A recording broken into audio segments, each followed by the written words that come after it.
Chapter 483. When he saw her name on the list, he even thought it was someone with the same name. It wasn't until he looked at the information that he confirmed that she was Yi Qian from the first high school of the province. Yi Qian didn't see Qin Xiu. There were a total of 10 people in the leaders group. She stood in the same position as everyone else in the departure lounge. She looked straight ahead with a faint smile on her face. When she saw the leader walking towards her and taking the initiative to greet her, even someone as calm as Yi Qian couldn't help but feel her heart race for a few seconds. She often saw him on TV, and he would also appear when there was a major disaster in the country. Such a big shot was now standing in front of her, and he was praising her to all the people accompanying him. "You're smaller than in the photo, much smaller than in the photo. You look very smart. Nan Province is a beautiful place. Every place has its own people. This young lady is not bad. She has the spirit and beauty of Nan Province. She's a talent." She was chosen to be in front of the leader and was responsible for the student exchange between the two countries. She was also responsible for the leader's personal safety. How could she not be a talent? He also asked about Yi Qian's academic performance. At the same time, as Xia Jinyuan said, he also asked her if she understood the culture of South Asia. Under the gaze of a group of powerful leaders, Yi Qian answered in a clear and orderly manner.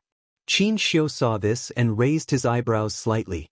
A faint smile appeared on his handsome and elegant face. This girl was indeed a talent. She was so young, but she had already walked beside the leader and accompanied him abroad. The student exchange between the two countries was mainly to accompany the daughter of the new president. With Yi Qian's performance, she was indeed qualified to do so. J5, G3, and I will sit in the back of the cabin. You and K7 will sit in the front with the other leaders. If there's anything, contact K7 at any time. He will take care of it. Soon, it was boarding time. The airport crew had received many foreign leaders before. They greeted them politely and elegantly and began to check in. As a student, she was closest to the leaders. She was standing side by side with the Major General of the Army and 2 other generals of the military region. On her right was a tall and slender man who was also wearing a black suit. "Come with me." The man on the right spoke softly. His voice was as gentle as the morning breeze, but there was a hint of coldness in it. "You can sit in the same row as me. We can walk together." The man spoke. Yi Qian turned to look at him. She almost couldn't understand Qin Xiu's sense of direction. Was he also a staff member? No, he was not a staff member. The clerical staff in the business class was J5, and the accompanying doctor was K7. If he was not a leader, then he was the accompanying diplomatic translator. "I'll be in charge of translating for the leader, and you'll be in charge of communicating with the president's daughter. We should have a lot to discuss in the next 7 days." As he walked, he whispered to Yi Qian in a low voice so as not to affect the conversation between the leaders in front of him. "The president's daughter is a high school student who loves our country's culture very much. This is also the reason why they sent you here." Yi Qian, who was a little nervous, gradually relaxed. He nodded and said with a smile, "Thank you for the reminder. I will do my best to let the president's daughter, Miss Petty, have a deeper understanding of our country's culture." Chapter 484. You'll definitely do it. I believe in you. Qin Xiu smiled and walked elegantly with his slender legs. He had long been used to accompanying the leaders on overseas visits. His posture was natural and his every move was calm and confident. "Follow me and everything will be fine." He was so sure of Yi Qian and said with a smile. Xia Jinyuan, who was walking at the back, narrowed his dangerous black eyes slightly. The one who was walking very close to Little Fox in front and even thoughtfully raised his hand to hug Little Fox and remind her to stay half a step behind the Major General, was the famous Qin Xiu of the Qin family. It was not a problem for him to remind Little Fox to be careful, but the main problem was that when he lowered his head and smiled at Little Fox, it was as if he was an acquaintance. The Qin family was a house full of noble people who valued family status, especially old Madame Qin. Until now, she had been at odds with the old madam of the Qin family.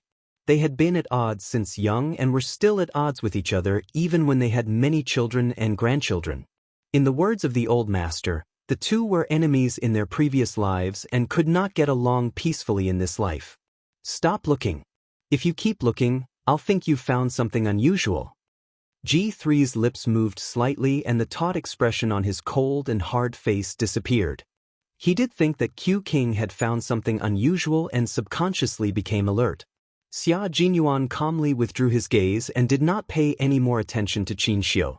He coldly escorted the leaders walking in front into the front cabin. The front cabin was not luxurious. The first thing Yi Qian saw was a painting of the Great Wall of China in the painting of the 4 seasons of spring, summer, autumn, and winter. There was an identity card at the front left door of the cabin, clearly indicating the nationality on it. This was the place the leaders had to pass when they walked out of the cabin. After boarding the plane, the accompanying staff were arranged to sit in the back cabin. Xia Jinyuan and G3 were also part of the accompanying staff.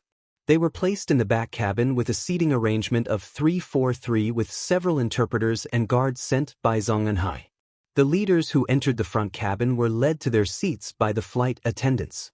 After fastening his seatbelt, the leader glanced behind him and smiled as he instructed Qin Xiu. "Little Qin, you have to take good care of Xiao Yi. She's the youngest among us. Take good care of her. If she's hungry, she can eat whatever she wants." On TV, the leader who attended the conference was particularly serious, but in private, he was also a kind elder. Qin Xiu often followed the leaders on visits, so he didn't feel any pressure in the face of the leader's instructions. He answered calmly, "Don't worry, I know Xiao Ye before. There was one time when I got lost on the phone and almost fell into the lake. It was her who reminded me in time and saved me from trouble." Not only was he calm, but he was also very good at adjusting the atmosphere. The leader was already laughing heartily. He said to Yi Qian, "Student Xiao Yi, your little Qin's savior. If you have anything you want him to do, just tell him to do it. I don't think he'd dare to refuse." Amidst the laughter, the plane took off at 4:30 in the morning.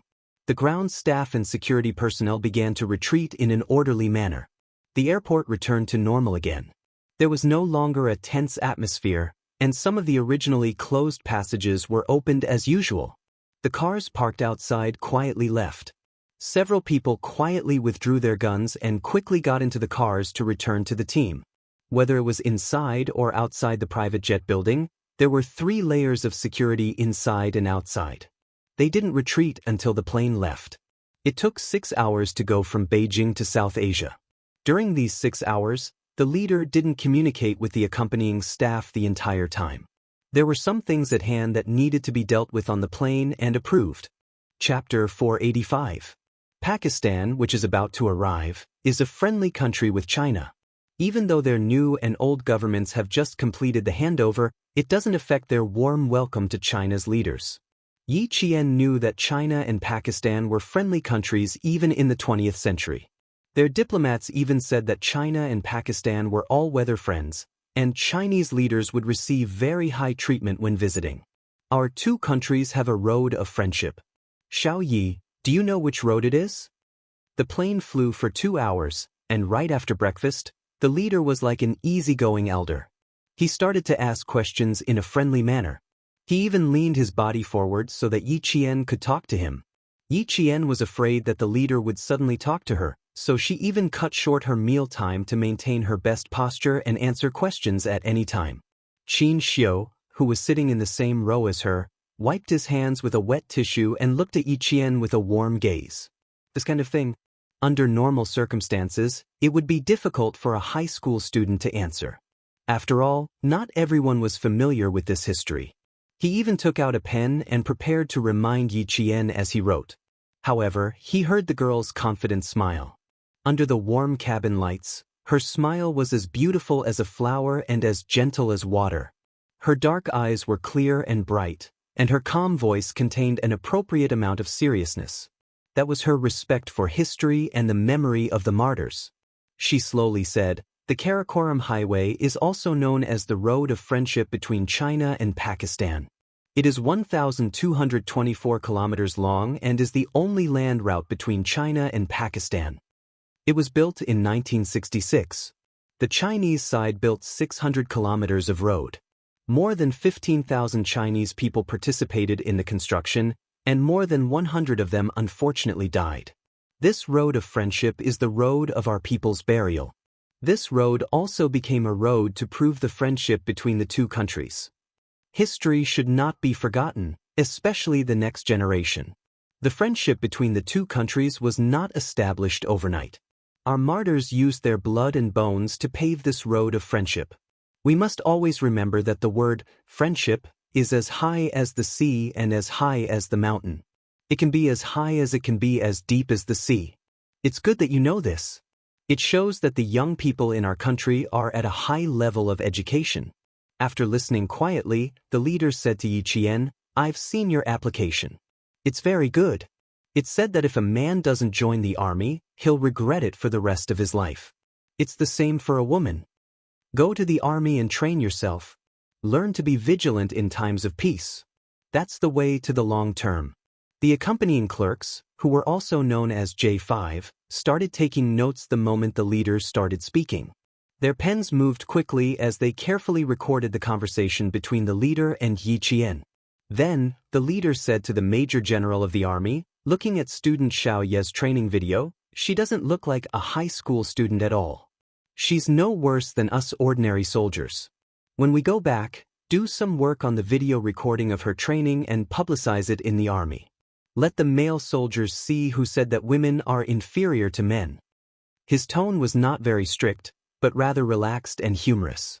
Although the atmosphere in the front cabin was serious, there was absolutely no sense of heaviness. Qin Xiu looked at Yi Qian with a slight smile the entire time. After she finished talking with the leader, he used a pen to write a sentence on the notebook. "You did well. Keep it up." When the notebook was sent over, Yi Qian thought that there was something she needed to improve.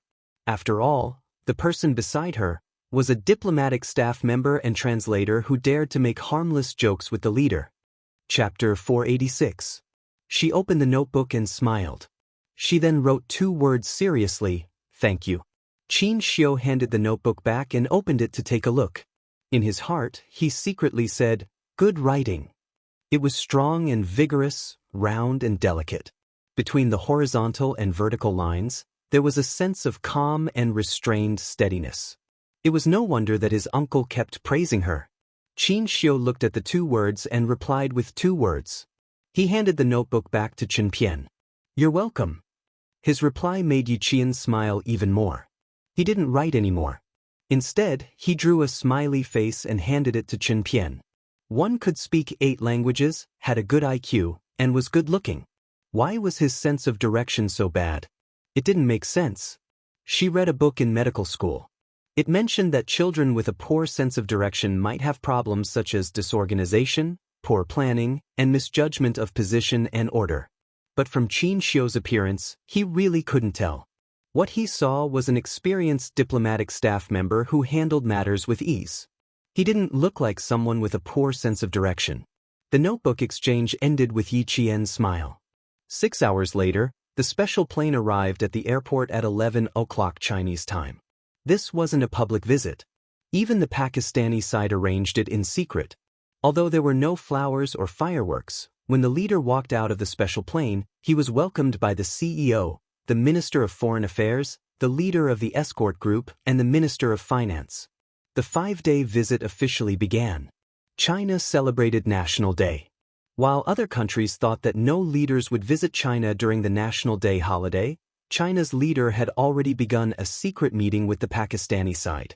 As a religious country, Pakistan's cultural life was monotonous. During the meeting between the leader and the Pakistani president, Yi Qian understood why this girl, who was the same age as him, loved Chinese culture so much from chatting with the president's daughter. In less than 2 days, Yi Jianjian and Miss Petty had become good friends with each other, from scenic spots and historical sites to local customs, festivals, customs and some interesting things that happened in school. "I like to travel, but it's not a good time to travel in my country. Unfortunately, I can't take you to see the most beautiful scenery here." Sitting cross-legged in front of Yi Qian, Miss Petty had a pair of big and beautiful eyes that were filled with sadness. She looked like an injured swallow that was waiting for the day to return to the sky. Faced with her sadness, Yi Qian smiled and said, It's all right. That day will come. War destroys and rebuilds. Miss Petty, that day is not too far away. Compared to Pakistan, China was indeed a paradise. There was no war, no Al-Qaeda, and no extremists. For this well-educated and knowledgeable Miss Petty, her passion for Chinese culture wasn't without reason. She wanted to fly higher and further, but reality told her that she couldn't. The accompanying translator quickly reported to Qin Xiu that Yi Qian didn't need a translator. Her communication with Miss Petty was smooth, and her language skills were no worse than a translator's. Qin Xiu didn't send another translator. He didn't expect this girl to be so talented in languages. The clock started to ring. It was already 2:30 in the afternoon. It was time for Miss Petty's English class. Chapter 487. This was the time when Miss Petty had to study.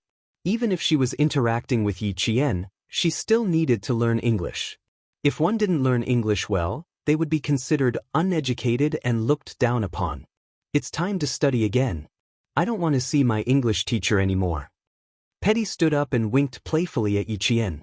She said she didn't want to, but she didn't slow down at all. The two bodyguards who were always by Petty's side immediately followed her. As they turned around, their white robes fluttered slightly. Yi Qian saw the silhouette of a gun on them. It had become a habit to carry a gun here. Yi Qian personally escorted Petty to a small room in the presidential palace used for home lessons. Since home teachers weren't government employees, they couldn't enter the presidential palace as they pleased.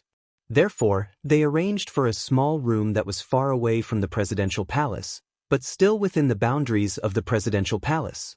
It was only lightly patrolled. It was similar to the room outside the Forbidden City, which was the room where the national flag officers were resting. After watching the two bodyguards accompanying Petty enter the classroom, Yi Qian turned around and left with a staff member arranged by the Pakistani government. After a few steps, Petty, who was wearing emerald green gauze, ran out briskly. "Jane, my English teacher asked if she could invite you to her class." She was like a butterfly, cheerfully stopping beside Yi Qian. "Can you accompany me?" She was a sad girl who yearned for nature. Yi Qian couldn't refuse her gaze. However, she didn't agree immediately. Instead, she asked the staff member accompanying her. 5 minutes later, she received a reply from the president saying that there was no problem at all. The small room wasn't actually small. One was a classroom and the other was a lounge. Yi Qian followed Petty into the room. The first thing she saw was the picture of the current president hanging in the middle of the room and the country's flag. As soon as she entered, Yi Qian's footsteps quickened. A trace of uneasiness floated in her heart. Petty, who was one step ahead of her, ran happily towards the half-closed classroom. "Miss Pavel, let's start the class." In Pakistan, women generally didn't need to work. Because Ms. Pavel had studied abroad and her family had died in the war, she became a strong woman who had to rely on her own hands to support herself. From Petty's conversation, this was the only thing Yi Qian knew about his teacher. "Then let's begin, Miss Petty." A calm, feminine voice came from the room. Yi Jianjian saw a woman in a long black dress with a black headscarf around her head, flitting across the classroom. Yi Qian's heart suddenly tightened. It was also at this moment that Yi Qian's instinctive reaction made him retreat quickly. The half-closed door was instantly closed, and the two bodyguards in white robes remained on both sides of the door to close it. Alarmed, Yi Qian abruptly raised his head and looked coldly at the two white-robed bodyguards. However, what he saw was completely different faces. "Shit! Invite our guest in." Pavel's voice came from inside the room. At the same time, someone opened the half-closed door. Yi Qian saw. Petty's hands were tied behind her back, and her mouth was tightly covered. She saw her sad and beautiful eyes filled with tears of despair. These were Al-Qaeda rebels. They hid in Pavel's car and entered the presidential palace. They entered this area that wasn't heavily patrolled. Chapter 488. Yi Qian had a fully loaded QSC 92 9mm semi-automatic pistol on her, but she couldn't take it out. Petty was in danger. There were 5 of them, including Pavel. 5 people had entered the presidential palace without being discovered.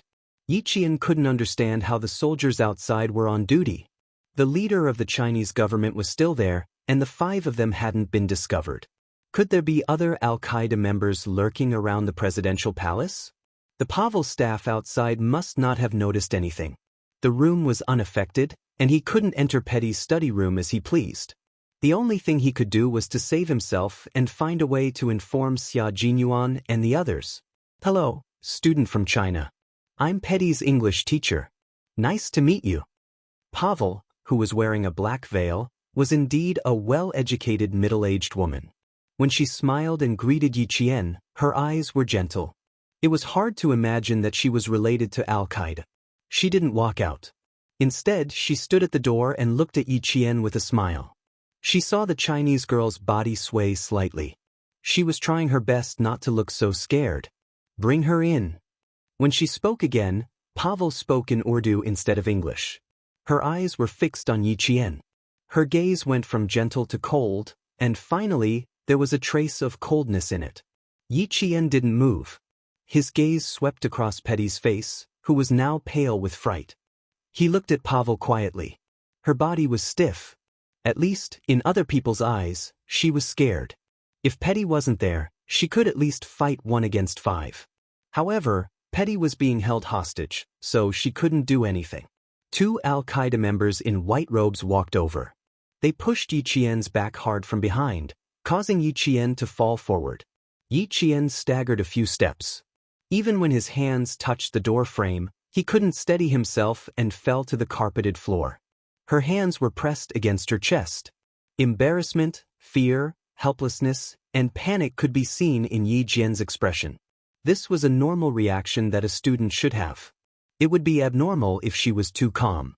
When she got up, the 2 bodyguards had already walked to Yi Qian's side. They pushed her back into the classroom again and closed the door so that no one outside could hear what was going on inside. A semi-automatic pistol with its magazine ejected was lying quietly in the lounge outside.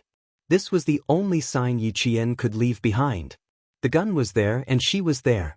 If the gun wasn't with her, it meant that there was a problem. The meeting between the leaders of the 2 countries was coming to an end. It had been an hour since Yi Qian and Petty were sent out of the presidential palace.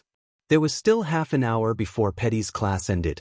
Xia Jinyuan had secretly checked the time several times. He was a little panicky. He pressed down on the headset and said to the accompanying J5 in a deep voice, "Inform the interpreter that after the meeting, escort the leader out." About 10 minutes. The pen in J5's hand was scribbling on the notebook. He was taking note of every word that the leader said. It would take more than a day or 2 for the reclamation project to take shape. Now that they were in the middle of the meeting, 10 minutes was a conservative estimate. Chapter 489. Every time, the leader would choose the right topic and time to leave a good start for tomorrow's meeting. China was a big country, and Pakistan needed to rebuild. The friendly relationship between the 2 countries was also reflected in the investment and cooperation. China invested and Pakistan cooperated. Only by working together could they develop and move forward together. Qin Xiu quickly received J5's reminder. He nodded at him and found a suitable time to remind the leader. The people accompanying them were all soldiers from the special forces. They were naturally sensitive to danger. Yesterday, there was no response. Today, they suddenly suggested escorting the leader away as soon as possible. They smelled something fishy.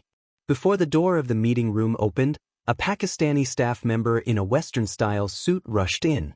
He walked very quickly. Xia Jinyuan even saw him jog a few steps. He only walked faster when he saw the Chinese staff member. This was the Pakistani staff member who accompanied Little Fox. Xia Jinyuan's eyes suddenly sharpened. He rushed to his side and blocked him. "The meeting is in progress. If you have any questions, please report to us first." "Thank you." Ba Fong's soldiers also walked over to block them and said the same words as Xia Jinyuan. The Pakistani staff member trembled as he took out a pistol from his pants. This pistol was left in the lounge. Miss Petty, Jane, and Pavel are not in the classroom. Xia Jinyuan took the semi-automatic pistol with half the magazine out. The current owner of this gun was Little Fox. The gun was here, but the person was not here. The gun was here. Something was wrong. "This is the self-defense pistol that my Chinese students carry." Xia Jinyuan took the pistol. His eyes focused on a strand of black silky hair stuck on the handle. Her pistol was at her waist, but her hair was left on the handle. What was she trying to convey? His slender hand held the magazine and reloaded the gun with a click. His cold and sharp gaze shocked the Pakistani staff so much that they couldn't help but take a step back. We need Pavel's detailed information, as well as all the surveillance cameras around the presidential palace. At the same time, your country should immediately launch a rescue operation to ensure Petty's safety. This was Pakistan. Al-Qaeda, terrorists, and religious extremists were all impossible to guard against. No matter how strict the security was, they would still have an opportunity. In October, Pakistan had blue skies and white clouds. If it wasn't for the tight security, just looking at the blue sky gave people a refreshing sense of tranquility. It was as if they had returned to a paradise in their country. When their line of sight shifted from the blue sky and white clouds to the entire city, Pakistan, which had entered Ramadan, was already filled with a tense atmosphere. The Pakistani president's wife fainted in the banquet hall when she found out that her daughter might have been kidnapped and that it was related to her English teacher, Pavel. 4 years ago, her eldest daughter had also been kidnapped by terrorists and brutally murdered. With the sea-filling investment talks coming to an end, both sides began to make rescuing the hostages their top priority and began to make arrangements in secret. Xia Jinyuan requested for Pavel's personal file to be found. While waiting, the members of the Snowfield Brigade quickly started looking for clues. There was no fight. The gun was left behind. Yi Qian left of his own accord. Xia Jinyuan picked up a few strands of hair that Yi Qian had left at the door of the classroom. He then walked over to where Petty's feet had left messy footprints on the carpet. When Yi Qian saw Miss Petty being kidnapped, he first thought of a way to leave the gun behind. Then he thought of a way to leave the hair behind. There were a total of 6 strands of hair. 6 strands of hair means smooth. Smooth can also be interpreted as safe. These are 2 of her messages. The most important thing is that Yi Qian left with them willingly. Chapter 490. From the lounge to the lecture room, Xia Jinyuan carefully searched for traces left behind by Yi Qian and began to analyze the situation logically. The gun was found here, which means that it was left behind when the other party was not paying attention to her. There are also hairs on the gun, which means that Yi Qian left the gun behind on purpose and fell to the ground on purpose. Then, she quickly wrapped a strand of hair around the gun and placed the 6 strands of hair together. J5 squatted by the door frame where Yi Qian fell and nodded slightly in agreement with Xia Jinyuan's deduction. There are traces of saliva here and a piece of carpet fabric that was pulled out. She did do 3 things at the same time. First, she left the gun as a warning. Second, she left a clue. Third, she reported that she was safe. In the face of at least 4 criminals, she was able to remain calm in such a short time. She even left a clue and told the Shuiyu team that she had left voluntarily. No wonder Q King called her a little fox. Yi Jian's cleverness and alertness were evident from the crime scene investigation. The furnishings in the room were not damaged at all, and there were no signs of a struggle. 2 bodies were found in the pantry of the lecture room. They were the bodyguards responsible for the safety of Miss Petty and Miss 24. They died of suffocation and were attacked by more than 4 criminals who successfully killed the 2 bodyguards who were completely unprepared for Pavel. It's good that we can be sure that Yi Qian left with them voluntarily. At least we can be sure that they are safe for the time being. J5 walked out of the pantry with 4 gray robes in his hands. 4 adult men wearing gray robes snuck in. The 2 bodyguards were not wearing white robes. 2 of them must have disguised themselves as bodyguards and successfully fooled Yi Qian. Xia Jinyuan shook his head and said calmly, "No, Yi Qian would not be fooled so easily. She is very sensitive to smells. Pakistani people have a strong body odor. We may not be able to tell the difference, but she definitely can." Just now, the Pakistani staff said that Yi Qian sent Petty into the small room and waited for the 2 bodyguards to enter before she left with the Pakistani staff. After walking less than 2 meters, Petty ran out alone and said that Pavel invited Yi Qian to attend her class. The Pakistani staff asked the president for permission, and the president agreed after 5 minutes. Before he could finish his sentence, J5, G3, and K7 all understood what was going on. Petty came out alone, and in the 5 minutes she waited for the president's permission, the two bodyguards were strangled by Pavel's men who took off their white robes and disguised them. When Yi Jian entered the room, two criminals in disguise were standing in a place she could not see. At this time, Yi Jian had already entered the small room. It was impossible for her to retreat when she noticed something strange, because she saw Petty was in Pavel's hands. Inform the Snowfield Brigade in charge of security to send 2 men to protect the leader. J5, you stay here. Q King, K7, you two will be in charge of external support after you confirm the identities of the criminals. Xia Jinyuan began to make arrangements. His outstanding leadership skills had already won the trust of the Snowfield Brigade, and they would all obey his orders. Okay, no problem. Several voices came from his earpiece. They were the voices of his comrades from the Snowfield Brigade who had arrived at the presidential palace early and were secretly protecting the leader. Chapter 491. When the person in charge of security sent by Ba Feng came over with Pavel's personal information, Xia Jinyuan and the other 3 had already analyzed the entire situation. Without them seeing it, the match rate was as high as 95%. This was the tacit understanding between Yi Qian and Xia Jinyuan, as well as the entire Snowfield Brigade. The head of security took out Pavel's information and said worriedly with a frown, Pavel was the former Mrs. President's English teacher during the old regime. She was highly rated. We reviewed her personal information and confirmed that there was no problem with her identity before we continued to hire her. None of us, including Mrs. President, expected her to be such a terrifying person. You can't tell if a person is terrifying from their appearance. You can only know if they are terrifying if you investigate them thoroughly.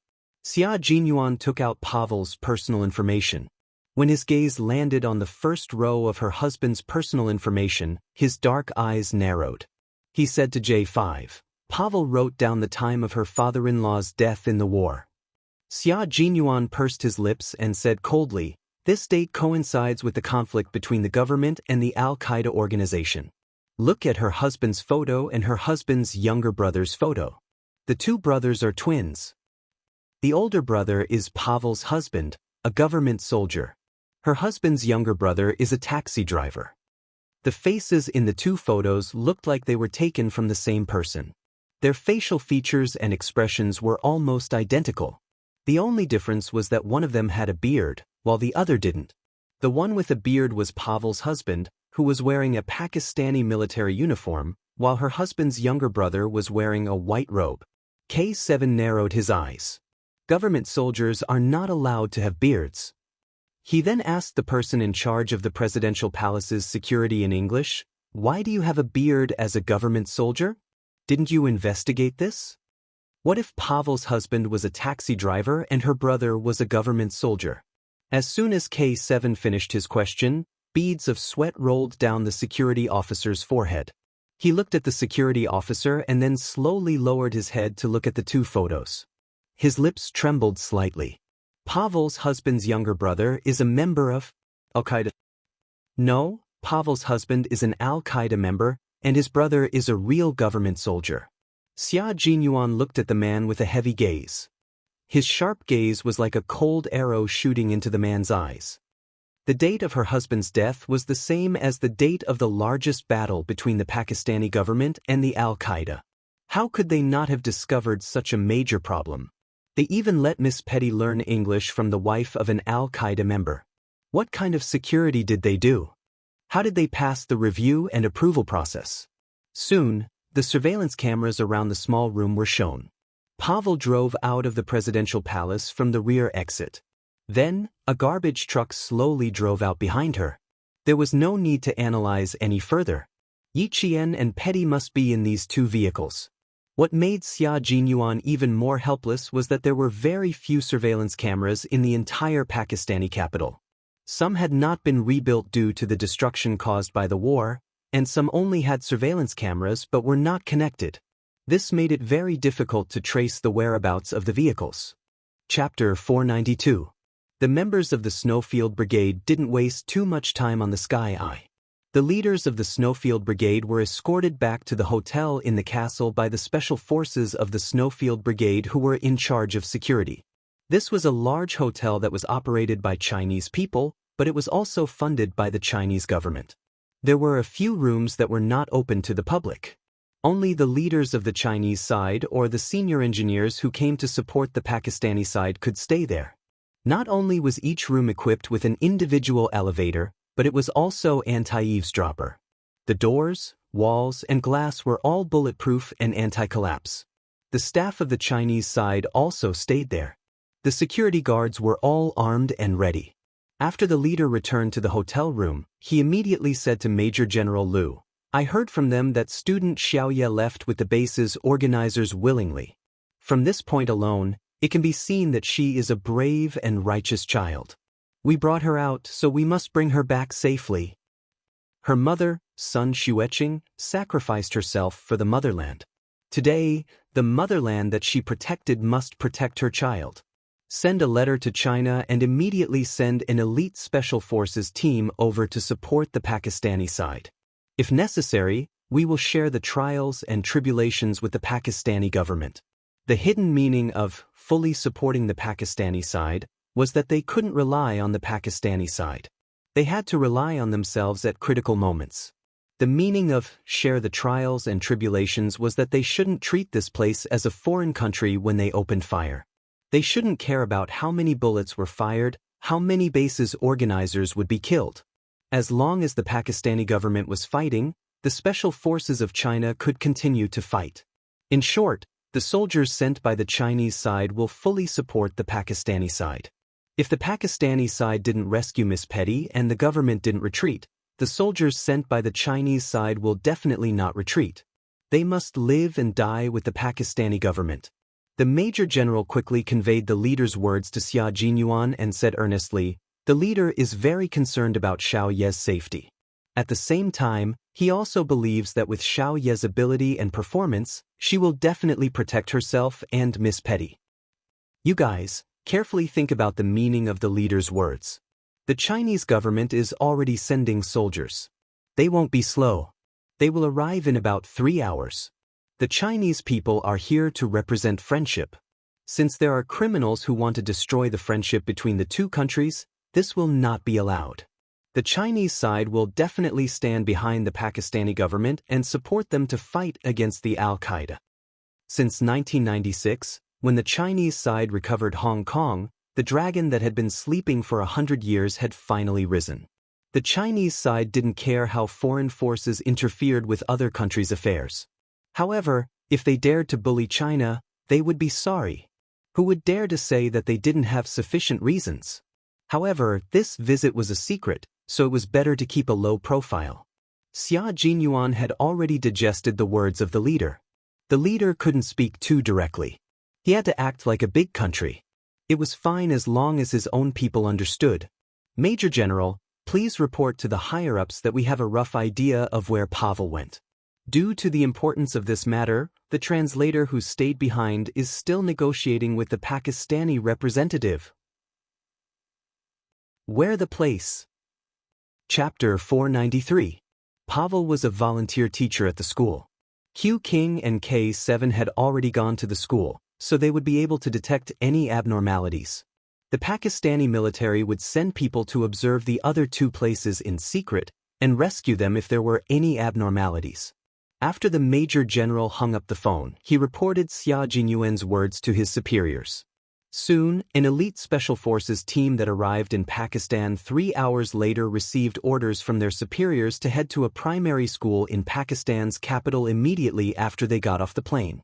In October, the weather in Pakistan was cool and refreshing. The average temperature during the day was 31 degrees Celsius, and it was cooler at night. It was already 5:30 in the afternoon. Yi Qian, who had just left the presidential palace, kept track of the time she saw when she was taken into the car. It had been about 2.5 hours since then. She believed that Captain Xia and the others had already roughly figured out Pavel's identity, but Yi Qian wasn't sure if they knew where she was. It was very quiet here, and she and Petty were locked in a room filled with the smell of curry and meat. She guessed that they were in the storage room behind the kitchen. It was too dark. If she hadn't been counting the time silently, she would have thought it was already dark. Her hands and feet were tied, but it wasn't a problem for Yi Qian to tie her hands behind her back. She touched the knot with both hands, and slowly, she thought about what kind of knot it was and how to quickly untie it. Yi Qian closed her eyes and didn't speak to Petty. After the knot was untied, she said softly, "Don't be afraid, Miss Petty. Sit down and rest for a while. I need to climb up to the window to see where we are."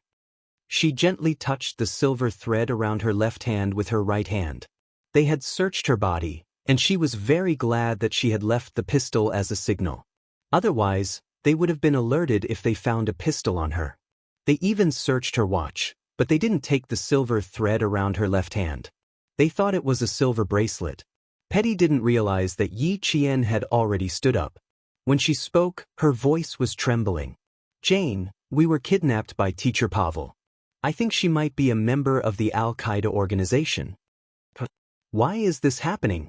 Yi Qian, who was stretching his wrists, squatted down in front of her and asked softly, "What did you find?" "Miss Petty. One day, I mentioned that there was a conflict between the government and Al-Qaeda. Pavel suddenly got angry and told me not to mention it in front of her again." Petty's expression should have been terrified because her voice was filled with fear. Every word she said was trembling. "I think she should be a member of Al-Qaeda, but I believed her at that time because she was a very patient teacher. Teachers were always able to make their students and parents believe in them. Therefore, Yi Qian did not feel that there was anything wrong with Petty not telling the president about this. He could only say that Petty was not very vigilant. He opened his arms and hugged her gently. He smiled and said, "It's all right, Miss Petty. We'll be fine. Trust me. Now, I need to go up and take a look around." Before he could finish his sentence, he heard footsteps coming from outside. Yi Qian immediately let go of Petty and quickly picked up the rope that she had thrown on the ground. He wrapped his hands around it and tied them together. Chapter 494. "Miss Petty, I untied myself just now. Please trust me. I'll protect you." As he tied himself up, he reminded Petty, who was still in a daze, "We'll definitely leave. We won't stay here any longer." Petty, who was still in a state of panic, finally came back to her senses after hearing Yi Qian's reminder. Her eyes flashed with surprise, but before she could say anything, the door opened with a bang. 2 Al-Qaeda members walked in with guns in their hands. Then the lights came on. Yi Qian, who was sitting facing the door, saw the 2 armed Al-Qaeda members walk up to them, followed by Pavel. She looked at Yi Qian for about a minute before saying, "Please forgive our rudeness, my friend from China. Even though we welcome you here, I had no choice but to bring you here. Trust me, if the government is willing to cooperate with us, your life won't be in any danger." Pavel didn't mention Petty because she was the most important hostage in Pavel's hands. Kidnapping Yi Qian was just another bargaining chip. The gray robes were probably the uniform of the Al-Qaeda members. When Yi Qian was taken out of the room again, he noticed that the men all wore the same gray robes, while the women wore the same black veil that Pavel wore. "This is an orphanage." "But, Mr. Pavel, why did you bring us here? There are children here. Do you know that? There are children here." Petty became very agitated. She recognized where they were. This was an orphanage. The people who lived here were all orphans who had lost their families in the war. "Do you want these orphans, who finally have a home, to be in danger again? Mr. Pavel, you can't do this." She was agitated because she was worried that Pavel would kidnap the orphans again. She spoke in English, so Yi Qian heard her clearly. It wasn't what Pavel thought, but it was what she did. Pavel, who was walking in front, turned around and stared at Petty with his big, black eyes under the veil. If it weren't for Mr. President, there wouldn't be any orphans here. They wouldn't have lost their families. So, Miss Petty, the person you need to blame is your father. The entire orphanage was under the control of the Al-Qaeda members. The staff were locked up in one room, and all the children were locked up in another room. Yi Qian and Patty were taken to the room where the children were kept. It was a room filled with the smell of gasoline. Yi Qian's gaze fell on a few oil drums filled with gasoline. His gaze narrowed slightly. "Miss Petty, you'd better stay here obediently and tell the children that you're the one who saved them." If you want to save them, you'd better cooperate with me. Otherwise, Pavel picked up one of the barrels and took out a steel lighter. Otherwise, I'll set this barrel on fire and send all the children to heaven with you. The oldest child here was 12 years old, and the youngest child was 4 or 5 years old. This was a group of children who had seen war. They were especially sensitive to these things, and they were so scared that they started crying. Petty had never encountered something like this. Although she lived in a war-torn country, she was the president's daughter. She had always been protected. Right now, she was so frightened by Pavel's threat that her eyes filled with tears. Please tell me what I need to do. But please don't hurt them. Thank you. Even though she was scared, at least she was using her own actions to protect these children. Yi Qian was also completely ignored by Pavel. This made it easier for Yi Qian to do what he wanted. Chapter 495. At 5:37 p.m., G3 and K7 arrived at the school. Everything was normal in the school. The accompanying Pakistani soldier asked the teacher for a glass of water and snuck into the teacher's office with the excuse that she was thirsty. Pavel doesn't go home immediately after school. Instead, she goes to the temple to pray and enters the bunker building. The soldier entered the teacher's office and saw Pavel's photo. She expressed her gratitude as a student's father. This was the most important clue the soldier managed to find out in a short 5-minute conversation. Pavel was a believer, so it was normal for her to go to the temple. However, she avoided her colleagues' invitations every time. Even the teacher who saw her at the temple found her by accident. This meant that her whereabouts were not normal. G3, who was hiding in the dark, used a satellite phone to contact Xia Jinyuan, who was in the presidential palace, and told him all the clues they had found. Q King. Pavel is a member of Al-Qaeda. She's a teacher. There's an orphanage less than 5 kilometers away from the temple. It's full of children. You mean Pavel will bring Yi Qian to the orphanage? Xia Jinyuan was with the Pakistani president, so the president could understand the conversation in English. When he mentioned the orphanage, the president immediately bent over and looked at the map carefully. There was indeed an orphanage southwest of the temple that took in post-war children. Al-Qaeda was a military organization. No matter how powerful Xia Jinyuan was, he couldn't immediately find out where Pavel was. He needed to investigate carefully and figure out the exact location. Q King nodded. His imposing figure was like a rock in the Gobi Desert. He had a majestic aura that came from ancient times. K7 is already there. He'll report immediately if anything happens. The Pakistani government had just completed the handover of the old government, and the country was a relatively chaotic one. The fact that Al-Qaeda was so rampant could only mean that the other party was indeed powerful. Although the Pakistani government had invested a lot of military power to fight terrorism and extremism every year, there were still some things that they couldn't take into account. Pavel's incident showed the strength and weakness of a country. In China, such a situation didn't exist, let alone dangerous people rushing into the presidential palace. Yi Qian, who had been ignored the moment he entered the orphanage, used the corner of his eye to check the situation inside the room. After he was done, he lowered his head even more obediently. There was a telephone line in the room, but it had been torn. A yellow landline had fallen to the ground, and even the core inside had fallen out. He had to fix it first before he could use the communication device to contact Captain Xia. It would take more time, and this method would not work.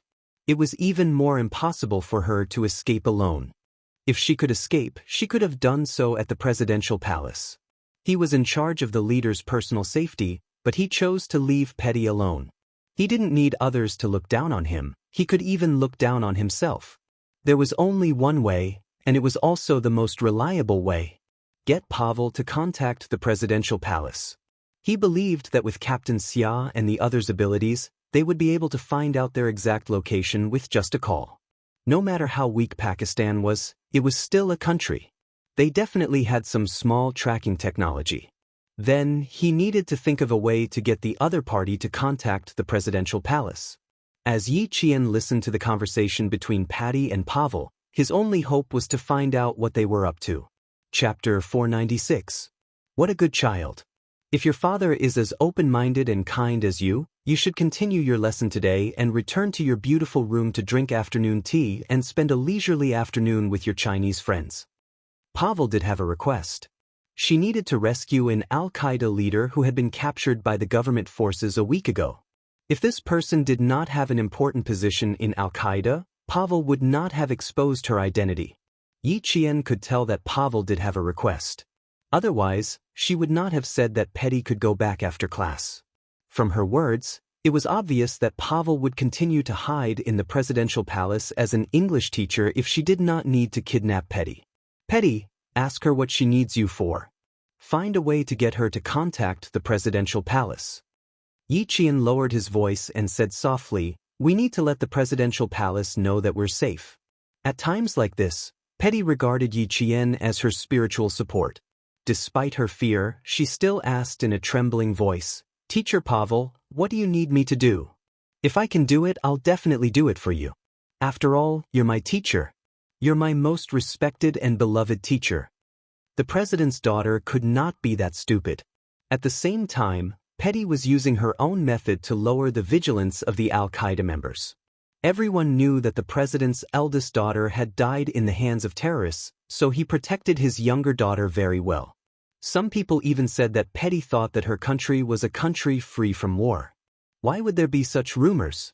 Naturally, the president and his wife had to do something to make more people believe that Miss Petty was a simple, naive, and ignorant lady.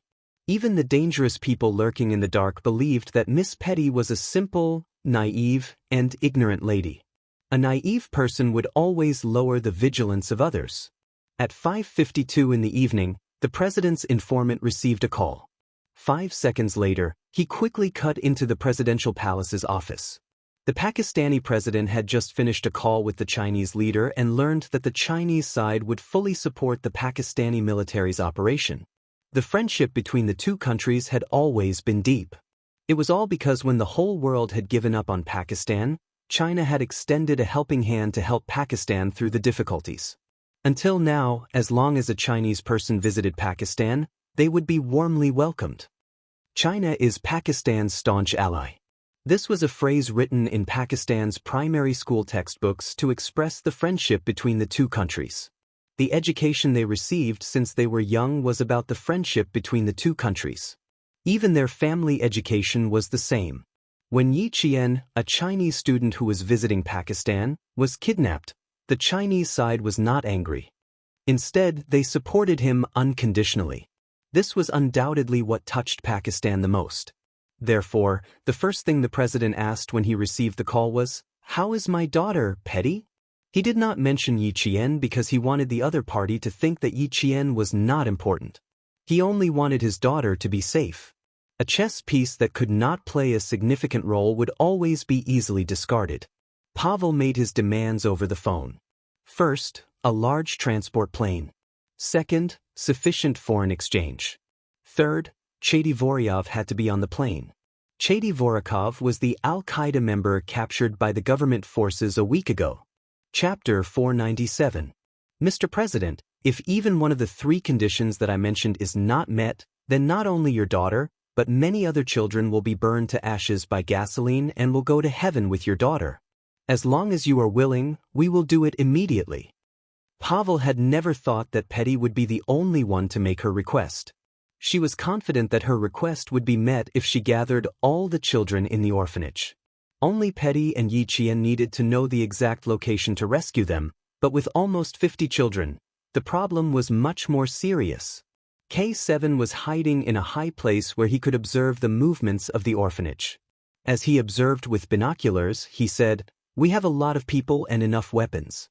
Consider fulfilling the request. At the same time, I suggest that we release some of the hostages. The transport plane can't fit dozens of children. It will be troublesome if there are too many children." He was a doctor, so his words were concise and straightforward, but every sentence was on point. Soon, the entire operation plan was revised. The president immediately called for an emergency response meeting and ordered the elite personnel from the Ministry of Internal Affairs, Ministry of External Affairs, Ministry of Defense, and other relevant departments to quickly form a rescue command center. This was the largest group of children kidnapped in Pakistan. Even if these children were orphans and had no family to worry about them, no family was waiting for them to return safely. But to Pakistan, these were children that had to be rescued. They could not give up on them. Night began to fall. The Chinese side also participated in this operation. They suggested that they could not take all of them by force because other than Yi Qian and Petty, who were slightly older, the rest were young and ignorant children. Time passed slowly. Many children who were tired from crying were already tired. Only the older children knew the danger and kept their eyes open, not daring to close them. Yi Qian had already woken up from a nap. No matter what, it was important to be energetic. He had slept for about 2 hours, which meant that it was about 8 o'clock at night. It had been 2 hours since Petty had spoken to the president personally. At this time, Captain Xia and the others should be approaching the orphanage. Just as he thought about this, Yi Qian heard the chirping of birds. This was the most commonly heard chirping of birds in Pakistan. It was a type of lark. No one could tell what was wrong with the chirping of the birds, but Yi Qian, whose eyes were cold, knew that Captain Xia and the others were coming. Now that 2 people had come, he needed to confirm her exact location. The sound of a skylark could be heard, and then gradually disappeared. It was as if a naughty skylark that had stopped by the window frame outside the room had finally returned to its nest. 9 o'clock. Hostage confirmed 52. Hand over your weapon. The 2 Snowfield Brigade members outside perked up and quickly approached the 9 o'clock position. Inside the room, Yi Qian gently covered Petty's mouth and said softly, "Our people are here. Miss Petty, you just sit there quietly. Trust me, everyone will leave soon." After Petty nodded repeatedly, Yi Qian gently let go of her mouth. "Don't disturb the other children. Their cries will attract attention. I need to walk around now. No matter what happens, I can't scream, okay? Alright, I have no problem with that. Also, if you can give me a gun, I think I can also protect these children." Petty was not a naive girl. On the contrary, she was also a girl who knew how to use a gun. Chapter 498. Her words made Yi Qian smile. "Okay, I will try my best." He would try his best, but not now. After all, Petty had not undergone professional training. Once they found out that she had a gun, the consequences would be unimaginable. He patted Petty's shoulder gently and said, "Sit here and rest. If the children cry, try to comfort them. Trust me. Miss Petty, we will definitely leave this place safely. We will also bring all the children away safely." Yi Qian's words made Petty feel calm, because there was someone like her who was trying to protect the children. She had to muster up the courage to stand up and protect her own people. "Jane, don't worry. Although I don't have a gun, I have been learning from the guards, and I know a little about fighting." Petty lowered her head, and her voice was full of self-blame. "I am very, very sorry. I am very bad at fighting." Outside, 2 ghost-like figures snuck into the orphanage and found Yi Qian's room.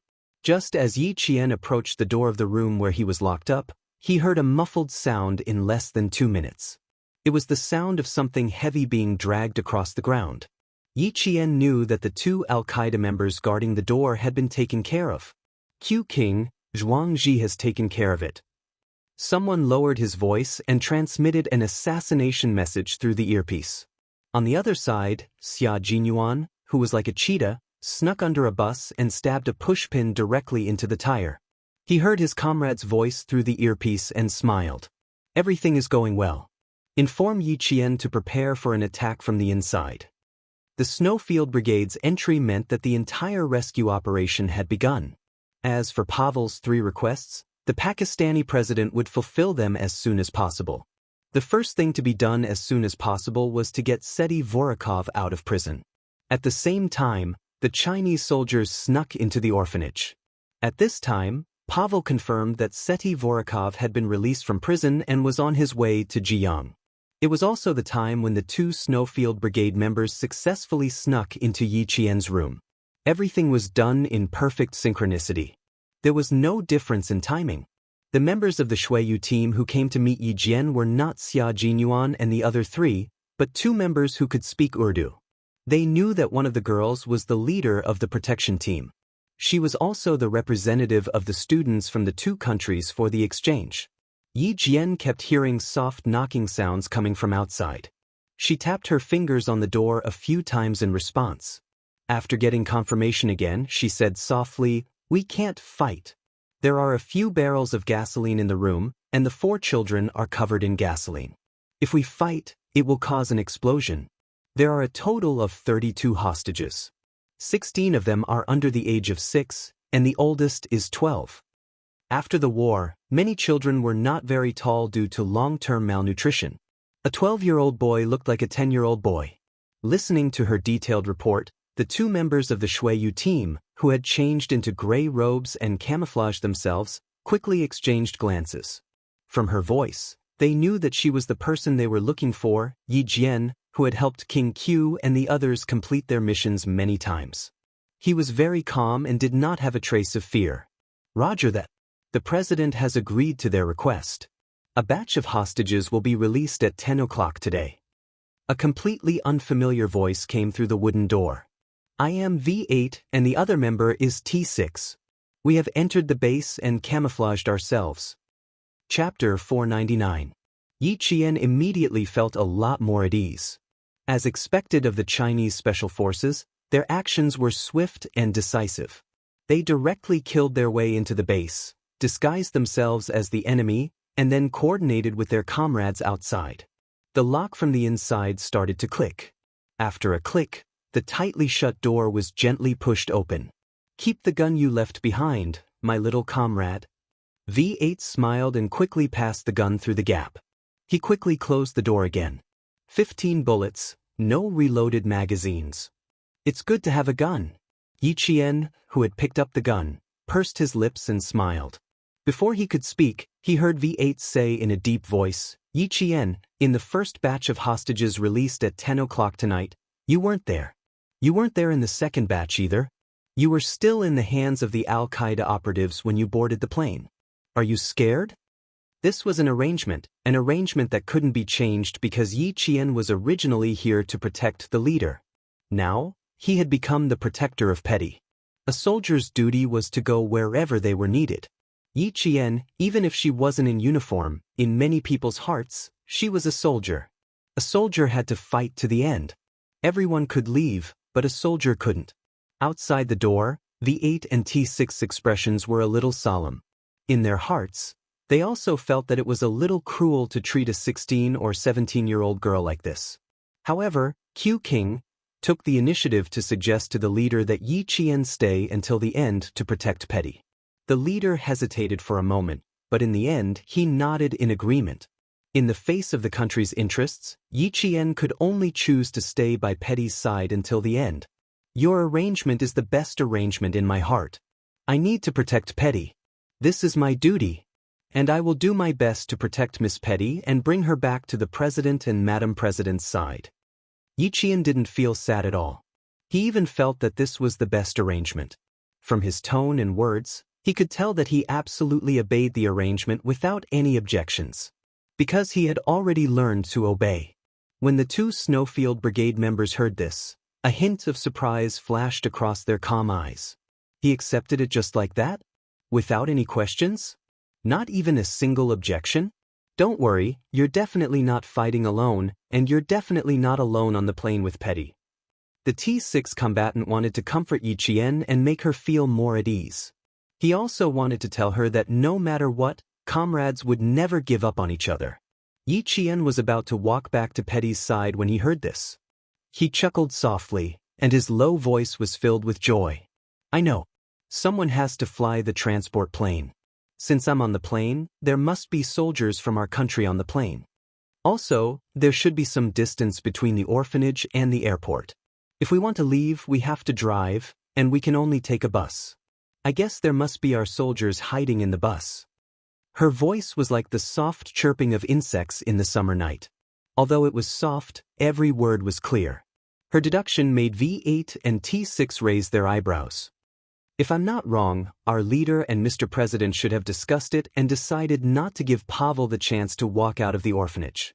It's better to finish him off inside." Yi Qian, who was holding a gun, leaned against the wooden door with the paint peeling off. His voice was as gentle as the evening breeze as he said, Moreover, I believe that my country won't give up on me.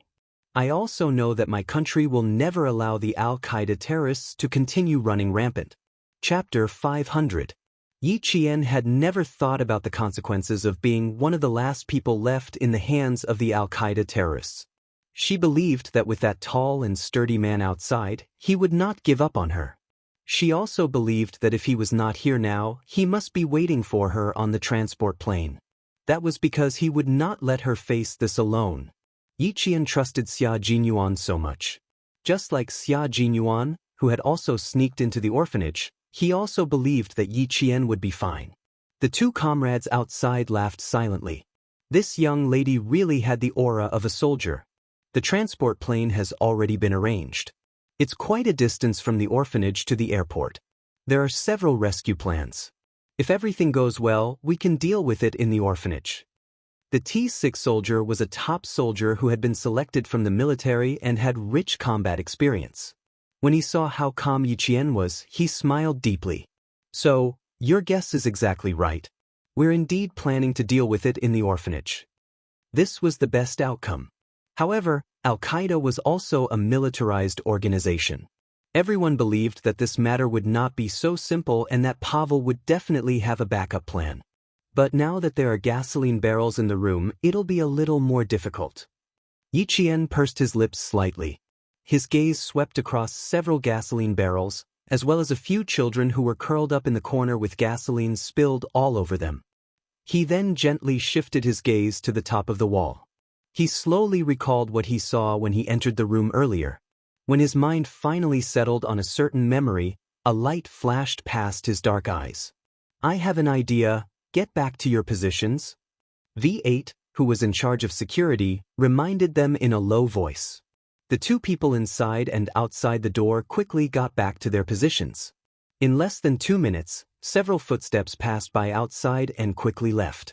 Yi Qian quickly said to Petty, "They've already left. Tell me that everything is fine outside. The president has agreed to all of Pavel's requests, and everything is ready. Petty, we just need to wait for the rescue."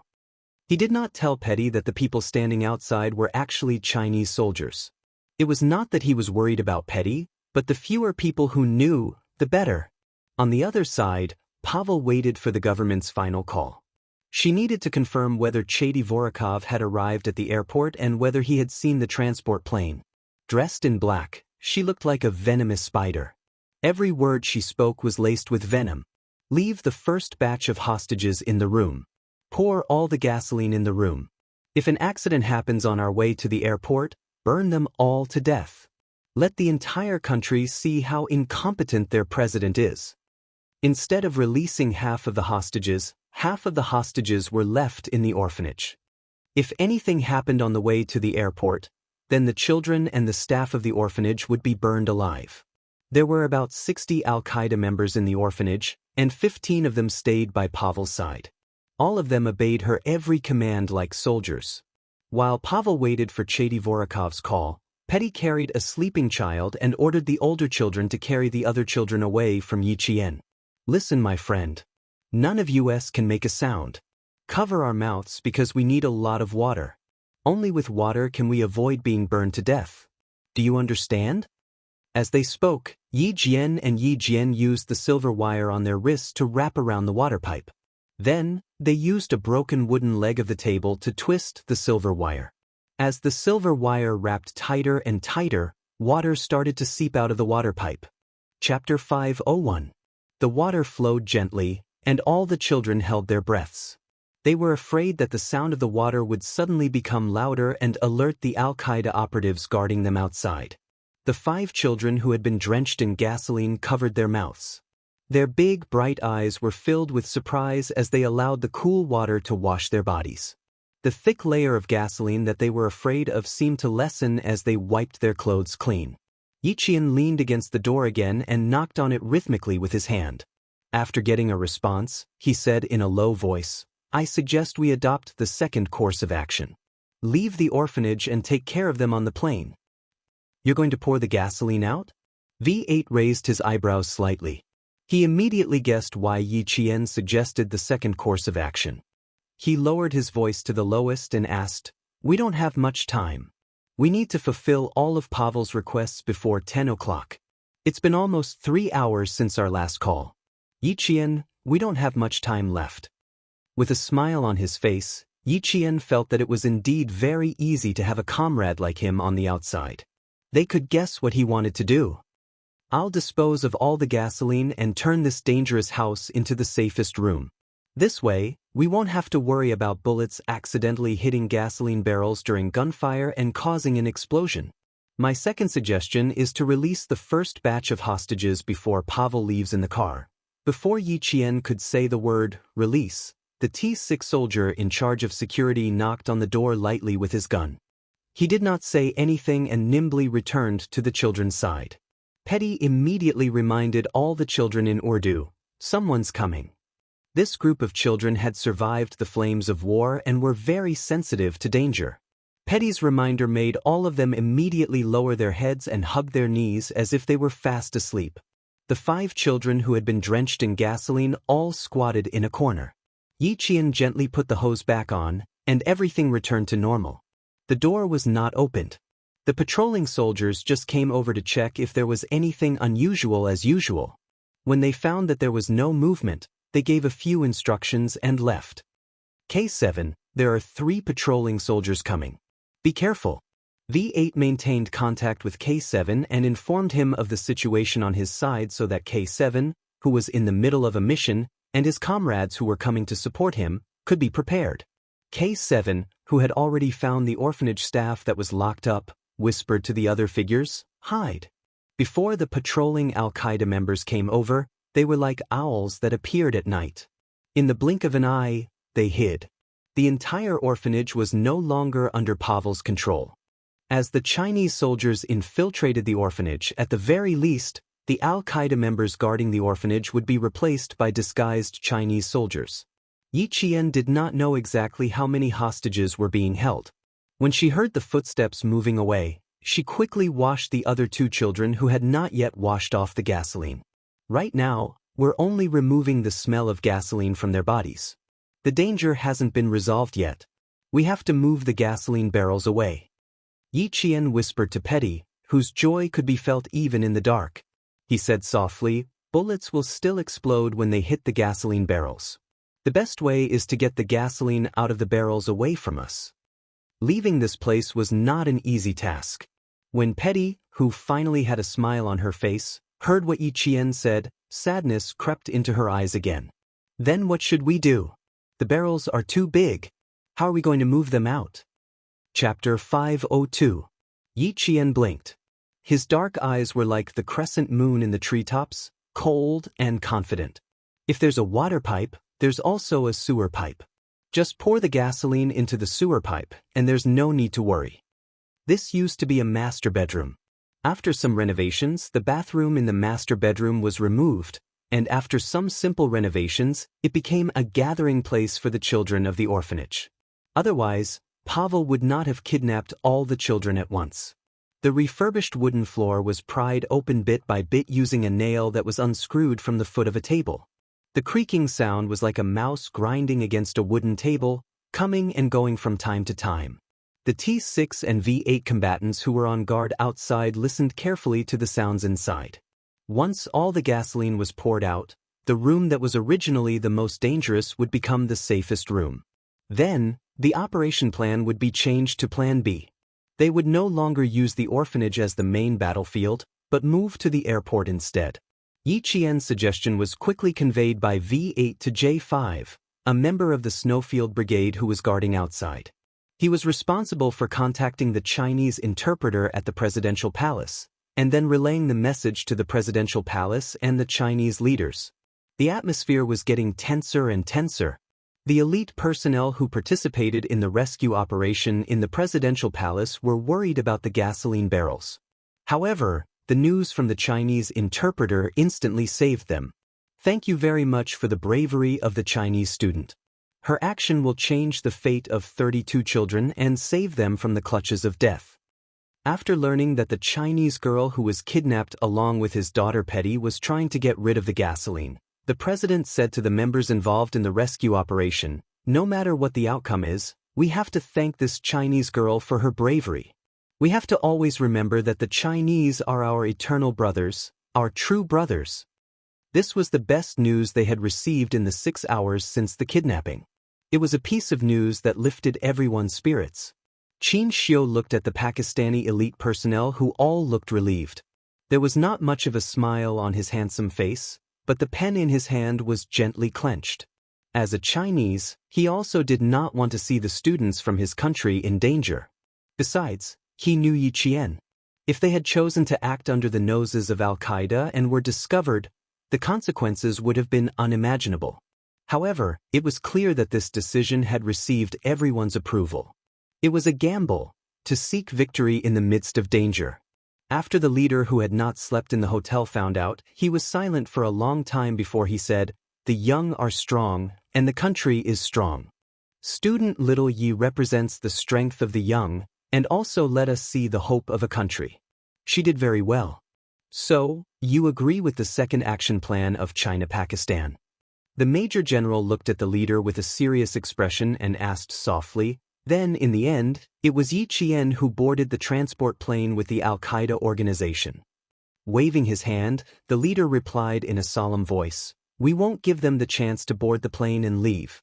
We'll settle it on the plane. Tell all the Chinese soldiers that they must rescue our students safely." Yi Qian had to be rescued safely. This was the top priority of the entire Chinese military operation team. In the darkness, the Snowfield Brigade K7 and another anti-terrorism special force had rushed over and assassinated several members of the Al-Qaeda organization.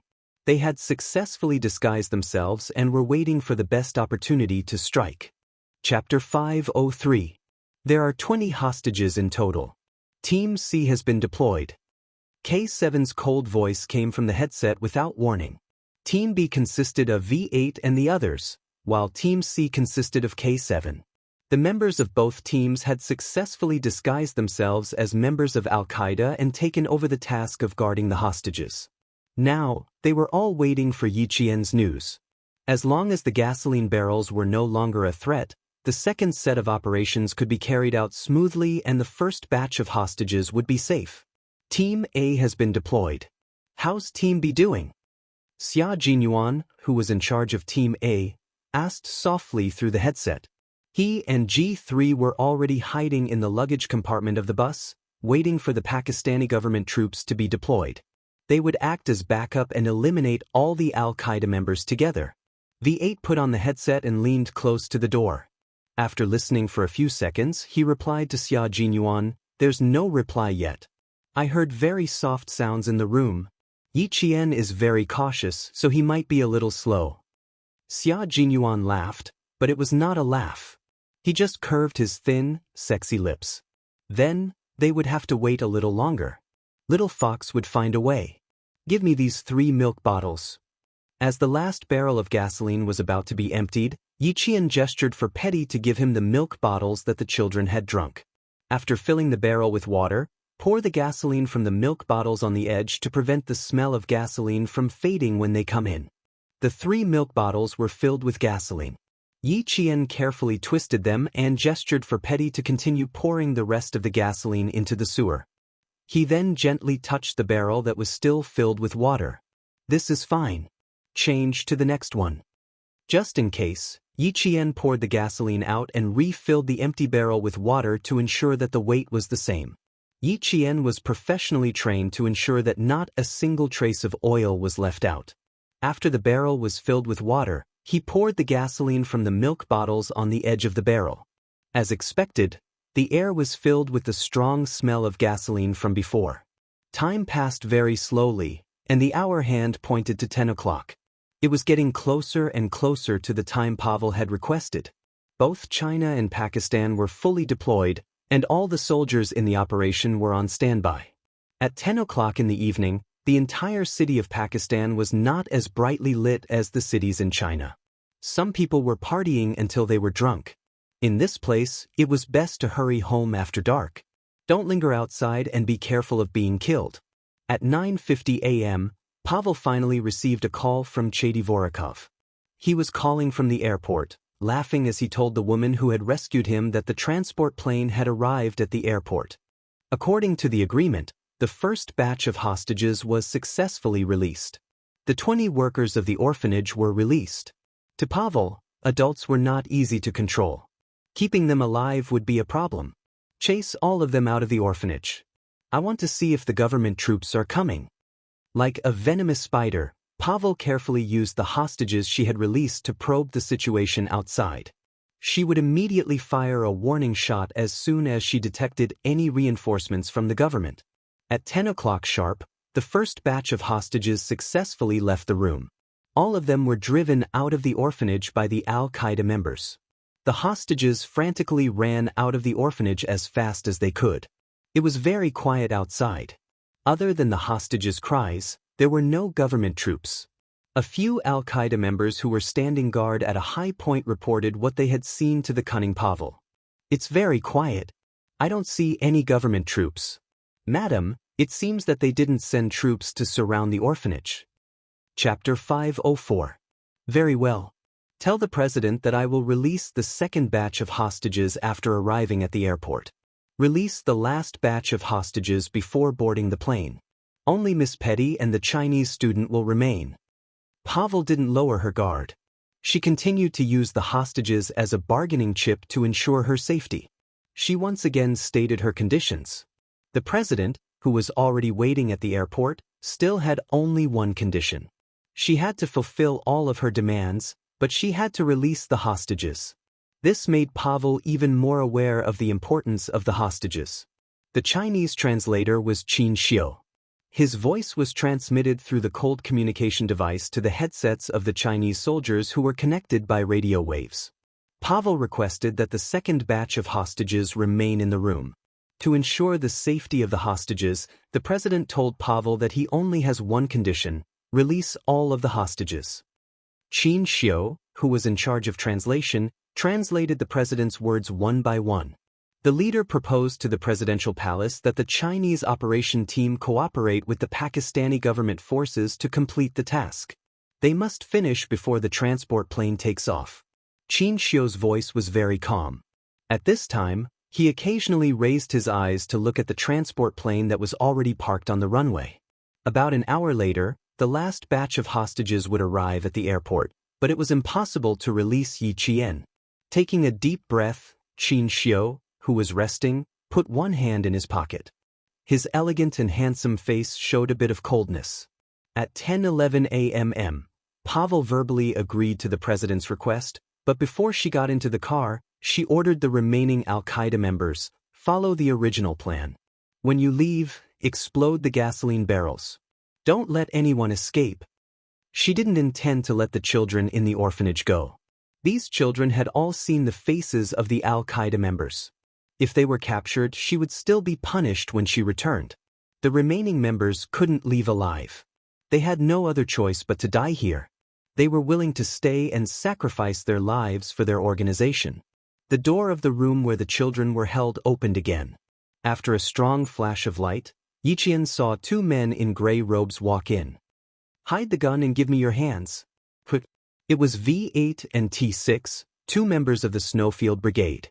In order to prevent Yi Qian's gun from being discovered, they came in first and pushed Yi Qian and Petty out. The next time Yi Qian saw Pavel was on the bus. Pavel and Patty's hands were tied again and they were pushed onto the bus at gunpoint. Let the two of them sit in the two seats at the front. Pavel, who had been sitting in the car for a long time, ordered coldly, "Look carefully. The two of them are our bargaining chips to leave this place. Without them, all of us will die with Chetovorikov." Patty stopped talking to Pavel. All the children in the car were sitting close to the window. Beside them was an Al-Qaeda member who was holding a gun and had loaded his gun. If there was any movement outside, all the hostages would be killed. The car bumped along the road. When the man standing beside Yi Qian made a sharp turn, he grabbed her arm with both hands and gently drew the letter V with his fingers. It was V8 in disguise. Yi Qian thought they had stayed in the orphanage. She didn't expect them to be right next to her. Then, Yi Qian found out from V8 that there were a total of 4 members of the Snowfield Brigade on the bus. One of them was Xia Jinyuan. Chapter 505. G3, V8, T6, K7 as well as Captain Xia, there were 5 Special Forces soldiers in one car. Once all the hostages were released, it would be time to deal with these guys.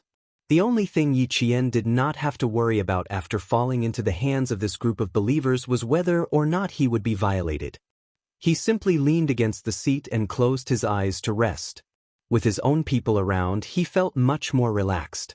Since there was nothing else to do now, he might as well rest. When the car passed by a section with street lights, T6 saw Yi Qian closing his eyes and looking like he was fast asleep. Was he relaxed? Or was he stupid? Or was he really that calm? The car arrived at the airport at 11:02 p.m. The third leader of Al-Qaeda, Seti Vorakov, had been waiting for a long time. When he saw Pavel get out of the car in a black veil, he gave her a warm hug. "Thank you very much, my partner." A loudspeaker sounded, followed by the president's voice. "Miss Pavel, we have prepared everything according to your request. The last batch of hostages will be released immediately." "Of course, Mr. President." It was Seti Vorakov's voice. It was a fierce and arrogant baritone. "However, your daughter and the girl from China will have to accompany us on a wonderful escape in the air." "Of course, sir, I promise not to hurt your daughter or your friends." Listening to the other party's arrogant voice, the Pakistani president remained calm and said calmly, "We will definitely let you go.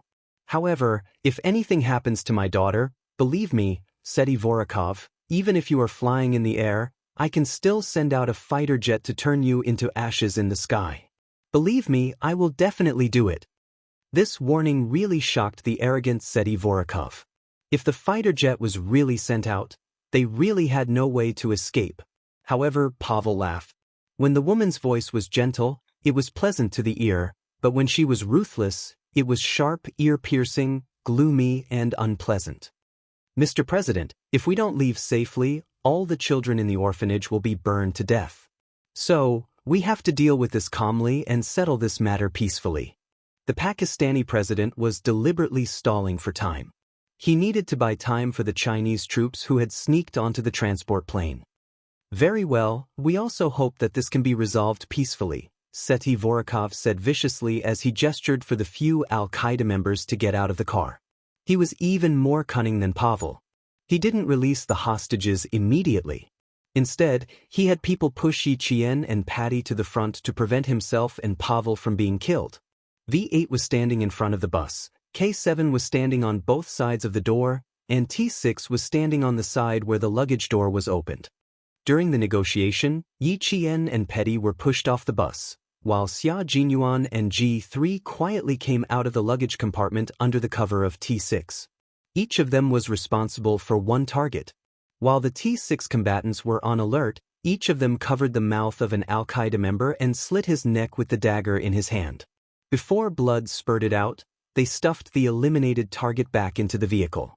The two of them replaced the 2 Al-Qaeda members and successfully infiltrated the plane. While the Chinese soldiers were eliminating the targets, Pavel sent people to search the transport plane inside and out. Fearing that there would be an ambush, she even searched the 8 crew members on the plane. After confirming that they weren't carrying any weapons, she boarded the plane. Chapter 506. The children all became bulletproof human shields for the Al-Qaeda members. They waited until they boarded the plane before pushing them off. Some of the children fell directly from the lift.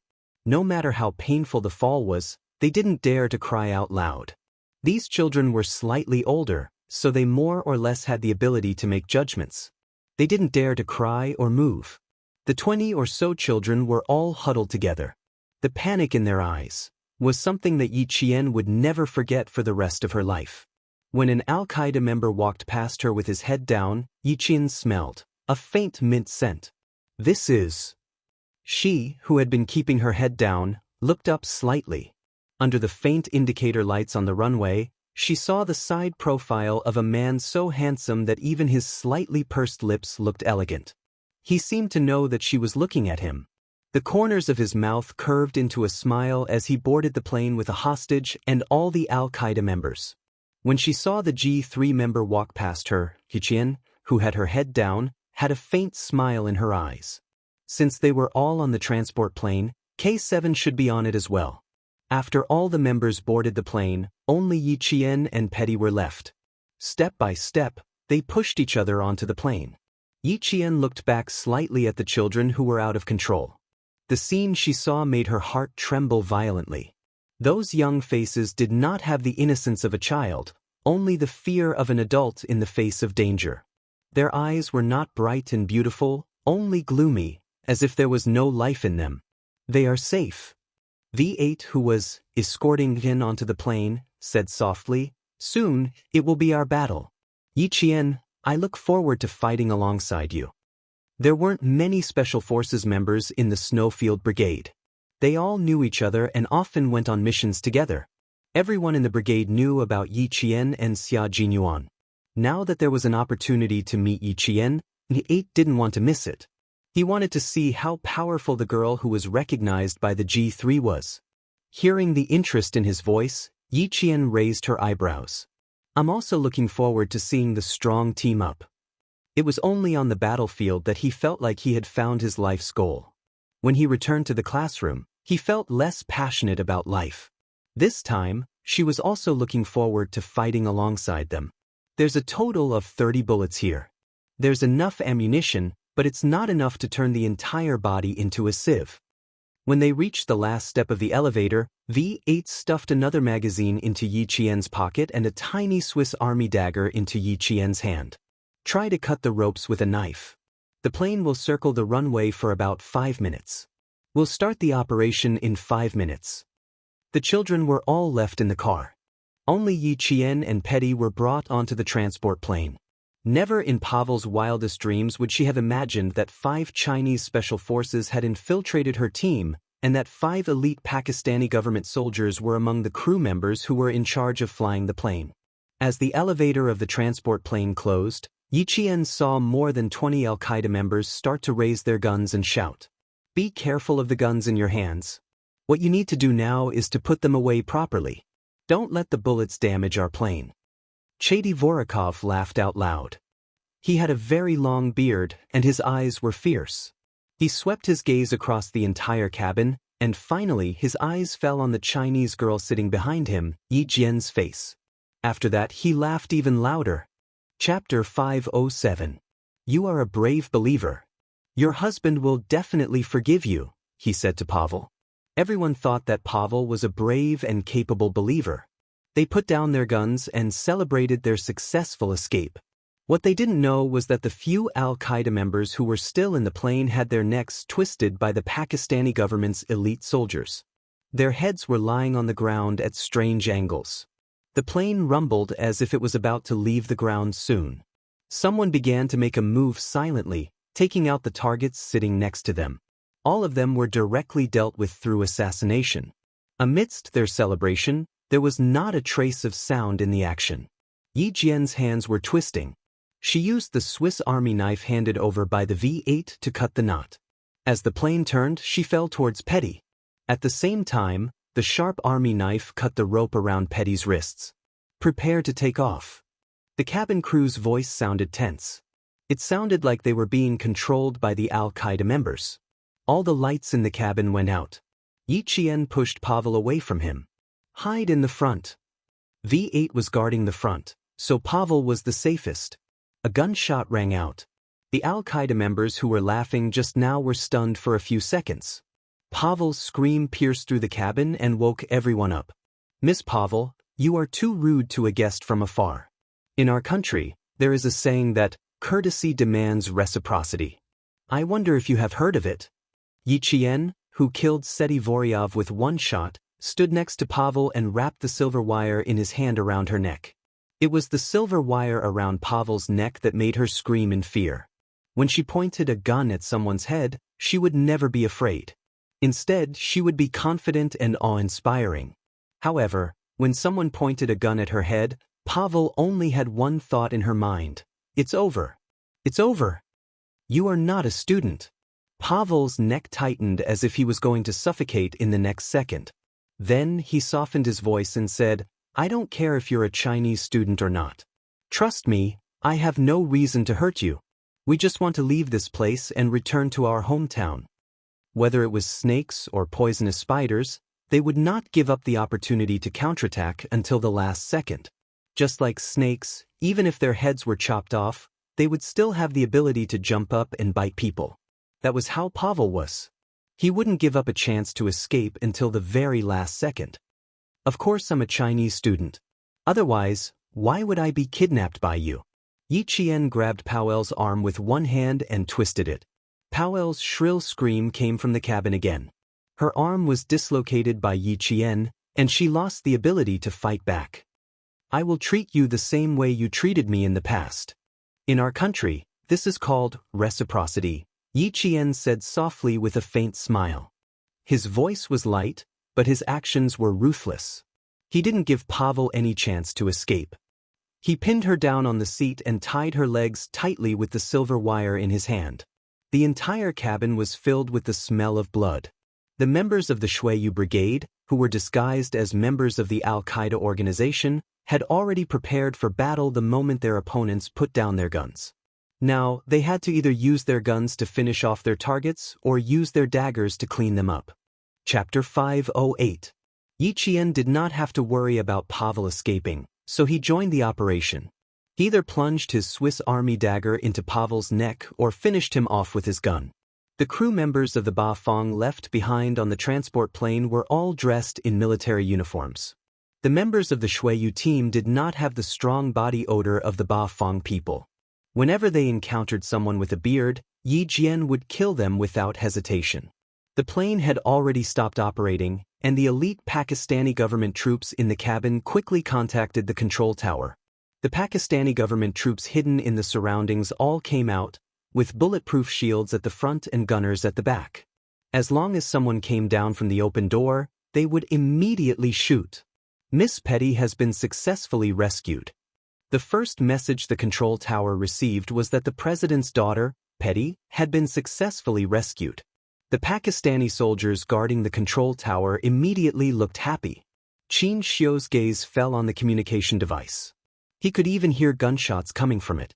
There was a gunfight on the transport plane. He clenched his fists and contacted the leader to report the current situation. Miss Petty has been successfully rescued. There is no news from Yi Qian for now. Both sides have started a gunfight. This was good news for the Chinese side. Yi Qian had always been by Petty's side. Yi Qian must have been able to protect her. Keep me updated on the situation until Yi Qian returns safely. The leader's calm expression had not changed since Yi Qian was kidnapped. He was not anxious at all. He only had the calm demeanor of a country's leader. He believed that Yi Qian would return safely. He also believed that his country's soldiers would complete their mission successfully. Some of the members of the Al-Qaeda organization got their hands on submachine guns. Bang, bang, bang, bang. Bullets rained down on the cabin. At the same time, they shouted in Urdu, telling their people to get down. Yi Qian felt a burning pain in his arm. He reacted quickly and got down on the ground. He moved closer to the Al-Qaeda member with the machine gun. He was very close to Pavel. He could not let Pavel return to the Al-Qaeda member. Don't move, little fox. A familiar voice came from beside her, and then she fell into an embrace that smelled of mint. This was Xia Jinyuan's embrace. It was gentle, generous, and so reassuring. After bringing Yi Qian to a safe place, Xia Jinyuan finally let go of him. What were you trying to do just now? Accept the offer of the guy with the submachine gun? Are you going to sacrifice yourself as a hostage? His voice was gentle when he greeted Yi Qian, but when he was calculating, his voice was cold and harsh. Obviously, he did not agree with Yi Qian's decision. Yi Qian wasn't affected by the close contact during the battle. After being reprimanded, Yi Qian said calmly, "No, I wouldn't do something stupid like that. He's too close to Pavel." Xia Jinyuan heaved a sigh of relief and chuckled.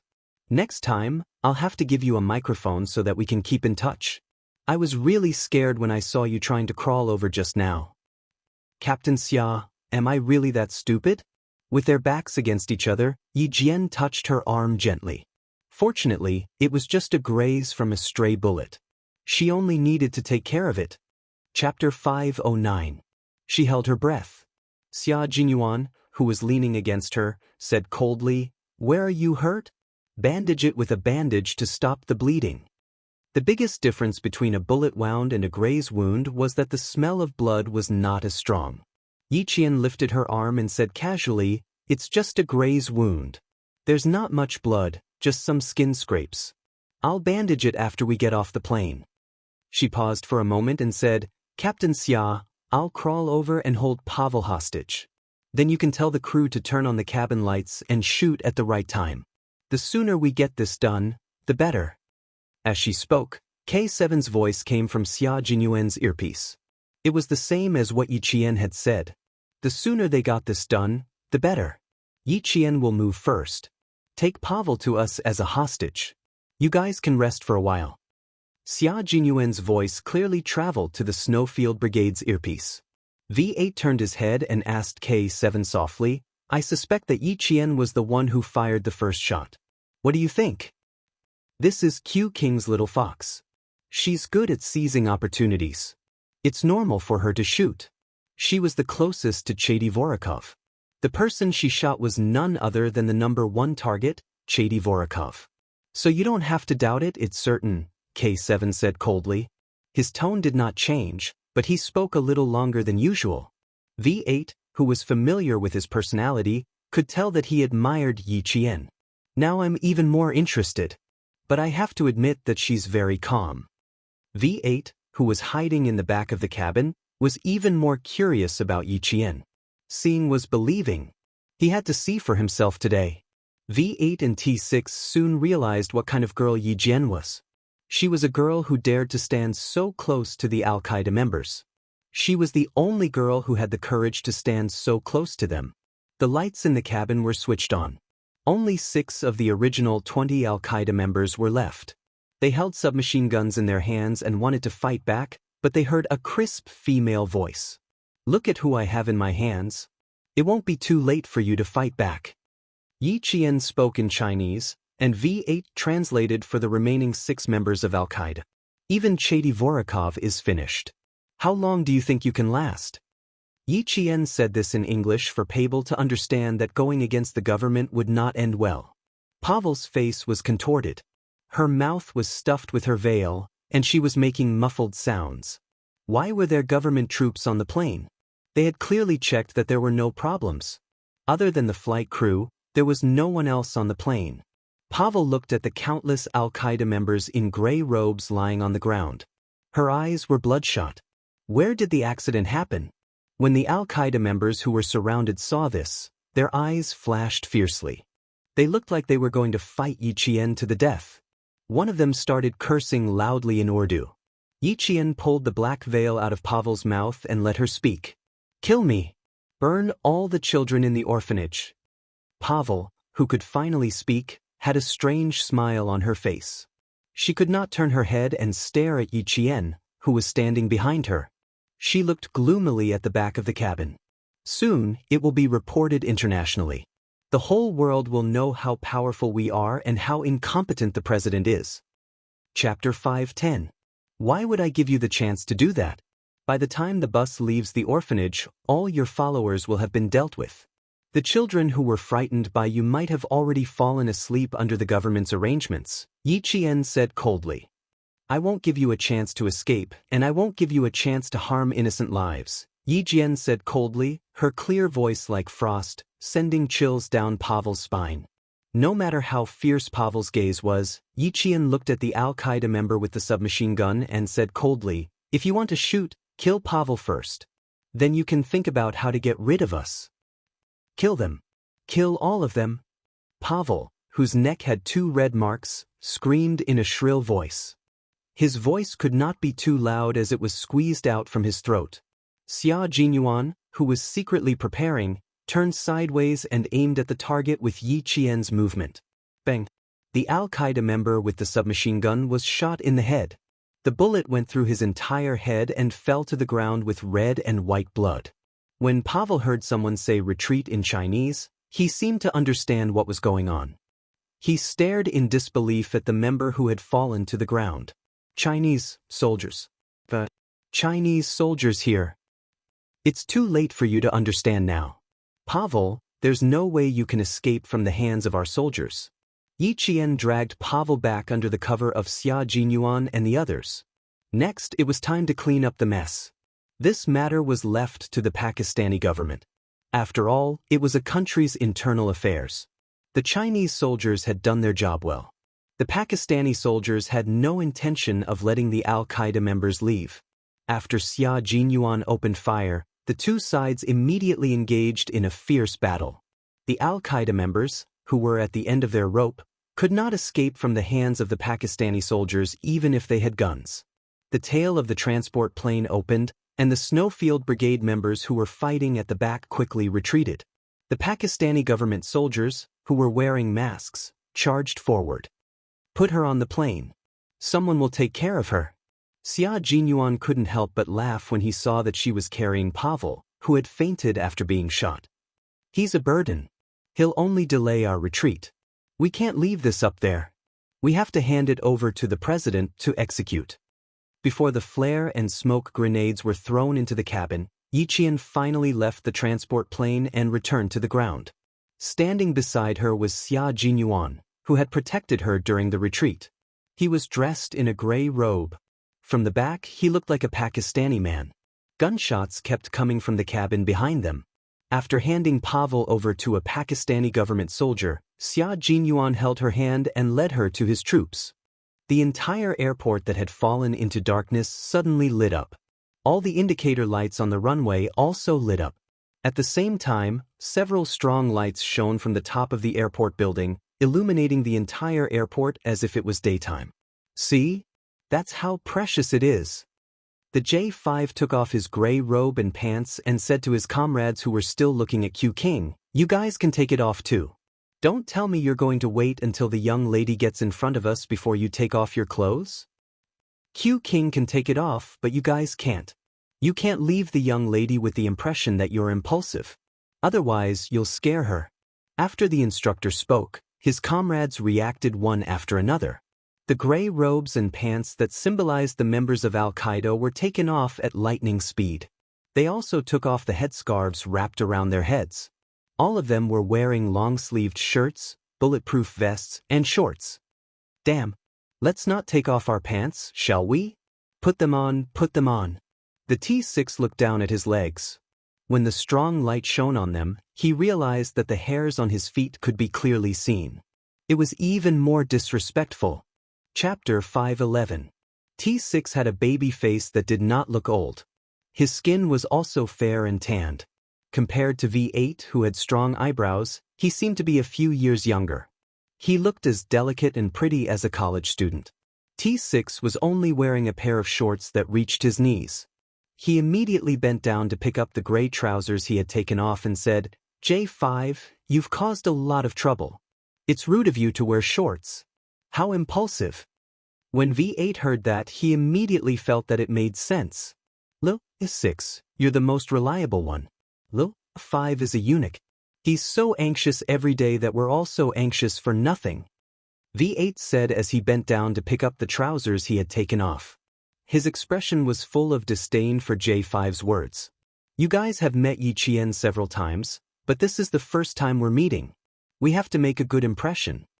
J5 put on his trousers even faster. When he heard that, he spat, "Get lost, who's the eunuch? You two are the treacherous officials. You said you'd be a supporting character, but who are you trying to impress now?" G3 clicked his tongue and said, "Public morals are degenerating day by day. People's hearts are no longer what they used to be. Since you guys are all fighting to make a good impression, I can't fall behind." After saying that, when he bent down to pick up his trousers, he realized K7 had already put them on. He looked shocked. "Bro, you're so fast. It's troublesome. I've never taken them off before." K7 had always maintained the principle of saying as little as possible in front of his comrades. Everyone was so smart, so it was easy to guess. But wasn't it easy to guess? All of them cursed in a low voice. "Fuck, doctors are so cunning. Next time, let him take them off first. His team spirit isn't strong. When we get back, let's get a week's worth of training uniforms." The strong light shone from the top of the airport building. Their shadows were very long. When they bent down, their shadows stretched out like a mountain peak. As for Yi Qian, he stepped on their shadows and walked over step by step. "It's not cold. Why did you take them off and put them back on?" Yi Qian, who had just arrived, did not know what was going on. He saw them take off their pants and put them back on in unison. He thought it was the drop in temperature that made them feel cold. Although that was what he said, he was muttering in his heart. The weather wasn't cold, and trained special forces soldiers like them could not only withstand the cold, but also the heat. How could they be afraid of the cold? Xia Jinyuan rubbed his forehead in the dark. With a smile on his handsome face, he said calmly, "To disguise myself, I had to wear the iconic gray robe and trousers of the Al-Qaeda members. Now that the mission is over, I can't wear them anymore, so I took them off." In front of his little fox, Xia Jinyuan bluntly exposed his comrades' intentions. They had clearly agreed that if any of their girlfriends came over in the future, all of them would have to play the supporting role. Good heavens, they were still trying to leave a good impression in front of little fox. "Brothers, I'm sorry. Sometimes, I really have to value love over friendship." Halfway through his sentence, Yi Qian saw that he did not continue, so he casually asked, "But what?" But when they realized that they were only wearing a pair of shorts after taking off their trousers, and when they saw me holding your hand, they felt that it was a little rude to only wear shorts. They were afraid that you would have a bad impression of them, so they put them back on. Xia Jinyuan knew what his comrades were thinking. He did not hide it from Yi Qian and told him everything. "So, don't be fooled by their imposing manner in battle. In private they are just like all men. They care about their reputation." Chapter 5:12. Yi Qian was laughing so hard that tears were dripping from the corners of his eyes. The light in his dark eyes was even more dazzling than a strong light. "You guys have a good relationship. Being from the same army is indeed different." In the past, because of his position in Fujian town and his young age, he needed to establish his prestige in front of the veterans. Therefore, Xia Jinyuan had to be a little imposing. Therefore, he didn't have much heart-to-heart with the soldiers. After arriving at the Snowfield Brigade with the same military rank, the same position, and the same goal, what was needed was not an imposing manner, but a true comrade who could fight side by side with you.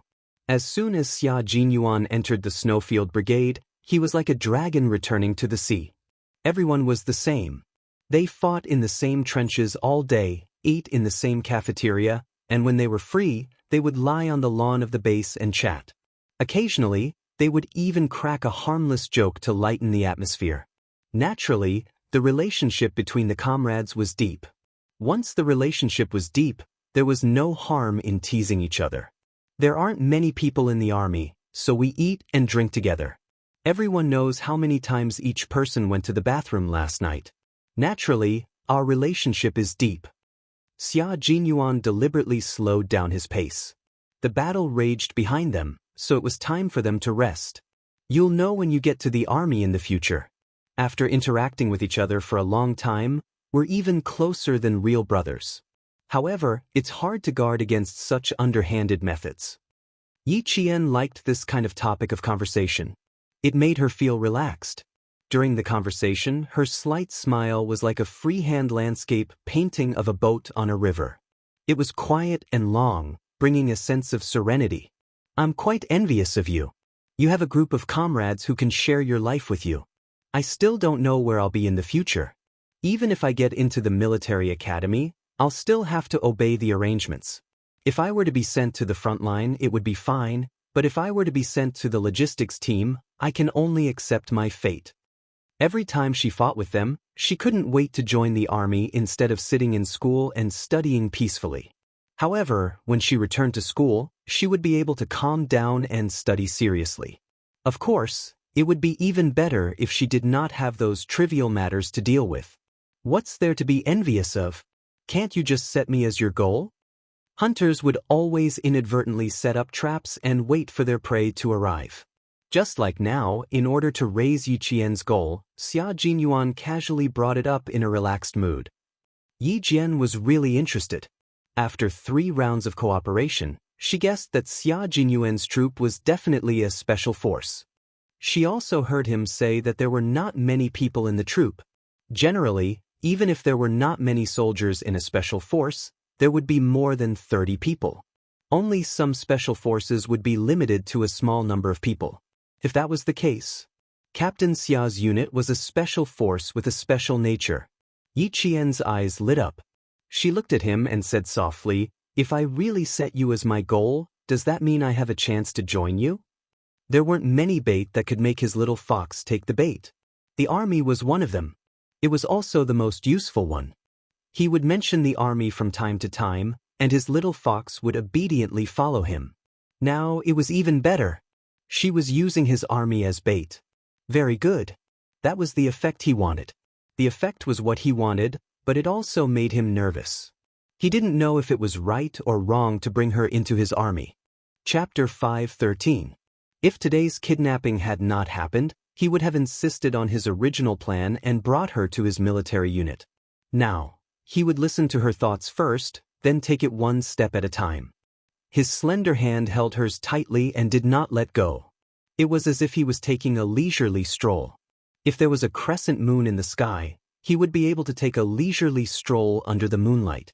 Xia Jinyuan raised his thin lips slightly and said with a faint smile, "My army? My military unit is a little difficult. If I said that even the best soldiers in Fujian Town's military unit might not be able to make it, would you believe me?"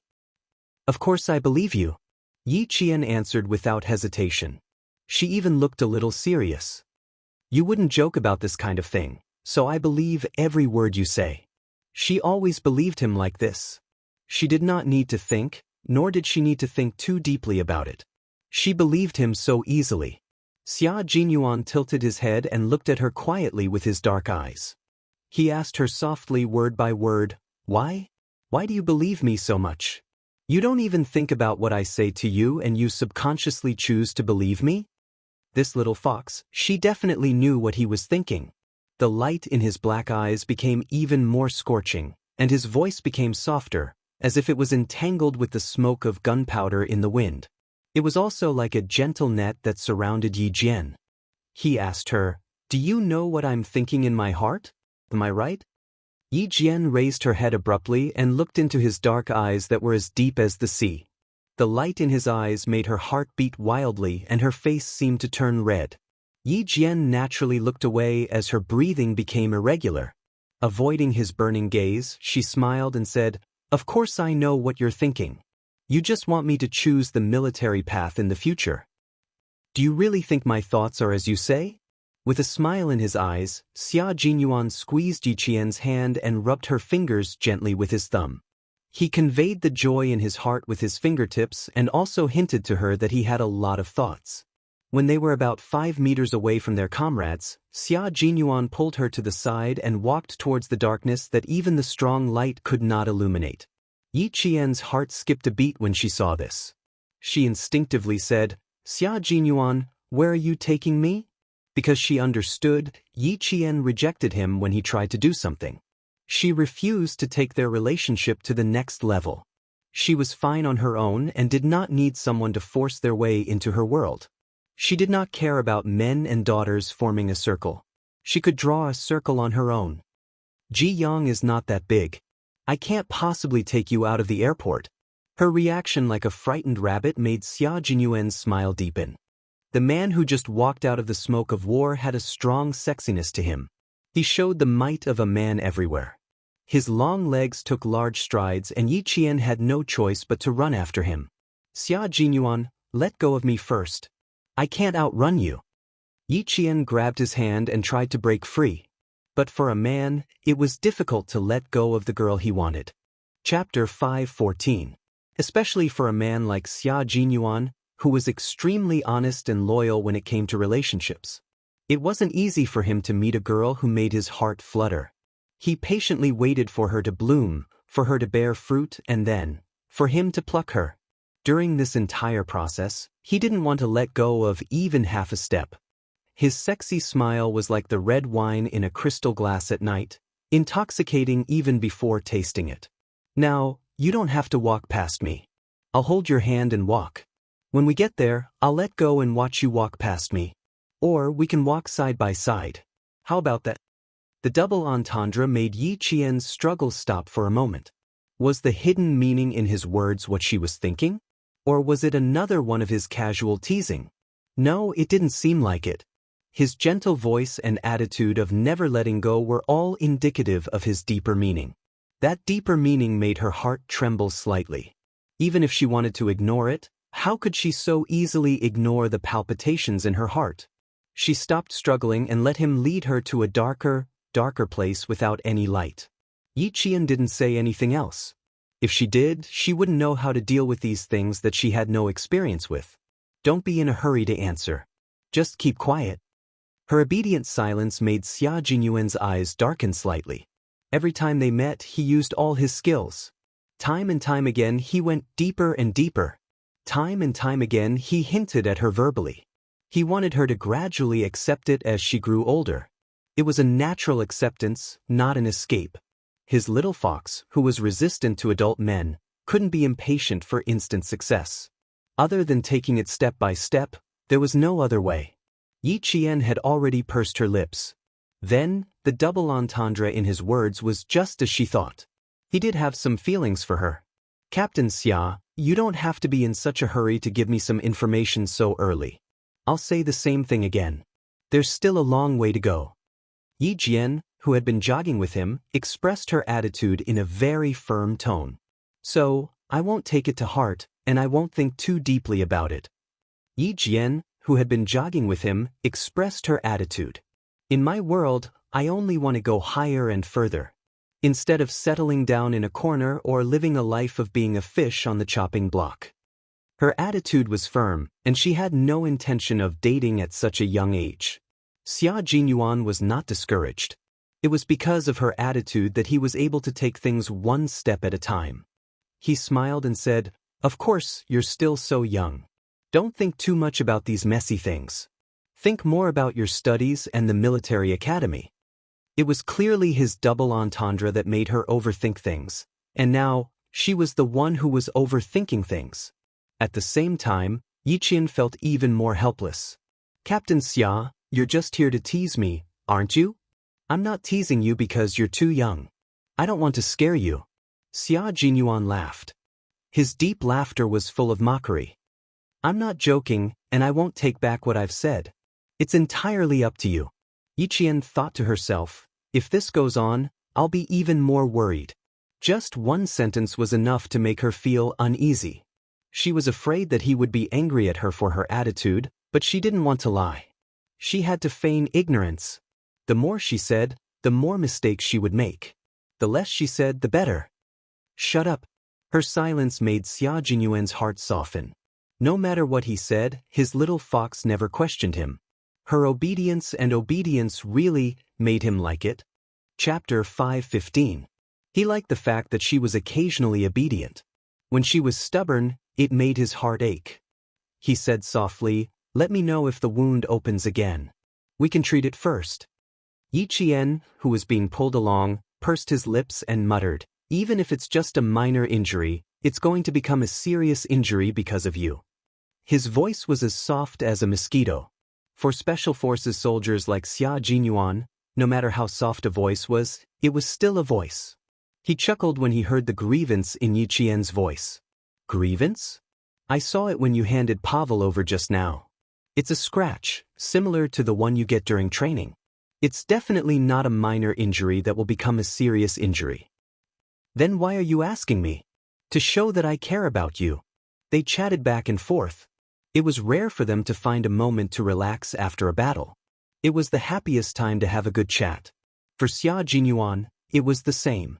After they were at least 20 meters away from their comrades in the Snowfield Brigade, Xia Jinyuan stopped and pulled Yi Qian to sit down with him. "Take a break. They still have things to tell us. We can go back a little later." He turned on his headset again and lazily said to his comrades who were still waiting for him and Yi Qian to go back, "Brothers, you've worked hard. You guys hold on for a while. I'll take a break with Yi Qian. Also talk to her. After all, she's been a hostage for almost 10 hours. She's a little traumatized. She needs to be talked to in time."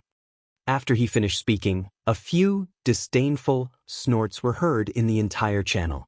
J5 put on a fake smile and said, "Q King, I'm an instructor. I'm better at talking to people than you are. You should leave Yichien to me." "Thanks. I'll deal with my own problems. There's no need to trouble you guys." Xia Jinyuan would not allow his comrades to occupy his and Yi Qian's time. There were only a few days left before the overseas visit. By the time he returned to the army and she went back to school, he didn't know when they would meet again.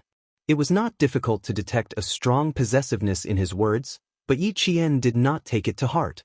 Instead, he was worried about his rascally behavior. The mysterious and unpredictable Xia Jinyuan, the multifaceted Xia Jinyuan, the scheming Xia Jinyuan, the cold and ruthless Xia Jinyuan. No matter which side he was, she couldn't figure him out. Now that the rascal was here, he couldn't do anything to him. After he hung up, Yi Jian smiled and looked at him.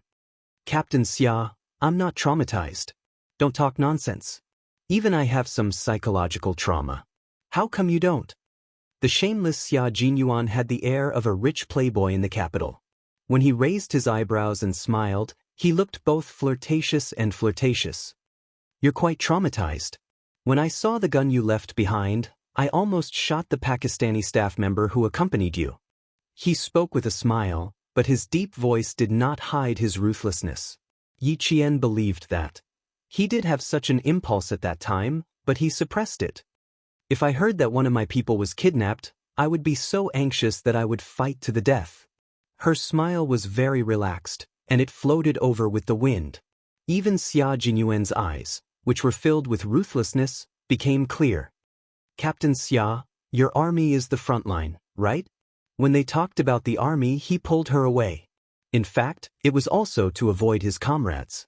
He did not answer immediately. Yi Qian said softly in the silence between them, "My goal is to enter the frontline army. Only then will I feel that my life is not in vain." Chapter 5:16. Going to the front lines. Becoming a world-class sniper like Uncle Chen, becoming an unshakable tree, even if she had to go through life and death, it would be worth it. This life was really worth it. Xia Jinyuan lay down, his body pressed against the cold ground. He looked up at the endless, dark sky. After a moment of silence, he said in a deep voice, "Then you have to work harder. We're not a team that you can join just by saying you want to." He seemed to be thinking about something as his tone was a little serious. Yi Qian, who was sitting down, turned her body to the side and quietly waited for him to bring up the mysterious special forces. What kind of team would gather such outstanding soldiers like Captain Xia and the others? They were brave and fearless, strong in combat, and had high overall quality. Even the standard equipment on them was better than the average combat team. All these things made her curious about this team and filled her with yearning. Her serious waiting made Xia Jinyuan narrow his eyes slightly. She was indeed very interested in the team he was in. Even though she didn't ask much, her actions already explained everything. "You've seen what the team is for. They rush to the most dangerous place. If you're aiming for the team we're in, that's great. But you have to continue working hard." Xia Jinyuan didn't say much. He only told her that the goal was good, but it was a little difficult. What was Yi Qian least afraid of? The one thing he was least afraid of was difficulties. His silence just now was actually because he was considering whether to let her become a member of the Snowfield Brigade. He had always thought of this, but tonight's kidnapping was a wake-up call for him. Female soldiers who were kidnapped ended up in a worse state than male soldiers. They suffered inhumane torture, both physically and mentally. Since the establishment of the Snowfield Brigade, they had never recruited female soldiers because they were afraid that female soldiers would suffer physical and mental harm. In recent years, the military headquarters had begun to propose this, but it hadn't been finalized yet because they were also worried about this problem. He had faith in Little Fox, but tonight's events had forced him to be more cautious. However, he didn't want to give up the opportunity to let her stand by his side. He was incomparably eager to put on the military uniform one day and fight side by side with her, to experience the smoke of war together. This kind of desire could not be suppressed. She was already so outstanding at such a young age, And there were still 6 more years. 6 years later, when she joined the army, how dazzling would she be? Just thinking about it now made him feel emotional. Why do I feel that Captain Xia is only giving me a taste of sweetness and not really letting me have a taste of the candy? Yi Qian, who was sitting, lowered her head and looked at the cold silhouette of her body even when she was lying down. She raised her eyebrows slightly and smiled. It looks like I really have to work hard. No matter which unit I'm in, whether I can go to the front lines, I have to work hard before everything is set in stone. Smile was confident, proud, and fearless. Just as Xia Jinyuan said, Yi Qian was the least afraid of difficulties. The more difficult it was, the more she would conquer it. Xia Jinyuan, who was frowning in the dark, heard this and a trace of determination flashed across his eyes. He restrained his expression and said in a low voice, "There are still differences between frontline units and special forces. All I can tell you is that all the brothers in my unit are the best of the best." Chapter 517. Xia Jinyuan's voice was low and heavy, as if it was filled with molten iron. Combat, precision shooting, high-speed driving, electronic blasting, communication decoding, and flying in the sky and running on the ground. All of these are necessary. Yi Qian, you've only traveled less than 1,000 miles in your long journey. There are too many things you need to learn. You need to know how to drive all kinds of combat vehicles, use all kinds of domestic and foreign weapons, be proficient in all kinds of radio and communication devices, and learn how to assassinate, scout, and destroy. Little fox, you're just a beginner. It will take you at least 5 years to become an elite Special Forces soldier. If you really want to join my unit, then as long as you can meet the requirements in the next 6 years, my comrades and I will definitely welcome you. Meticulous selection and strict training over a long period of time had finally created the Special Forces members of the Snowfield Brigade with unique skills and extraordinary skills. Yi Qian's eyes sparkled when he heard what Xia Jinyuan said. He nodded vigorously, and his voice was filled with excitement. As long as there's a chance for me to learn, I will definitely make good use of it. She continued, "You brought me to participate in the car training because you wanted me to become a Special Forces soldier, didn't you? How did the smart little fox become so dumb all of a sudden? The 4-year plan Uncle Chen and Uncle Jen drafted for you was based on the training plan of the Special Forces in the triangular state of the United States. But our requirements are stricter now, and we have more skills." Since she had the same thoughts, then he was definitely going to hold her hands. He would tell her how to proceed and support her on this path until the day she left the army. From the looks of it, your outstanding performance in several missions has already been noticed by the military. Otherwise, they wouldn't have proposed to let you be a student who went abroad for an interview this time. They also asked you to train with the motor vehicle soldiers within a month. Yi Qian, the military has high hopes for you. Now, you can either cherish it or give it up. Before the military orders are issued, there's still time. His words made Yi Qian's expression turn cold. He said in a low voice, "Captain Xia, are you saying that there's a high chance that I'll join the frontline army?" "That's right. As long as you keep progressing at this rate, there will definitely be a place for you in the frontline." He had been thinking about whether or not to let her become a member of the Snowfield Brigade. Now that he thought about it carefully, since the military had already taken notice of his little fox, wouldn't it be obvious that the military wanted her to follow her leader to secretly visit a war-torn country at such a young age? As such, his worries were not worth mentioning in the face of military orders. Xia Jinyuan, who had been keeping track of how much time he had left, used the strength of his waist to support his upper body, sat up nimbly, and said with a smile in his dark eyes, "The most important thing for you now is to have good skills before you join the army, so that the military and the country can rest assured about you. In your first year of high school, Yi Qian, you have to work hard. Follow Uncle Chen more often and endure more hardships. It will be good for you." This conversation was the most serious one Xia Jinyuan had ever had. In the past, he had been hiding it, but now, he was truly involved in Yi Qian's life. "Okay, I understand." Yi Qian nodded solemnly. The determination between his eyebrows was no less than that of a real soldier. After being reborn, she no longer wanted to be a coward for the rest of her life. She wanted to stand at the top of the mountains and look down on the past. Chapter 5:18. His little fox had already gone through basic training and had the basic skills and tricks that it could rely on to survive. Even the important training programs were being carried out one by one, and the results of the training were finally reflected in every operation. For example, this time, she was fighting alone in the enemy camp. With her wits, she completed a major task that even the leaders praised. She switched out all the gasoline and saved the lives of dozens of hostages. The smart little fox had already walked the path of a Special Forces soldier. At this moment, even though he couldn't see her face clearly, Xia Jinyuan had already sketched out her facial features in his mind. He thought about it deeply and repeated it over and over again in his heart. He knew that his little fox must be very charming at this moment. She had a pair of exceptionally calm eyes that were as bright as the stars and as deep as the water. She had a face that was as beautiful as a flower and as beautiful as water. When she smiled, she was like a blooming flower. When she faced the enemy, she was as cold as frost and snow. How could Yi Qian not be charming? Xia Jinyuan, who was expected to return in 10 minutes, jumped up. He stretched out his hand and gestured for Yi Qian to take his hand and stand up. All right, let's return to the team. They gave us 10 minutes. Any later and we'll be seen as they're really waiting for us. Naturally, it would take some time to hand over to the Pakistani government. 10 minutes would be enough. J5 and the others were waiting for the car arranged by the Pakistani government to arrive at the airport and send them back to the hotel. They didn't rush Xia Jinyuan. A soldier with a sense of time wouldn't miss the time to return to the team.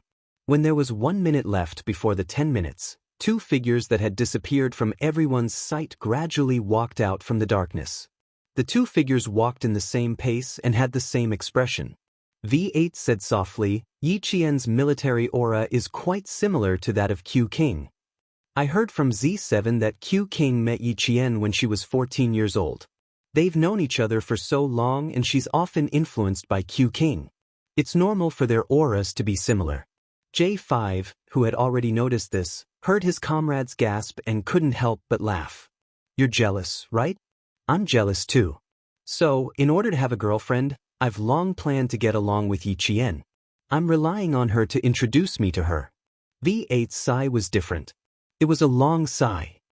They're considered childhood sweethearts. It's too late for me to catch a childhood sweetheart now. After being single for so many years, she's a few years older than Q King. With a handsome baby face and an occupation that couldn't be revealed, V8 had a painful experience of going on blind dates. Everyone in the unit knew that V8, who had gone on countless blind dates, didn't believe that he was a soldier.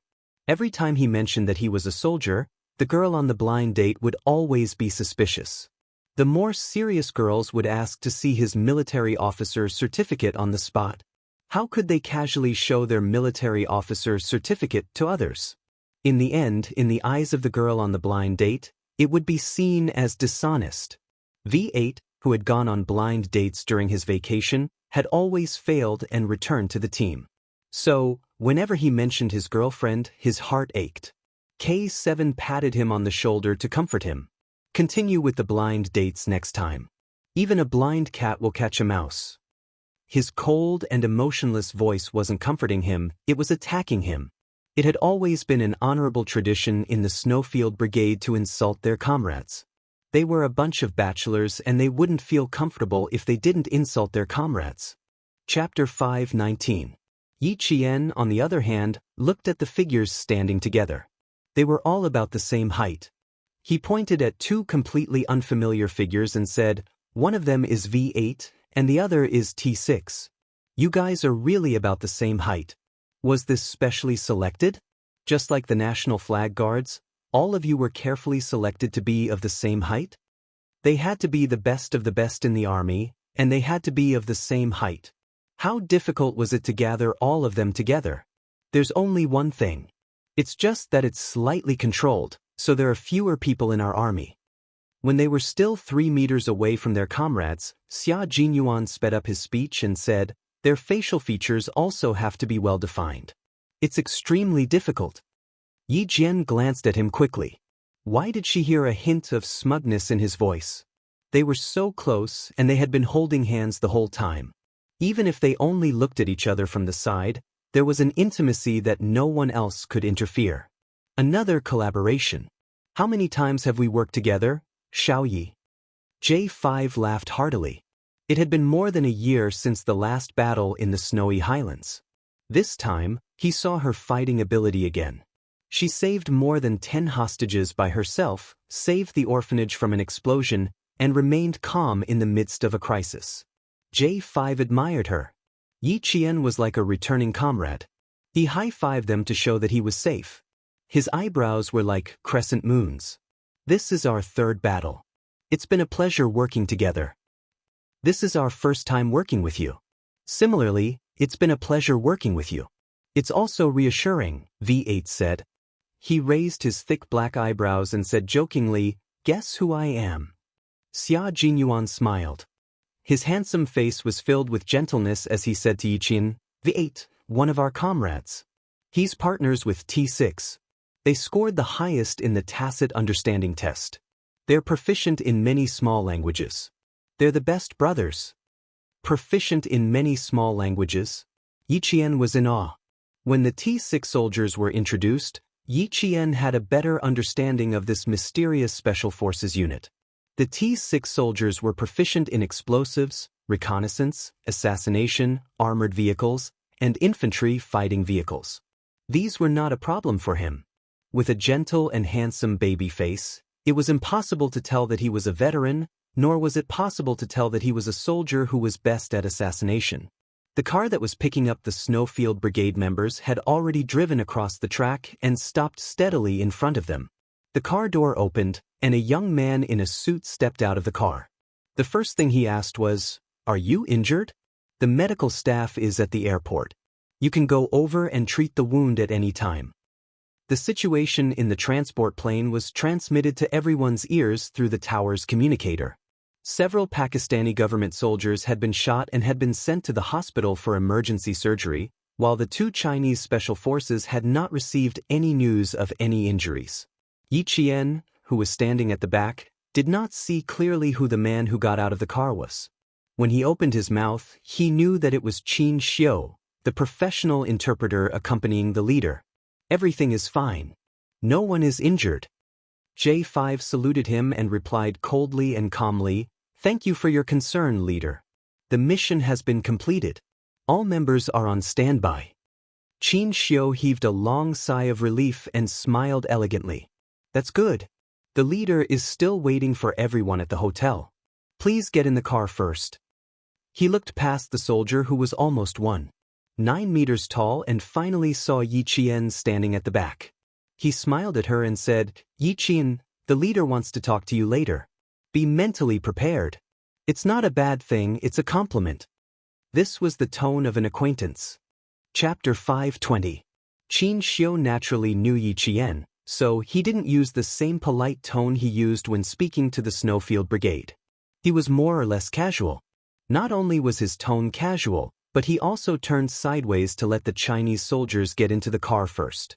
When it was Yi Qian's turn to get into the car, he gently pulled her wrist and said, "You sit with me. They can get in first." Xia Jinyuan, who was about to help her into the car, stopped in his tracks and turned to look at Qin Xiu. He said in a deep voice, "Her arm is injured. We will need to treat it for her after we get into the car. Interpreter Qin, let her sit with me." This time, Qin Xiu recognized Xia Jinyuan, who was chosen by his mother as the best son-in-law. Based on this alone, Qin Xiu's attitude was gentle and polite as he said, "I'm sorry, I was reckless." He then said to Yi Qian, "You get into the car first and let them check on you. If you need to go to the hospital, we can immediately send another car to the hospital to treat it." Yi Qian didn't want to send another car to send her to the hospital. She raised her arm and said, "It's just a graze. I can treat it myself. There's no need to go to the hospital." There was light in the car, and she was standing at the door of the car. Qin Xiu saw a burn on her arm. This was caused by a stray bullet hitting a hard object. It dissolved most of the bullet's power and changed its trajectory, causing a burn. It was one of the lightest bullet scratches. "Then let's go to the car to treat the wound. There's a first aid kit in the car." Qin Xiu had seen gunshot wounds before, and he himself had suffered a graze before. He knew that there was no need to go to the hospital with this kind of injury. He didn't say anything else and helped Yi Qian up. Xia Jinyuan, who had already gotten into the car, held her wrist and got into the car. The medical kit was fully prepared. Xia Jinyuan placed Yi Qian's left hand between his knees.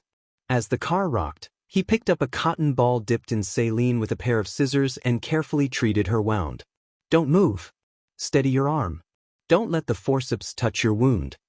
Qin Xiu, who was sitting alone on the side, was about to stand up and support Yi Qian's shoulders when she heard this. However, she saw that Yi Qian had already grabbed the back of her chair with one hand and stabilized her swaying body.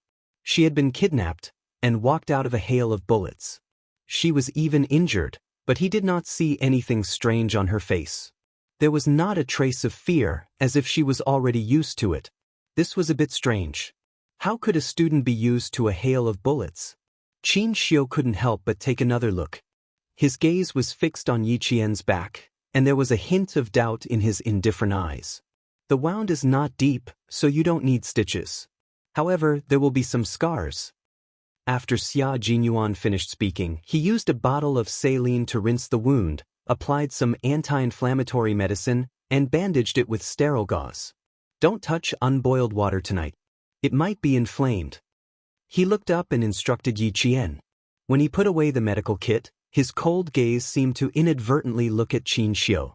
As if he had just realized that he was looking at Yi Qian, his thin lips curved slightly, revealing a polite but distant smile. Qin Xiu nodded slightly and calmly looked away. Both of them came from good family backgrounds and were rich young masters in the capital. The noble aura in their bones was not something that could be learned by others. They were born with a noble aura. This was a confidence that was engraved in their bones. It was not something that could be cultivated.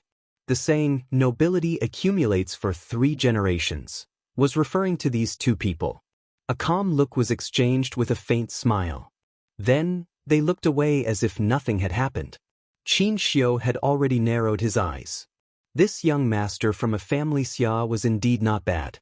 However, the old madam of the family Xia did not get along with the old madam of the family Xia. If he wanted to marry the daughter of the Qin family to a family Xia, it would be difficult to get past the old madam alone. Chapter 521. The Qin family and the Xia family were both old aristocratic families in the capital. Even if their ancestors went back 3 generations, there was still a genealogy. However, the Qin family and the Xia family were slightly different. The old master of the Qin family went abroad during the war and later returned to the country to become a diplomat. Only then did the Qin family take root in the capital again. Family Xia, on the other hand, did not go anywhere. When the war broke out, old Master Xia and his 5 brothers all gave up writing and joined the army. When the war ended, only 3 of the 5 brothers were left. Old Master Xia was the youngest, and now he was the only older member of the family Xia. Logically speaking, the 2 families were both aristocratic families in the capital and were somewhat related by marriage. However, in reality, there was no marriage at all. As a result, Qin Xiu's mother had to put in a lot of effort to marry her daughter into family Xia.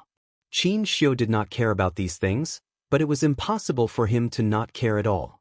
Otherwise, how could he explain to his parents? However, Qin Xiu was also thinking about how to talk to Xia Jinyuan.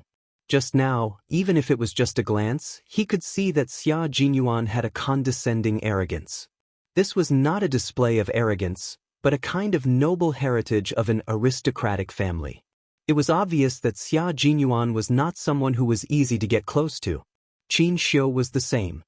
He looked gentle, but there was a sense of alienation in his bones that kept people thousands of miles away. After getting out of the car, Qin Xiu said to Xia Jinyuan, "Major General is waiting for everyone's report. I will take Xiao Yi to him first." "Sorry to trouble you, Interpreter Qin." Xia Jinyuan smiled at him politely, then said to Yi Qian, "You have been with him for 2 days.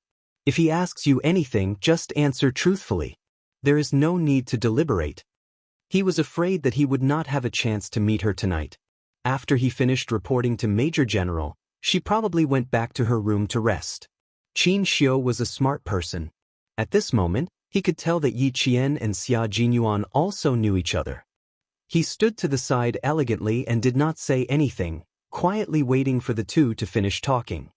Yi Qian knew that Qin Xiu was worried that she would think too much and lose her honesty in front of the leader, so he reminded her to say whatever she wanted to say. No matter what, this elegant but dangerous man would always remind her appropriately and tell her what she should do. Xia Jinyuan wanted to raise his hand to rub her head again, but in front of so many comrades, he had to restrain himself. In the end, he gently patted her shoulder and said softly, "Leader is concerned. Leader is care."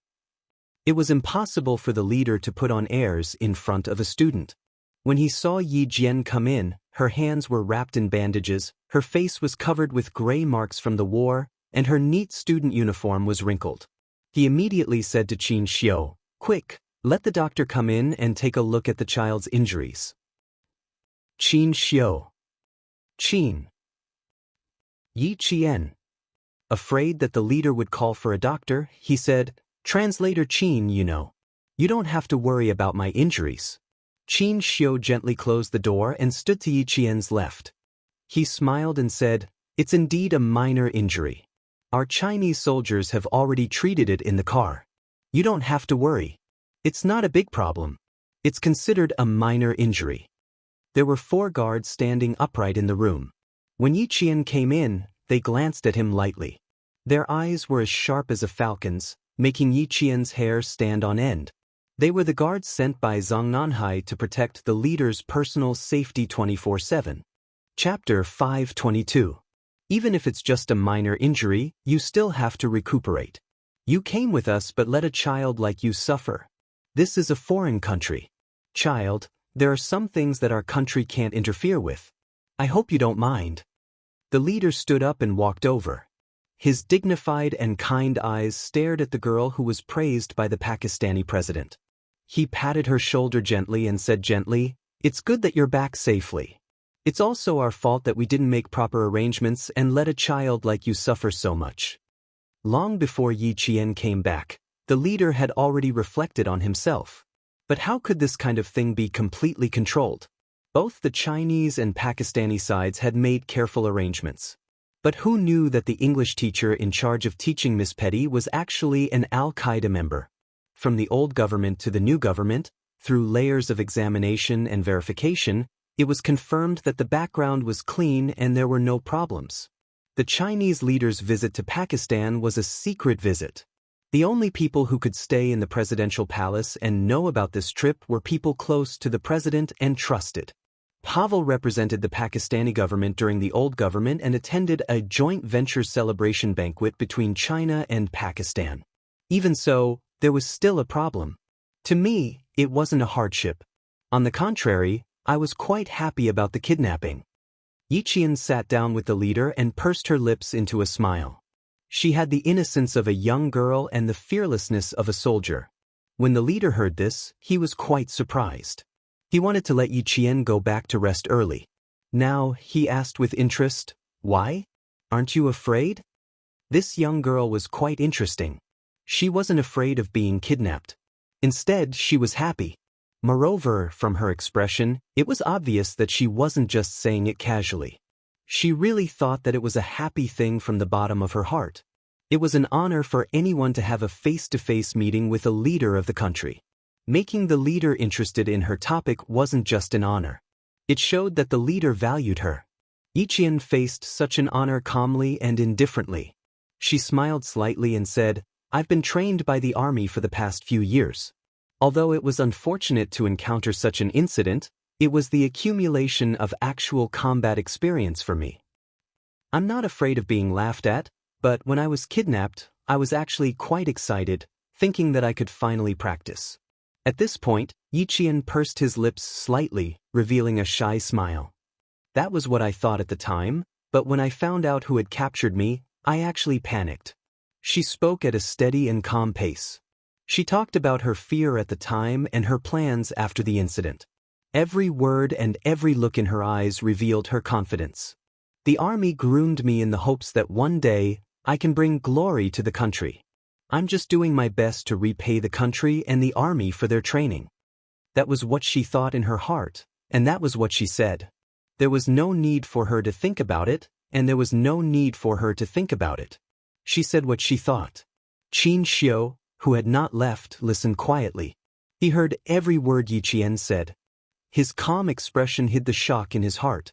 She was just a high school student. What she could say and what she could do was far beyond anyone's expectations. Even the leaders were no exception. Chapter 523. The reason why the leader came to meet Yi Qian so late at night was also because he was worried that the student might be scared and wanted to have a heart-to-heart talk with her. In addition, China had decided to keep Yi Qian by Petty's side as a hostage. It wasn't that China didn't value her, but from the perspective of the relationship between China and Pakistan, they had no choice but to consider the big picture and make Yi Qian suffer. In the end, there were many things that she didn't say out loud, but she had already thought it through clearly. She even treated this kidnapping as an accumulation of actual combat experience. Good child, you did very well. I'm very glad that I brought you with me on this trip. If it was another student, I'm afraid that they wouldn't be sitting here chatting right now, but would still be anxiously waiting. It was the right decision to let the local army raise you. You are now in your second year of high school and will soon become a third-year high school student. Study hard, and the door to the army will definitely be open for you. The leader had some understanding of Yi Qian's family situation, but regarding Yi Jifan's matter, the military couldn't possibly report it to the higher-ups. The country's leader, who had to deal with a myriad of affairs every day, couldn't possibly deal with a local official. The current situation was already very good. Yi Qian didn't need to fight for any special treatment. She would use her own hands to win the final victory. Because there were no changes to tomorrow's itinerary, they still had to visit a school. After about half an hour of talking, Qin Xiu, who was waiting by the side, received an internal call. It was from the army's major general, who had an urgent matter to report to the leader. The leader personally sent Yi Qian to the door and instructed Qin Xiu to make sure that the staff took good care of Yi Qian. Yi Qian could go back to rest, but Xia Jinyuan and the others couldn't. When they walked out of the door, they saw Xia Jinyuan and the others, who were already in their military uniforms, walking behind the army's major general. Their steps were orderly and dignified as they walked towards them. Their gazes met briefly, then they calmly looked away. The plan for tomorrow's trip would not change. Tonight, Xia Jinyuan and the others still needed to make careful arrangements. It would probably be 3 or 4 o'clock in the morning by the time they walked out of the leader's room. At 4 o'clock in the morning, Yi Qian, who had fallen into a deep sleep, suddenly opened his eyes. His left hand reached for the pistol under his pillow, and as he turned around to hide under the bed, he felt for the military dagger beside the bed. He stuffed the extra pillow under the blanket, pretending that he was still asleep and quietly waiting for the intruder to come in. Turning on the lights, Yi Qian saw Xia Jinyuan, who was dressed in camouflage, walking over with a cold gaze. His gaze fell on the bed disguised with pillows, and a smile suddenly appeared on his handsome face. Xia Jinyuan, who was dressed in green forest camouflage, had a combat helmet tucked under his arm. His handsome face was painted with a special camouflage oil that ruined the original lines of his face and reduced the contrast between the forest camouflage on his body and the surrounding environment. He stood beside the bed, his clear eyes smiling as he looked at Yi Qian, who stood up from the side of the bed. It's 4 o'clock in the morning, Comrade Yi Qian, you need to come with us to a place. The entire process of him coming in and standing beside the bed took about 20 seconds. His little fox had already completed her camouflage from the top to the bottom of the bed, and even used a pillow to pretend that she was still asleep. Yi Qian stood up from the side of the bed when he heard his voice. Looking at him, who was dressed in forest camouflage, he vaguely guessed that he was going out to fight again. Yi Qian, who was no longer sleepy, smiled when he heard that he needed to go with them to a place. He looked at him with clear eyes and asked, "Do I need to disguise myself too?" Chapter 524. Of course. Go open the wardrobe and take a look. There are clothes prepared for you inside. You have 2 minutes to change and gather here. Xia Jinyuan took a deep look at Yi Qian, who already had a look of anticipation on his face. He couldn't help but smile even wider. However, in the depths of that faint smile, there was a darkness that Yi Qian didn't notice. He watched as she walked out. She was wearing a short-sleeved fitness shirt like a male soldier. She walked quickly to the wardrobe. When he looked up again, he saw that she had already opened the wardrobe door, revealing a pair of beautiful and straight calves. Even her ankles were beautiful. There was a camouflage bag at the top of the wardrobe. If she didn't straighten her body and tiptoe to look at it, she wouldn't have noticed it. After Yi Qian returned to her room, she opened the wardrobe and took out her clothes to take a shower. After opening the wardrobe door several times, she still didn't notice that there was a camouflage bag on top of it. She took the bag out and unzipped it. A brand new jungle camouflage training uniform was neatly pressed under a bulletproof helmet of the same color. "You actually prepared it for me. Captain Xia, why didn't you mention it to me?" Yi Qian took out the helmet and the camouflage uniform. She hugged the entire set and turned to the bathroom to change. After she closed the door, she heard the rustling sound of changing clothes. Xia Jinyuan's smile faded slightly and he smiled as usual. "When we decided that you would be going abroad for an official visit, the military prepared it for you. After you change, put on the helmet and pistol and come out. We'll wait for you outside." She was changing inside while he stayed in the room. It would be strange if the group of people outside didn't think too much about it. For the sake of her reputation, he had to avoid it. In 1 minute and 40 seconds, Yi Qian changed into her combat uniform, helmet, and face paint. In 1 minute and 55 seconds, she arrived at the rendezvous point. Her slender and straight figure was like a pine tree in an abyss. She could stand proudly in the frost and snow, and she could face the wind and rain. She looked refreshed in the jungle combat uniform and was full of fighting power. She was like a bamboo shoot that had broken out of the ground and was only waiting to grow. Xia Jinyuan fixed his gaze on her. The moment he saw her, his eyes darkened. It was as if something heavy had accumulated in his pupils, revealing a repressed seriousness. That night, the little fox would truly go to war as a soldier. That night, his little fox's hands would be stained with blood as she fought for the country. War meant slaughter. He wondered if the little fox would still be afraid of it. If he saw his hands stained with blood, would he have nightmares? After all, it was so small. It had come too quickly, too suddenly. He had no way to fight for her again. The major general and the senior leaders had already agreed. Yi Qian walked over to Xia Jinyuan with the might of a soldier. She stood at attention and saluted. She appeared in front of the 6 members of the Snowfield Brigade with the posture of a soldier. After she saluted, Xia Jinyuan and the other 5 people saluted back with a solemn look. They didn't stop at all. Standing in front of them was not a student, but a comrade. A comrade who was about to go to war with them. He was the person they trusted the most. He was a comrade who could forget about age and identity and take care of each other. He was a comrade who had gone through life and death together. Xia Jinyuan's eyes darkened. When he saw the girl in front of him who was as cold as a spear, a light slowly broke through the darkness in his eyes. Finally, a faint smile appeared on his face. Chapter 525. This was the path he wanted to take with her. They would kill for their country, fight for their country, even if their hands were stained with blood. Come, fold your hands again. Just now doesn't count, just now doesn't count. J5 had a deep smile on his handsome face. He stretched out his right hand, and then K7 and the others all folded their right hands over the back of their own hands. He then said to Yi Qian in a loud voice, "Use whichever hand you're holding the gun with."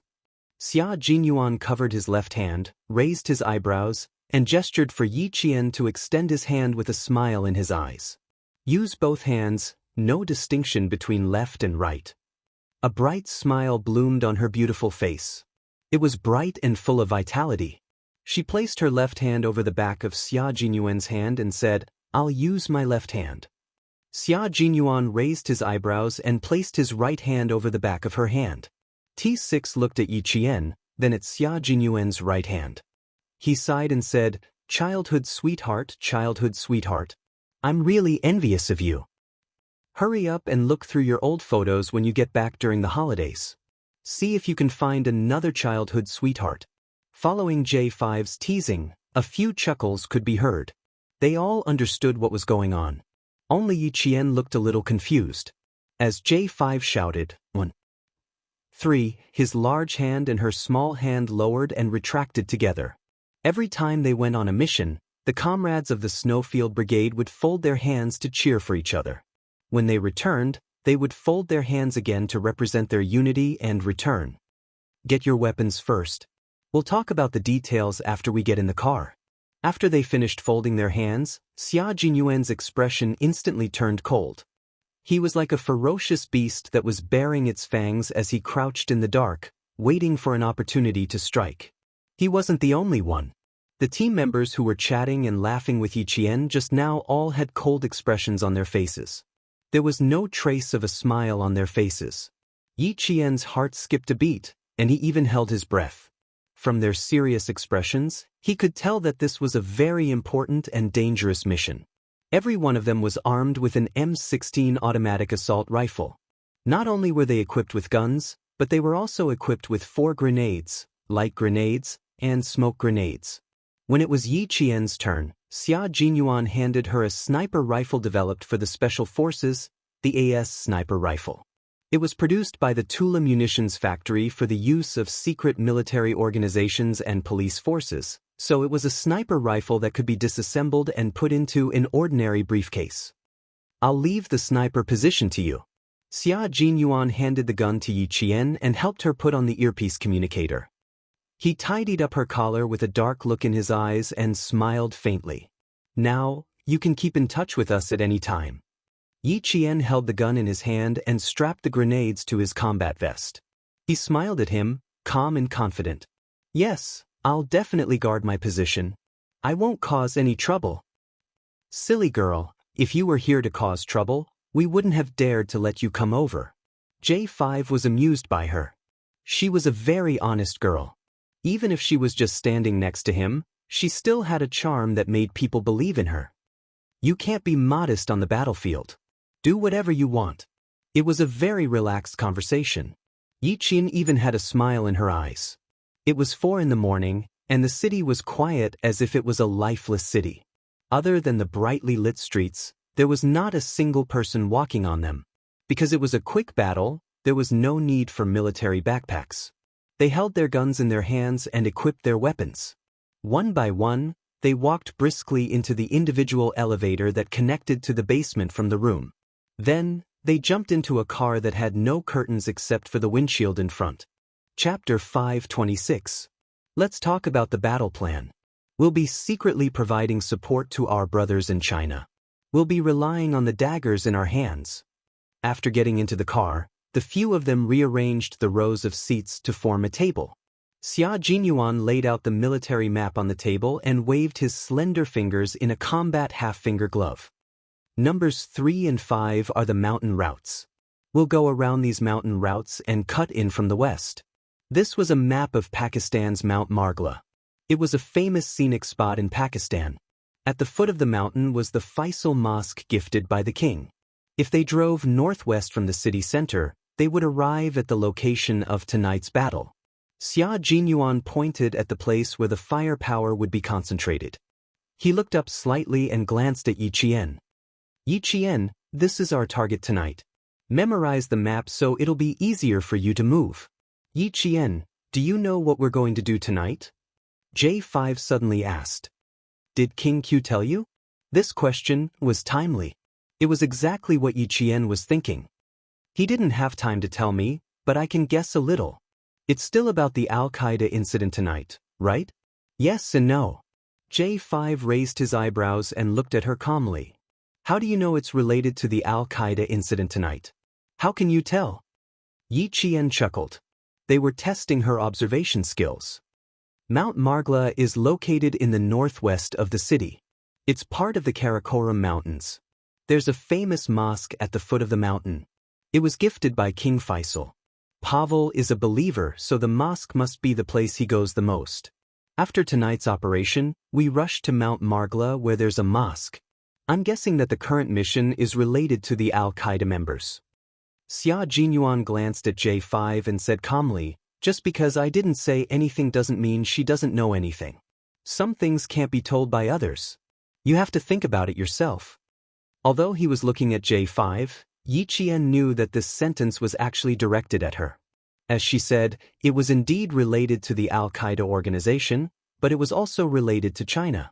The Pakistani government forces learned that there were not only Al-Qaeda members in Mount Magla, but also Chinese people.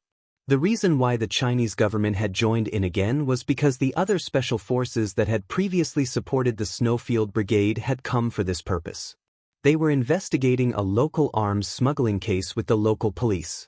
However, the investigation went further and even involved a foreign terrorist organization.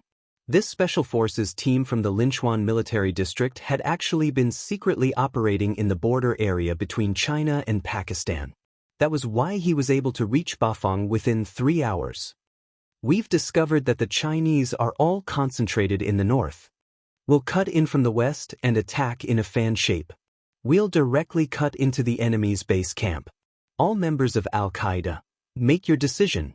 Xia Jinyuan, who was in charge of the entire battle plan, had a deep and cold look in his eyes. Even his voice was devoid of any warmth. It was cold, heavy, and piercingly cold as it traveled to everyone's ears. We'll be responsible for assassinations and arresting suspected Chinese personnel. The brothers from the Linchuan military district rarely had the opportunity to go abroad to fight terrorism. Now that they had found out that the enemy was related to China, they returned to China overnight last night. The Snowfield Brigade's Special Forces team was responsible for cutting into the enemy's base camp. From this, one could see the difference between the two special forces. Chapter 527. When the car arrived at the exit point, the sky began to brighten. Under the faint light, the group of people entered the endless mountain range, all the way to the horizon of Mount Magala. This was an iconic scenic spot in Pakistan. There were very few people in the deeper parts of the mountain range. In addition, the situation in Pakistan was not very good, so mountaineering enthusiasts stopped at the developed mountain range. No one dared to go any deeper. However, Yi Qian and the others were going to the undeveloped and dangerous depths of the forest. Their camouflage uniforms were the best camouflage in the green forest. When the sky was slightly brighter, they bypassed 2 tourist routes and entered the undeveloped area at 3 in the afternoon. This was also the area where the Pakistani government put up a "no trespassing" sign. Once they entered the area, they began to move cautiously. There were people in front leading the way, observers on the left and right, and observers at the back. The 7 of them maintained a high level of vigilance and moved forward at the same speed. Everything is normal. Keep going. K7, who was in charge of scouting, told his comrades to keep up with them through his earpiece. His calm voice gave them a sense of security. Xia Jinyuan, who was kneeling on one knee, bowed and stood up.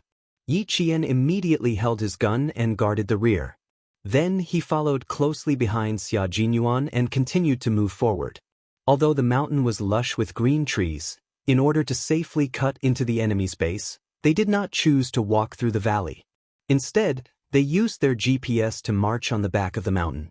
As a result, the entire journey was extremely dangerous. If they were not careful, they would fall down the mountain and hit a tree. At 5 o'clock in the afternoon, the sun had already set. Walking in the middle of the forest, Yi Jian smelled a very light, abnormal smell in the rotten leaves of the jungle. Yi Jian narrowed his eyes and warned in a low voice, "Someone is here. Hide." They were on the back of the mountain, and they were far away from the development zone. They couldn't let their guard down if someone suddenly appeared. But what they didn't understand was, how did Yi Jian find out when K7, who was scouting ahead, didn't find anything strange? Scent, there is a different scent. Yi Qian was afraid that they still did not believe him, so he explained, "I smell a different scent in the wind." This explanation was indeed not very convincing, but no one questioned it at this time. They all chose to believe him. Of course, their comrades believed him. If you have any questions, you can ask them later. 3 minutes later, they saw 2 bearded men in gray robes with machine guns on their backs. They climbed up the bushes and leaves in the forest with their hands and walked towards them from below. They also had AK-47 assault rifles on their backs. There really was someone. Apart from Xia Jinyuan, The rest of the team members widened their eyes slightly. She smelled other odors in the wind. Her sense of smell was too sensitive. V8, who was hiding on a high rock, made a hand signal to Yi Qian and Xia Jinyuan, who were closest to the two men. Capture them alive and kill them. Okay. Yi Qian raised his hand and answered. He quietly exchanged a look with Xia Jinyuan. When the two men were in front of them and they could clearly see the size of their feet, the two men who were hidden in the bushes grabbed the two men's ankles and pulled them behind them. The two men immediately fell to the ground heavily. Before the men could make a sound, the two men jumped up at the same time and stepped on their backs with one knee. The daggers in their hands were pressed against their necks. Behave! Chapter 528. Xia Jinyuan warned them in a low voice in English.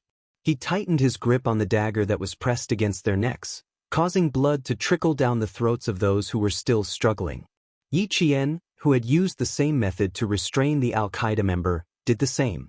He did not give the other party a chance to make a sound, nor did he give them any chance to struggle. They were moving at the same speed, making the same move, and even their attacks were synchronized to the point that there was little difference. But J5 and the others were dumbfounded. The cooperation between these two people was really quite tacit.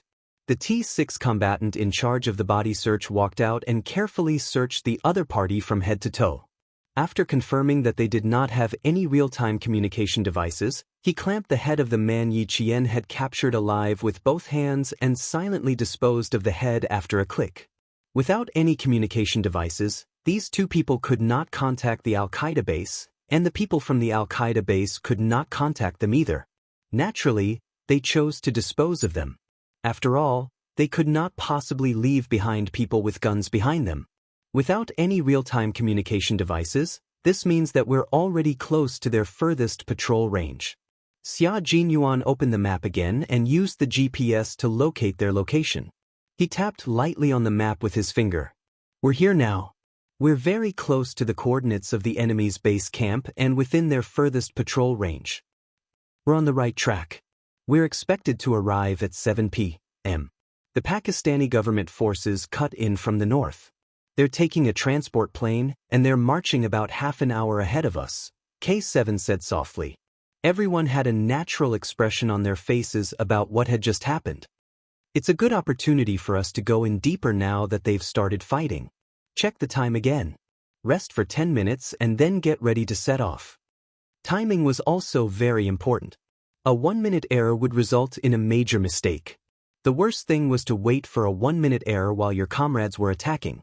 The few of them stared at the map. Other than Xia Jinyuan, the rest of them glanced at Yi Qian from time to time. It was fine if it was just once, but after a while, Yi Qian did not know whether to laugh or cry. What are you guys doing?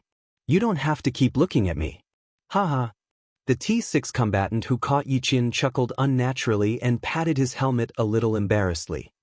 Aren't we afraid that you'll think we're cruel?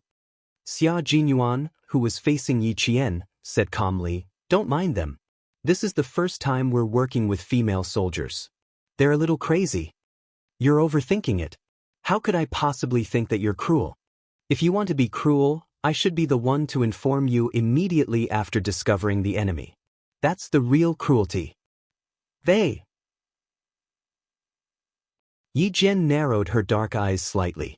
After a flicker of light flashed across her eyes, Yi Jian softly said, Oh. So, that T6 and the others also laughed silently.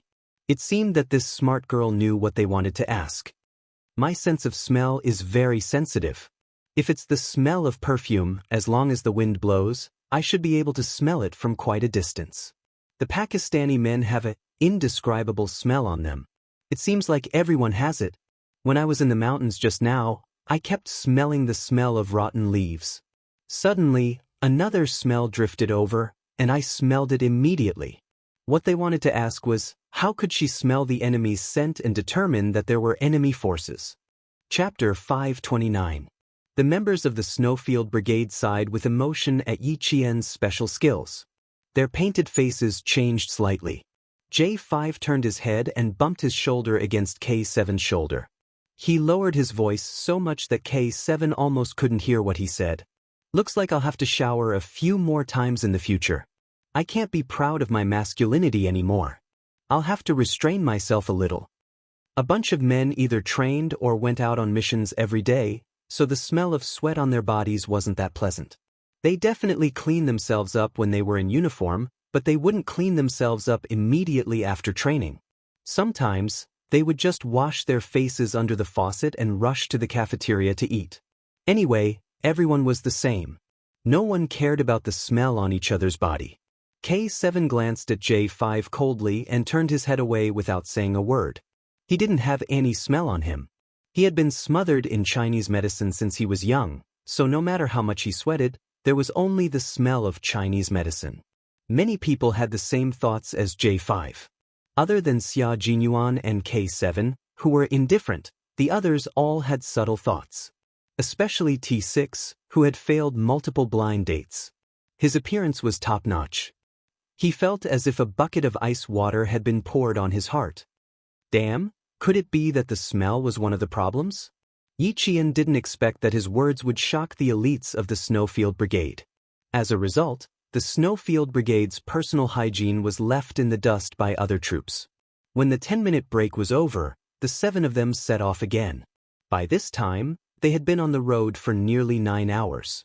The Snowfield Brigade members, who had been training for a long time, didn't have a trace of fatigue on their faces. Yi Qian was the same. Today, J5 and the others saw the ferocity in his bones. Who said that women were inferior to men? Yi Qian, who also took turns to be the vanguard, sentry, and scout during the march, was definitely not worse than any of the male soldiers. No wonder Major General Liu didn't hesitate to put Yi Qian in the sniper position and fight alongside them. At 6 o'clock in the evening, the dense shade of the trees in Megala Mountain blocked the last rays of the setting sun. The birds on the tree branches chirped happily, but soon there was no more sound. The shrubbery became the world of the night insects. All kinds of music rose and fell one after another. In the music of nature, a few ghost-like figures flitted past quickly, fearlessly moving forward. Then, they all stopped in a dense forest and crawled forward with their waists bent. Yi Qian realized that the members of the Snowfield Brigade were probably used to fighting at night. Compared to the day. From their night vision goggles. Their way of combat was silent to kill. They were close to the outskirts of the bases and Zest. Coordinates confirmed. Position 3. Yi Qian. Team 1. Yi Qian will enter the base and look for sniping points. I'll be in charge of covering the rear. T6 and V8, Team 2. J5 and G3, Team 3. K7 will be in charge of comprehensive reconnaissance and find out if there are any suspected Chinese. Yi Qian, who was in charge of sniping, didn't snipe from the outside. He would sneak into the base to cover for his comrades and complete the sniping. Therefore, he had to be the first to enter and look for a suitable sniping point. Facing Xia Jinyuan's dark and deep gaze, she raised her hand and made an "okay" gesture, indicating that she had no problems. After the previous few battles, Yi Qian realized that even his state of mind had become much more determined. Chapter 530. The first time she shot a criminal in Australia, she didn't hesitate to shoot. However, when she saw the bloody scene afterwards, her stomach churned and her mind went blank. She panicked. That was the first time she took someone's life. But now, she didn't feel her stomach churning. She only knew that if she didn't take action, she would be giving the enemy a chance to kill her. She would also give the enemy a chance to kill her comrades. This is the fastest way to enter the base camp. Little Fox, get ready to descend. With the help of the night vision goggles, Xia Jinyuan and Yi Qian arrived at the rocky cliff that would allow them to enter the enemy's base camp. Yi Qian glanced at the broken mountain ridge in front of him and nodded gently. Okay, no problem. I'll be on guard. You go first. No matter who went first, they had to be on guard. Xia Jinyuan nodded and carried the gun on his back. He stepped on the uneven rock surface with the tips of his feet. His hands were either tightly grasping the shrubs growing among the rocks or the cracks between the rocks. He quickly descended along the funnel-like rock. 3 minutes later, Yi Qian, who was on guard, heard the cry of a night bird. He carried the gun and quickly descended like Xia Jinyuan. Her figure was petite and slender, and her waist was exceptionally soft as if it was boneless. She was also very light. She was much more agile than the male soldiers. Compared to Xia Jinyuan, who was like a fierce beast, she was much gentler. It was exactly because of the saying, "Women are like water." And the speed of her descent was only about 1 minute slower than Xia Jinyuan, who was a professionally trained special forces soldier. After descending, the two of them were like cats walking in the jungle. They were so quiet that not even the leaves rustled. It was obvious how solid their basic skills were. Although it was cool in the mountains, they were drenched in sweat after walking for nearly 10 hours. Yi Qian's arm was injured, so it was inevitable that it would feel uncomfortable. Xia Jinyuan wanted to ask Yi Qian about it several times, but Xia Jinyuan didn't feel the slightest bit abnormal. Xia Jinyuan wanted to ask him about it, but he could only give up. This injury also had a psychological effect. She felt fine now, but if he mentioned it and remembered it, it would be counterproductive. With the help of the night vision goggles, Yi Qian saw Xia Jinyuan, who was scouting ahead, making a hand gesture to her. 8 o'clock. Sentry post. Kill. They had already entered the target area. As long as they saw a sentry post, they had to eliminate it. Yi Qian nodded lightly and slung his sniper rifle over his shoulder. He held a military dagger in his mouth as he crept towards the sentry post. His light footsteps were covered by the rustling of insects, and his figure was hidden in the darkness. His figure, which seemed to have become one with the night, flashed his fangs. He crossed his arms and quickly grabbed the opponent's chin. Within 3 seconds, he twisted the opponent's head and neck into a strange and twisted position. His neck was broken without a trace of blood. Xia Jinyuan was in charge of moving and handling the sentry posts that had already been taken care of, while Yi Qian was in charge of keeping watch. Everything was carried out like a ghost. Every sentry post that was discovered was dealt with in the form of assassination. After sneaking past the border patrol, they entered a tighter surveillance area. Xia Jinyuan bent his legs slightly, his tall and slender body sticking close to a tree. He quickly crawled towards Yi Qian. A strong patrol light shone in their direction. Yi Qian knelt on one knee a second before the strong light swept over. Then, he nimbly rolled to the side like a snow fox and nimbly hid in the bushes. Chapter 5:31. In an emergency situation, Yi Qian didn't know where to hide. When she rolled to the side, she felt a sharp pain on her face. Only then did she realize that she had rolled into a thorny vine. The thorny vines had many thin leaves and were densely grown. Although there were wounds on her face and hands, the searchlight couldn't shine on her. However, she could clearly see the 4 patrolling Al-Qaeda members. At a glance, one could see the difference between the people patrolling in the central area and those patrolling outside. They were all holding AK-47 assault rifles in their hands. They were all wearing the same jungle camouflage uniform, bulletproof vests, and waterproof military boots. Other than not wearing a bulletproof helmet on their heads, their entire outfit was no different from that of a regular army. Xia Jinyuan, who was hiding behind a tree, signaled for them to split into 2, meaning to lure them away and fight 1 against 2. The 2 exchanged glances in the monotonous green world. What they saw was the cold determination and unwavering determination in each other's black eyes. It was an encouragement that would make everything fearless, silently giving the other party a sense of security. Xia Jinyuan once said to Yi Qian that he would always hold her hand. Yi Qian once said to Xia Jinyuan that there would be times when he would be tired. He could choose to believe in her. On the battlefield, they didn't forget what they said at that time. They used their actions to prove that what they said in the past wasn't just a casual remark. What they said was a promise, and they wouldn't change their minds no matter what. A gesture was communication. Yi Qian nodded gently to show that she understood. His painted face smiled slightly, and in the blink of an eye, he disappeared from her sight.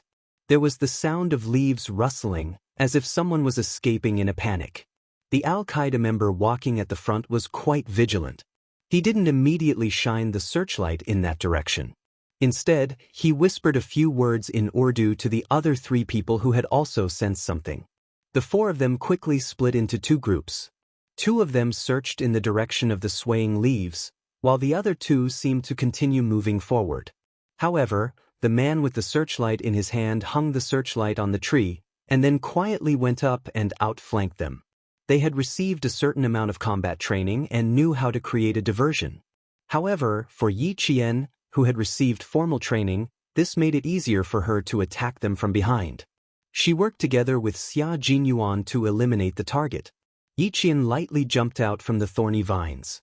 She was holding the QSZ 92 9mm pistol that she had been given before she left the country.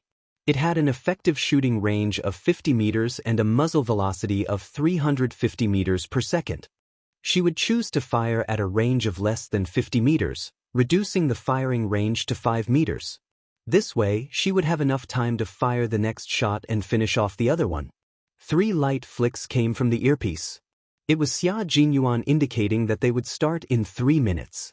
Yi Qian flicked his finger back to show that he understood. The searchlight hanging on the tree swayed. The 2 Al-Qaeda members, who wanted to outflank them, never thought that there was an even greater danger lurking behind them. The pistol was loaded. Yi Qian, who was moving forward like a cat, quickly closed the distance between her and the 2 targets in front of her. She closed the distance again and again until she was almost 4 meters away. She was 4 meters away. If her opponents walked another meter, they would be 5 meters away. Principal Chen had said that Yi Qian was very suitable to be a sniper. Not only did she have sharp judgment, but she also had a good grasp of the speed of her shots. Chapter 5:32. To make a simple analogy, if Ace could fire 4 bullets in 1 minute, then Yi Qian could fire 8 bullets. In the same amount of time and with the same type of gun, Yi Qian could hear the bullet passing through the firing pin, firing the primer and igniting the propellant. As she held the pistol, she could feel the propellant start to burn and the internal pressure of the cartridge case increase. When the pressure rose to 250-500 kg/cm2, the bullet would leave the cartridge case and squeeze into the barrel. At this point, Yi Qian could feel the bullet start to move. Under the action of the high temperature and high pressure, the bullet would rapidly move forward and pass through the barrel. Her vision would then pass through the front of the gun, and she would aim through the front sight to complete the shot. Yi Qian did not know if this feeling was because she had touched the gun or recognized it. She only knew that as long as she touched the gun, she could clearly see the entire structure of the gun in her mind, just like a 4-dimensional picture. When she fired the gun, the 4-dimensional drawings seemed to have a life of its own. As the bullets in the gun in her hand moved, the 4-dimensional gun in her heart also began to move. It was as if she had become a gun. She did not need to aim before shooting.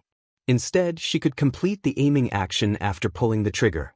It was this feeling that allowed her to shoot twice as fast as other people. What did it mean to fire twice as fast?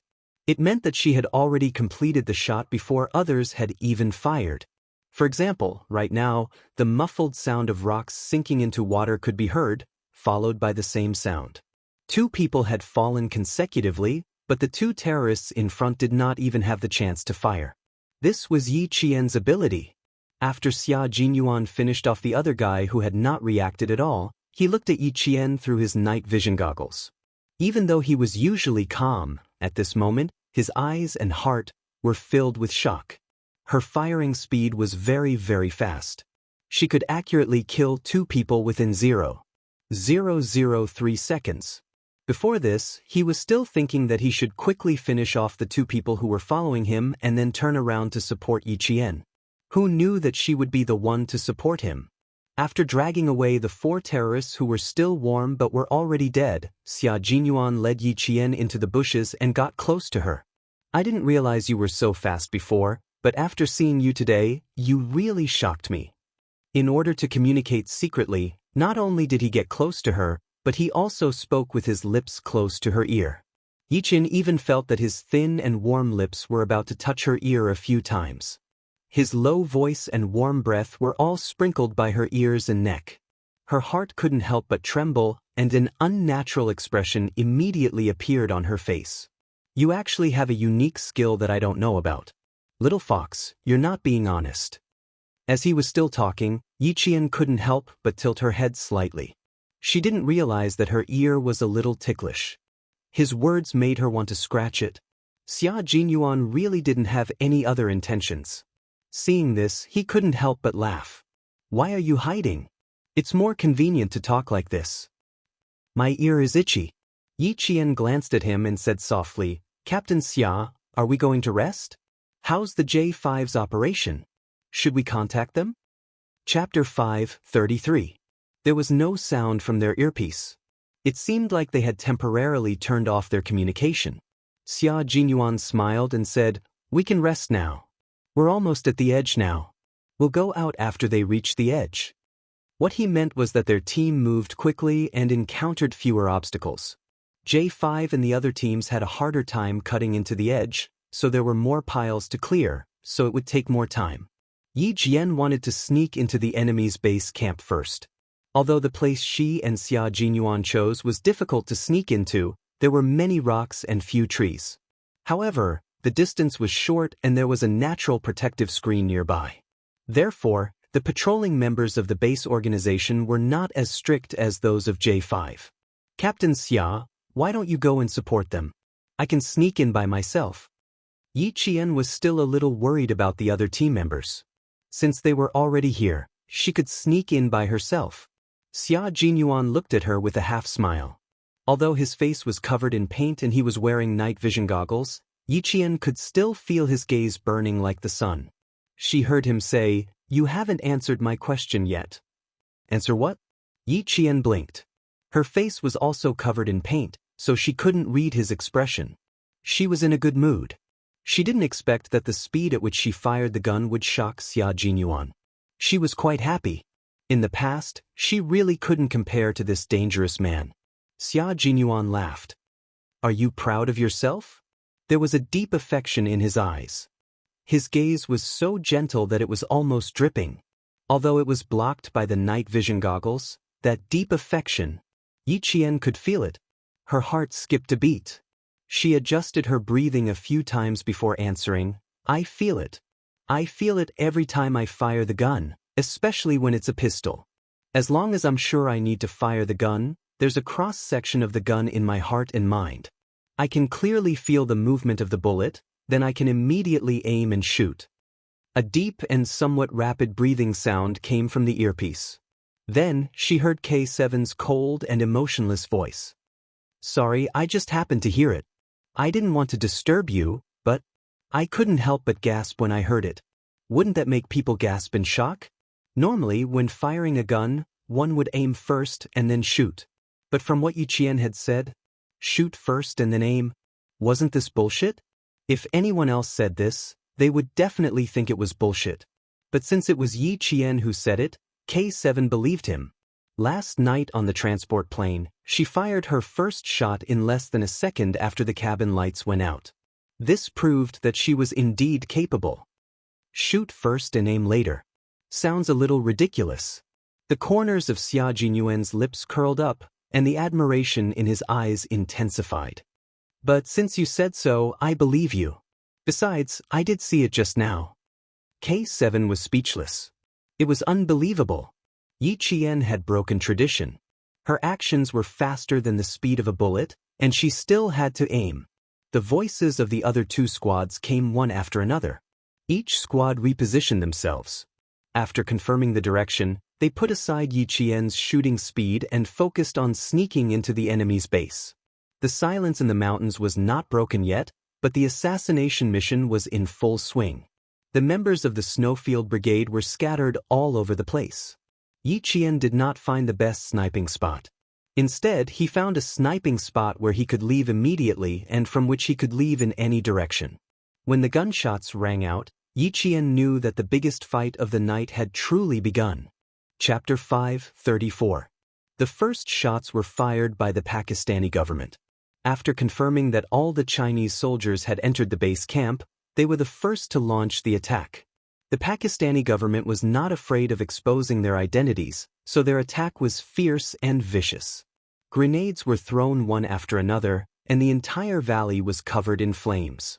This allowed the members of the Snowfield Brigade to see clearly what kind of terrain the base was. This place was like a local village isolated from the rest of the world. All the houses were single-story bungalows. The bungalows were separated by a certain distance, and the area they occupied was quite wide. From the gunfire, they could see that there were yellow dirt paths between the houses. They've taken over the village as their base. It's so wide, it'll take half a day to fire. J5 clicked his tongue. After looking up, he quickly crouched down. The worst thing to do on the battlefield was to stick your head out first. If you weren't careful, your head would explode. Yi Qian, who was at the sniper's point, thought the same. If they hadn't gotten some clues from Pavel and his men, the Pakistani government would never have thought that there was a base village in the valley of Magla Mountain that could come out and cause destruction at any time.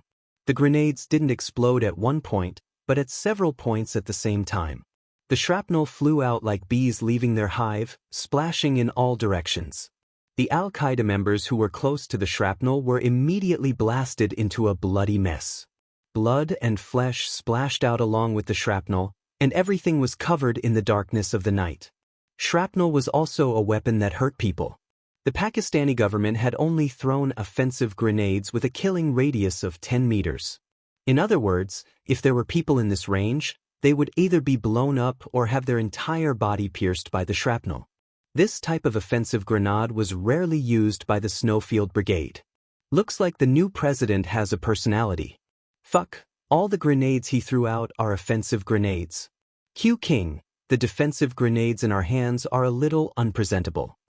J5 could still maintain a relaxed tone as he spoke through the headset. Judging from his tone, this was just a slightly more dangerous actual combat exercise. The front line has been blown up into a hornet's nest. We'll proceed step by step. Let's bring out the suspected Chinese first. The Chinese side had never liked to engage in barbaric warfare. They would only use a knife to grind the meat in a refined manner. They would grind the meat until the other side was scared out of their wits, but they would not be in a hurry to stab the knife in. This was called psychological warfare. They would tear a small wound into a big one, and then uproot it all at once, leaving no way out. Otherwise, why would the Snowfield Brigade carry out assassinations and ambushes? I just want to get him out alive and think of a way to pry open his mouth and ask him how many more such people there are in the country. Only then can our great motherland directly exterminate them. In times of peace, no one would want someone to suddenly pull out a gun and shoot at the people on the street. He didn't want to sit in a car, but in the end, there was a suicide bomber in the car. Cafe was the only way to keep the people safe.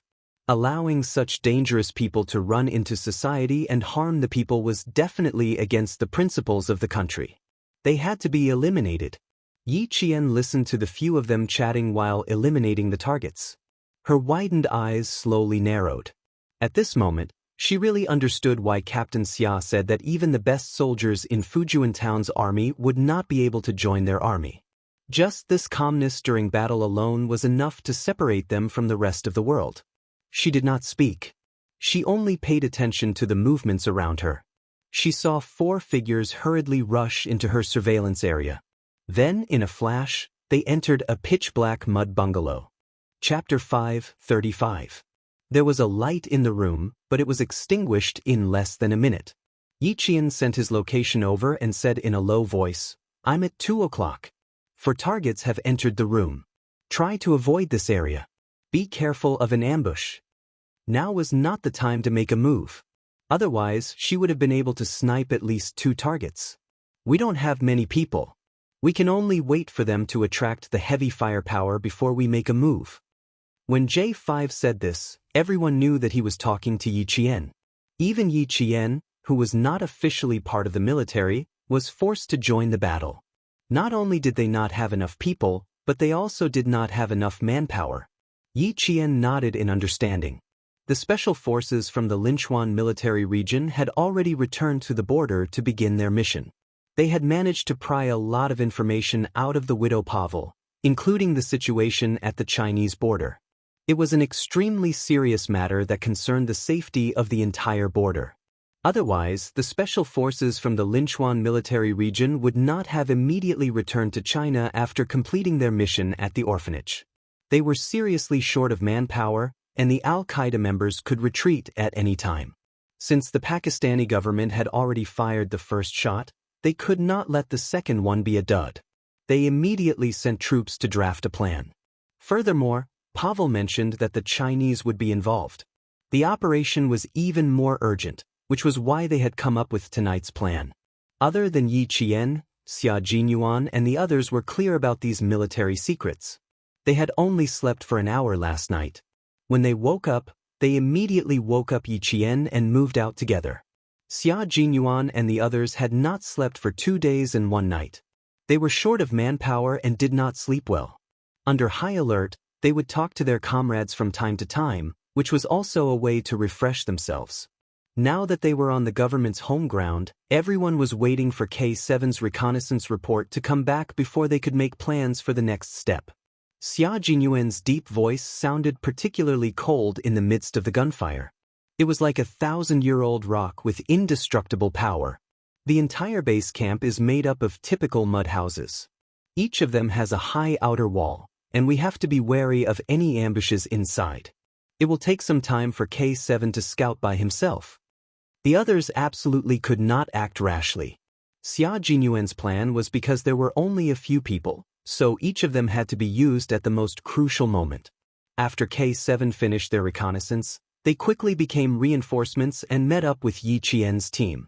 Xia Jinyuan and the other 2 teams worked together to capture the Chinese alive. Another team provided cover while the last team retreated. K7 and Yi Qian brought up the rear. This was a planned battle, striving for everyone to be able to hold their own and cooperate with each other. No matter how much time K7 wasted, he did not have enough men to support him. Fortunately, the Pakistani government troops were very ferocious. They brought all their light weapons and used grenades to blast a bloody path out. Al-Qaeda's firepower was not as strong as the Pakistani government troops. They were at a disadvantage because they were all preparing to retreat tonight, so all their firepower was concentrated in one place. Now that the Pakistani government troops were fighting separately, it allowed them to disperse their firepower. There would be a gap in between, allowing the government troops to take control of the situation. This also made it easier for K7 to move. He would not be discovered if he sneaked in. They didn't have any battle plans for this place. It was all up to K7 to figure out where to go. Then, K7 would be able to pinpoint every location so that his comrades would know which path to take later on. Chapter 5:36. The sound of gunfire made Yi Qian feel like his ears were going deaf. He had to listen to their voices on one side and the flames of war on the other. It was not torture, but it could be considered a form of training. The thorny emotions in his heart were smoothed out by gunfire, the fear was broken by bullets, and the fear was washed away by blood. Over time, his state of mind became a flat mirror, bright and flat. It only reflected what was good and evil, what was righteous and what was evil.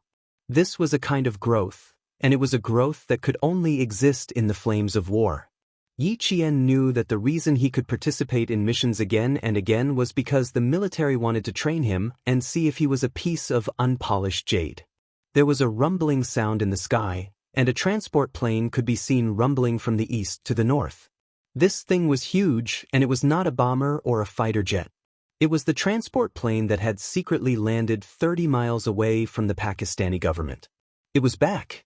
The Pakistani government is really generous. They directly sent a transport plane to attract the attention of all the Al-Qaeda organizations and leave the safety to us. Just this alone is worth us risking our lives for. V8 said happily. His lack of psychological pressure made Yi Qian wonder if he had a blade of grass in his mouth as he waited leisurely. The transport plane was very loud, and its sound could be heard from miles away. Wouldn't it attract all the Al-Qaeda organization's attention? If there was an anti-aircraft gun below and it was fired, another transport plane would be destroyed, and even the pilot would be sacrificed. But even if there was such a danger, the Pakistani transport planes still directly flew over, and the danger level of the Chinese soldiers decreased by a lot. Sure enough, the Al-Qaeda organizations that were supposed to be hiding in the dark saw such a big thing circling above their heads. They set up their machine guns and fired wildly at it. So fucking cunning, and there's even a machine gunner hiding. V8 could not help but burst out, and his earpiece started to cough. Instructor J5 said earnestly, "Good brother, pay attention to your image." I almost got my head chopped off, and you guys are still in the mood to curse? K7, who had been silent for a long time, finally opened his mouth and sent the location to Xia Jinyuan and the other two teams. It's up to you, brother. I'll retreat and meet up with Yi Qian. Yi Qian, who had been quietly listening to their conversation, replied, Roger that. He immediately sent her location to K7. He then said, the veteran is not bad. It's not heavy to carry. Get a few of them back. I want to get some good stuff. Type 95 rifles are not enough for you, T6 replied with a low laugh. And the M16 bullets? From the parameters of the two types of bullets, it could be seen that the M16 had an advantage over the AK-47 in terms of the amount of ammunition a soldier could carry on the battlefield. If the weight of the bullets was the same, the M16 would carry much more bullets than the AK-47. Moreover, the two sides were fighting at close range this time. The reason why they chose the M16, which was a high-speed bullet, was because of its high speed, high hit rate, and armor-piercing ability. Chapter 537. At the same time, the bullet weight was light enough to ensure that there would be enough bullets on the battlefield. There wouldn't be a situation where the person didn't come out and the bullets ran out. They had chosen the M16 assault rifle for this operation after careful consideration. The Type 95 assault rifle that T6 mentioned was an assault rifle produced by China. In terms of design, the 7.62 bullets were discarded and the 5.8 bullets were used instead. Although the specifications were close, they still didn't meet the requirements. When K7 said that he wanted to get a few M16s back, Yi Qian was also tempted. It was indeed possible to get one back. Among the firearms in Fujian town, there was also a veteran of the battlefield. However, it was a short magazine with a capacity of 20 rounds, not the long magazine with a capacity of 30 rounds in Captain Xia's hands. As a gun enthusiast, she also liked to dismantle and reassemble all kinds of famous guns. Check if there are any left. Bring one back. The Pakistani government doesn't have the time to clean up the guns in the hands of the people in the base, Xia Jinyuan said. Xia Jinyuan opened his mouth just as Yi Jian finished thinking about it. It was as if he could see through Yi Jian's thoughts clearly even though he was not far away from her. This call was the last time the entire team spoke more than 10 words. What followed were all concise and harsh phrases. The artillery fire of the government was still very strong. The east corner was filled with flames and gunshots never stopped. The firepower of the base was not to be underestimated. Gathering them together was undoubtedly a problem for the government. They couldn't send too many soldiers into the base.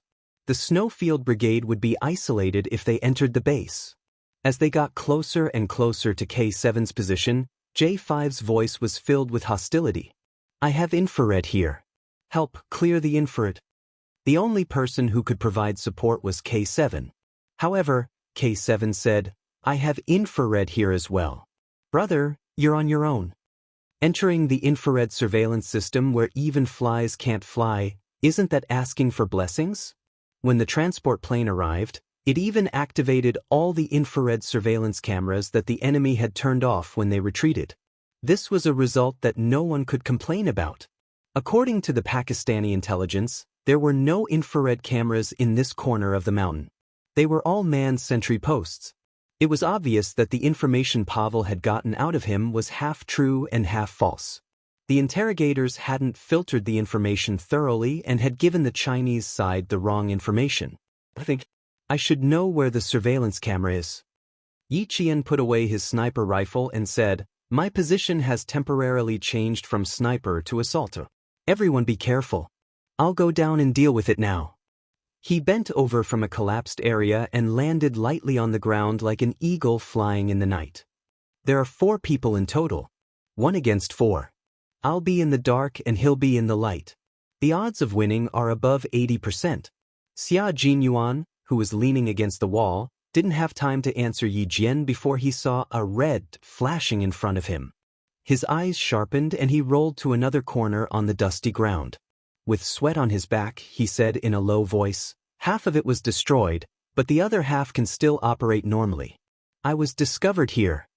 Just as he finished speaking, gunshots suddenly rang out. It was a series of machine gun shots. Yi Qian, destroy the infrared within 5 minutes. Move out. The low voice sounded quickly and steadily. When Yi Qian heard a series of machine gun shots, he knew that he had encountered a machine gun.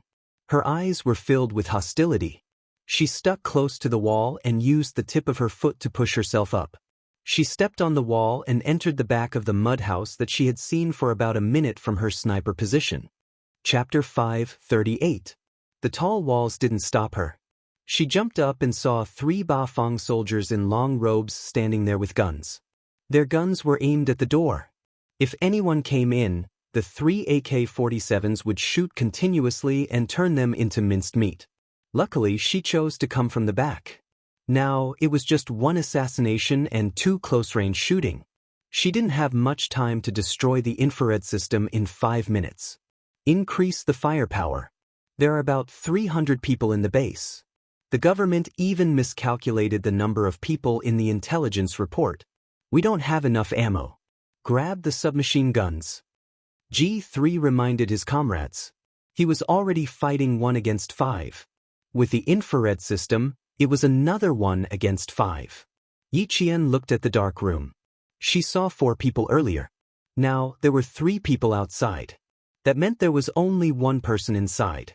The person inside was definitely a technician in charge of the infrared system. According to the original plan, 1 assassination and 2 kills were feasible.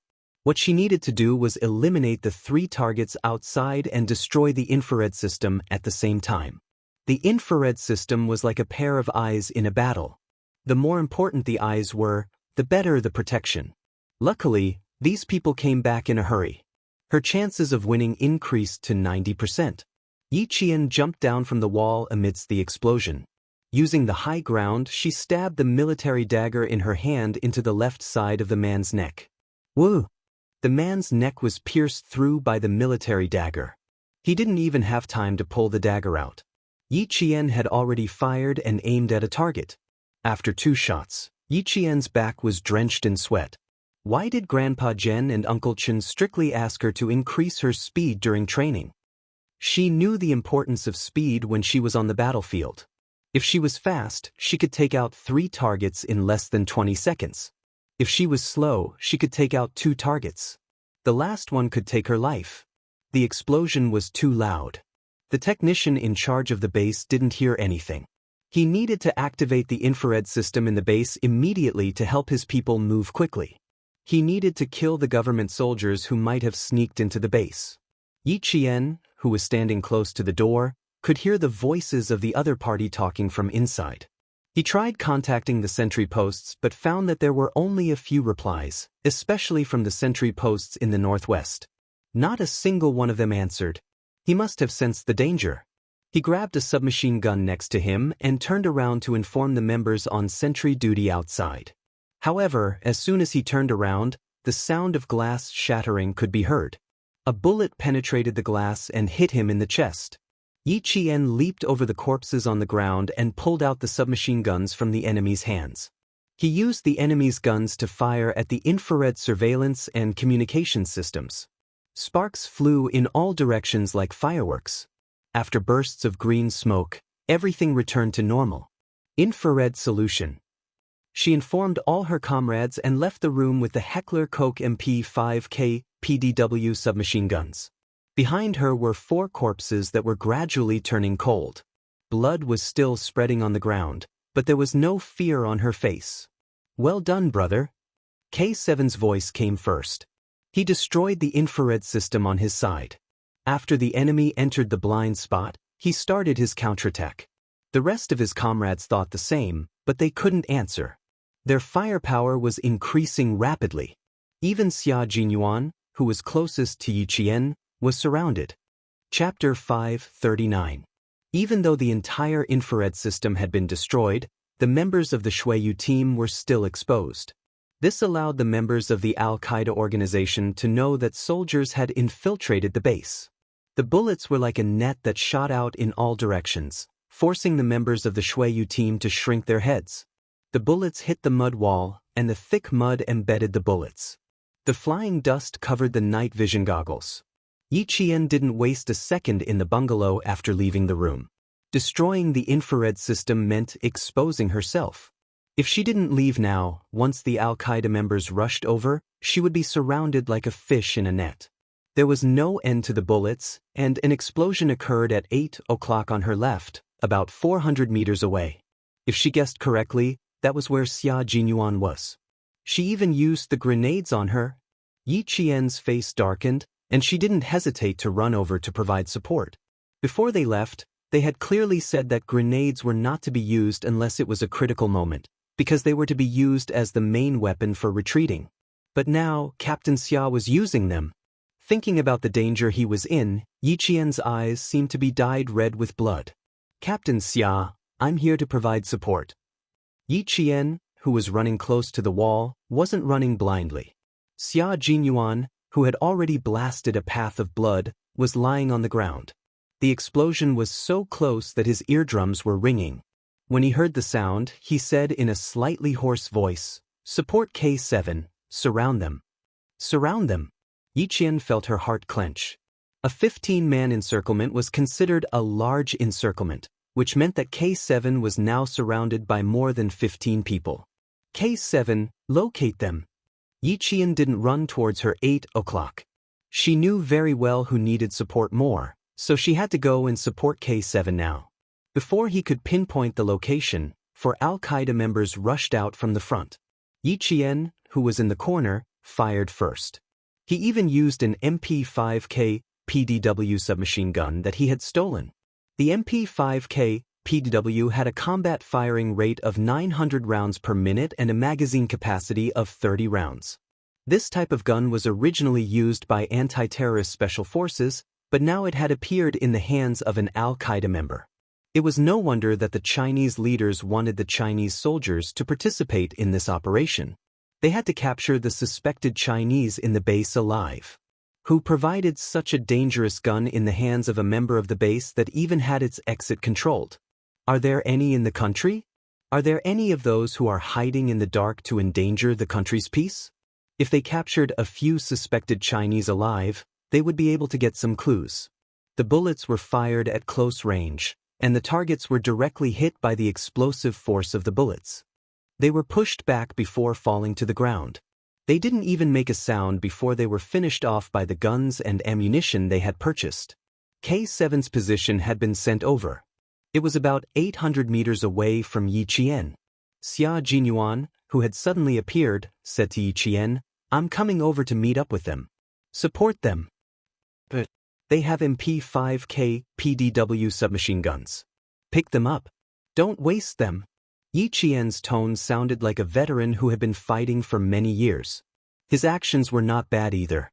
He cooperated with his comrades in the Snowfield Brigade and gave it their all. J5, G3, T6, and V8 were fighting together. They could take care of the front and back of the base, so there was no need for support. Yi Qian, Xia Jinyuan, and K7 were fighting alone. They had to meet up with each other as soon as possible. The sound of gunfire and explosions shook the ground. The flames that shot up to the sky almost lit up the entire base. Everyone was exposed from the darkness. Yi Qian and Xia Jinyuan met up with each other 2 minutes later. When they saw each other covered in smoke, Xia Jinyuan grabbed Yi Qian's wrist. He used so much strength that it felt like he was going to crush the bones in her hand. Chapter 540. I'm fine. How about you? Yi Qian smiled and asked him softly. After all, he had just thrown the grenade. Xia Jinyuan didn't realize that he had used too much strength. Such a high level of firepower was due to a mistake in the intelligence report. He had dragged Yi Qian, a rookie, into such a high level of firepower. The biggest worry was that he would get hit. I'm fine. Put on the bulletproof vest. Don't worry about how heavy it is. It's a lifesaver. When he opened his mouth, there was a smell of gunpowder. His jaw was tight. Later, you cover the rear. I'll attack. Yi Qian nodded. She didn't have any objections to his arrangement. It was her first battle, so it was fine for her to listen to his arrangements. The two exchanged a few simple words and immediately went to support K7, who was surrounded. There were 2 reinforcements on the outside. Yi Qian's submachine gun fired at the Al-Qaeda members surrounding K7. They screamed in shock. The continuous gunfire made their eardrums ring. They were in danger, but even so, they had to support their comrades. This was the type of support that would only come if there were no hostages. If there were hostages, no one would come to support them. Everyone had to move forward in the battle. Even if their comrades were sacrificed, they had to move forward without hesitation. Only by moving forward could they win and save more lives. From the day they became a soldier, they had to understand the meaning of sacrifice. K7 looked at the hand that reached over. It was slender and long. He could still see the fingers clearly through the gunfire. The skin was white and smooth. It was Yi Qian's hand. It looked weak, but it was filled with strength and power. His eardrums hurt. The bullets had pierced through the wall. If K7 hadn't used a grenade to kill 5 or 6 people and stun the rest, he would have been shot through like a sieve. K7 took a deep breath of the smoky air and exhaled a mouthful of murky air that was also filled with gunpowder. He said in a hoarse voice, "I almost thought I was going to die. There were more than 100 people here. I fucking cleared more than 10 of them." He was angry that the intelligence report was wrong, but he couldn't vent his anger. He had to hold it in. Even K7, who was usually cold and silent, couldn't help but curse. At least 300 people. It's not an ordinary base. It's the base of all the Al-Qaeda members in this city. Yi Qian grabbed his outstretched hand and pulled K7 up. The intelligence is wrong. The Pakistani president is on tenterhooks again. K7 was not injured. Other than the fact that they could not fight him head-on, they were still fine. After confirming that he was not injured, he immediately contacted the other 2 teams. The firepower was very strong. Fortunately, the members of the Shuiyu team were all special forces who had survived through piles of corpses. Other than some small wounds on their bodies, they were all fine. 10 minutes later, everyone gathered. Xia Jinyuan spread out the map and pointed to the south, where there had been no movement. Contact the government forces via satellite phone. This is the main target. We can't stay here for long. Get 2 hostages and retreat. If they stayed any longer and waited for the government troops to rush in, they would be fighting among themselves. The person in charge of communication was V8. After contacting the commander of the government forces, 3 of them suppressed the firepower, 2 of them attacked, and 2 of them moved forward quickly. They started to attack like arrows. Disperse, fight, gather, suppress, and calmly report. Under such intense firepower, Yi Qian followed the special forces of the Snowfield Brigade and headed toward the location where they suspected there were Chinese. Chapter 541. After taking out a machine gunner, the T6 combatant looked at the big gun that still had a lot of bullets in it and started drooling. Don't carry the machine gun anymore. Submachine guns are more practical. V8, who was suppressing the firepower, shouted at him, "They're about to start fighting in the south. Brother, what are you still looking for?" The T6 combatant let out a long sigh and said, "A full man doesn't know the suffering of a hungry man." V8 kicked him in the face. The entire battle was a bloody one. Even if you stepped over the corpses that they had knocked down, you still had to continue walking even if your military boots stepped on the thick blood. Yi Qian would try to avoid them earlier, but in the end, when the firepower was too strong, there was no time for him to do so. He just laid down under the corpses that he had cleared a second ago and used them as cover while firing at the front. The firepower in the south was so intense that all the Al-Qaeda members focused their firepower on it. However, there was no movement from the bungalow that K7 had first located.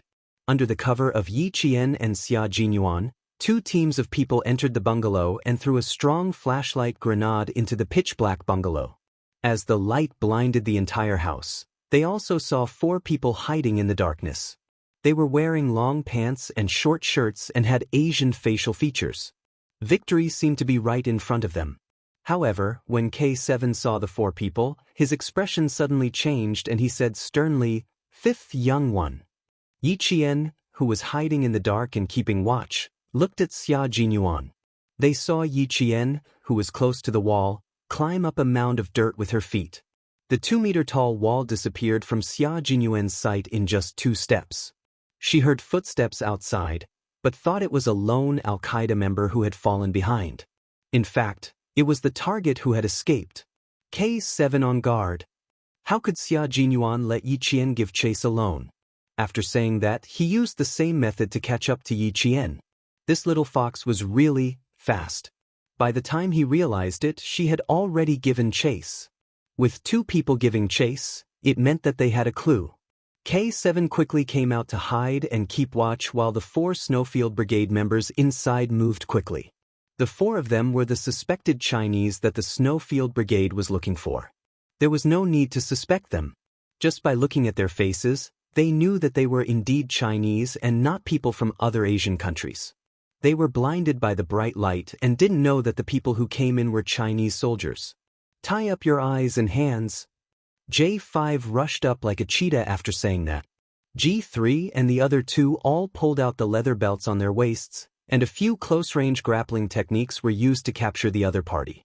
The 4 targets were all blinded by the powerful light bullets. Not only were their eyes temporarily blinded, even their minds were blank. How did they get discovered?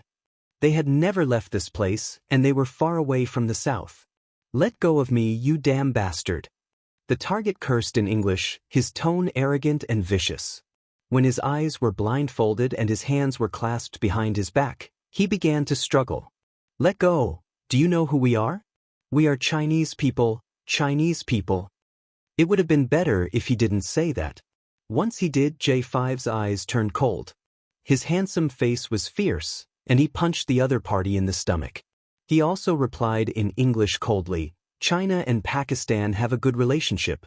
The Chinese people love peace. And you, terrorist? No, no, no, we are hostages, we are hostages. Someone heard that the government soldiers could speak English and suddenly blurted out this sentence. J5 didn't hold back and punched this person in the face. He also found a desert eagle from the other party's waist. He ground his teeth and sneered in a standard New York accent, Hostages? Hostages with a desert eagle? Fuck your hostages. Chapter 542. Another punch landed on the man's lower abdomen, causing him to cry out in pain. These were 4 young men, and the Snowfield Brigade had almost sacrificed their dearest comrades for them.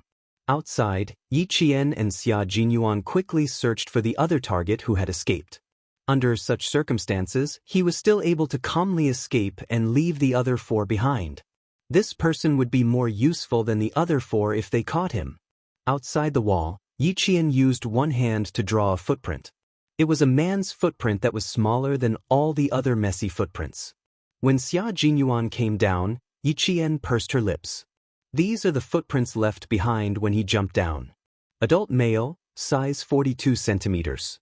The strain on his right foot is significantly reduced. He's either disabled or injured. Follow this trail of footsteps and chase after him. As a sniper, reconnaissance was a skill that she had to learn. Although her reconnaissance ability was not as good as a K7, Yi Qian, who had been trained by a world-class sniper, was not that bad either. Xia Jinyuan loaded the M16 in his hand and said in a low voice, "When you find him, shoot his feet until they're disabled." The fact that this person was able to escape from being surrounded meant that he had a certain level of reconnaissance ability. The government troops began to kill with all their might. Grenades had no eyes. Wherever they were thrown, there would be screams of pain. The shrapnel and glass shards were the second most lethal weapon. Some of the unlucky Al-Qaeda members were either injured for the second time or killed instantly when they hit them. This was Yi Qian's first time participating in such a large-scale battle. She was calm in the face of Xia Jinyuan, but when she saw the bodies that had been blasted into pieces by the grenades, she couldn't help but feel nauseous even though she was mentally prepared. Unfortunately, she didn't have time to stop and take a breather. She searched for the important target in the wind that was filled with the smell of blood. The footprints of the target were deep and shallow. After 2 turns, they disappeared in front of a bungalow. This was the scene where the Snowfield Brigade members had left after the battle. A few cold bodies were still lying crookedly in the corner of the wall. Behind them was blood splattered everywhere. His anti-reconnaissance ability was not bad, and he was bold and meticulous. After a fierce battle, no one would return to the scene to search, Not even the special forces of the Shuiyu Brigade. Neither of them walked through the main entrance. Whoever walked through the main entrance at this time would be courting death. After observing the terrain and confirming that the east side wasn't suitable for them to escape, Xia Jinyuan gestured for Yi Qian to dig out a few pieces of dirt from the wall and throw them inside. Xia Jinyuan picked up a corpse, stood on top of the pile of dirt, and flipped the corpse over, pretending to be an injured Al-Qaeda member. Yi Qian had already hidden himself well and was paying attention to the movements in the room. When he heard a soft sound, he signaled to Xia Jinyuan to attack. The two of them quickly sneaked into the bungalow, guns in hand, and moved closer to the room. Through his night vision goggles, Yi Qian saw two gray robes hanging on a drying rack made of tree branches. He used the muzzle of his sniper rifle to gently roll up the two robes into his hands. He smiled at Xia Jinyuan, who was looking at him, and pointed at the door from which the soft sound came. The two of them approached from the left and the right. 1, 2, 3, break the door. The two people guarding the door kicked the old wooden door open. At the same time, Yi Qian threw the two robes inside. Gunshots came from inside the room and pierced through the two robes. The bullets shot out from the door and fiercely hit the wall outside. Long range. Large caliber. This was a sniper rifle. Chapter 543. Seeing that the bullets had traveled so far, the two of them fired blindly in the direction of the bullet's trajectory, suppressing the enemy's firepower. Under the cover of Xia Jinyuan, Yi Jian, who was on one knee, rolled into the room as soon as she entered. With the help of the night vision goggles, she saw a figure squatting beside a table in the green room. It was a man with deep facial features, dark skin, and short limbs. He was indeed holding a sniper rifle. Yi Qian's eyes narrowed slightly, and she aimed at the man's wrist and fired. The first shot hit the man's knee, and the second shot hit the man's right hand. The bullet penetrated his palm, and after the two shots, the man screamed in pain. He didn't scream after the two shots, and even when his bones were broken, he swallowed back his tears of blood. "How's the situation on your side?" Xia Jinyuan was tying the man's hands behind his back with a belt when J5's voice came through the earpiece. "We've pried out a truck with a full tank of gas. It's best to take the hostage and drive away." Yi Qian handed the sterile belt to Xia Jinyuan and reported their situation in English. "We've caught the target. He's a big fish and is useful. Where's the jeep? We can leave immediately." He then sprinkled some hemostatic medicine on the man who had been shot twice. As for the bullet, he didn't even think about it. It was already a mercy that he didn't shoot him to death. At this moment, all the firepower was concentrated in the south. There were still some stray bullets in the northwest, but it was a piece of cake for the Snowfield Brigade to get rid of these guys who were shooting blindly. The 5 guys that they wanted to secretly bring back to China didn't affect the speed of the Snowfield Brigade, but one of them was a little unlucky.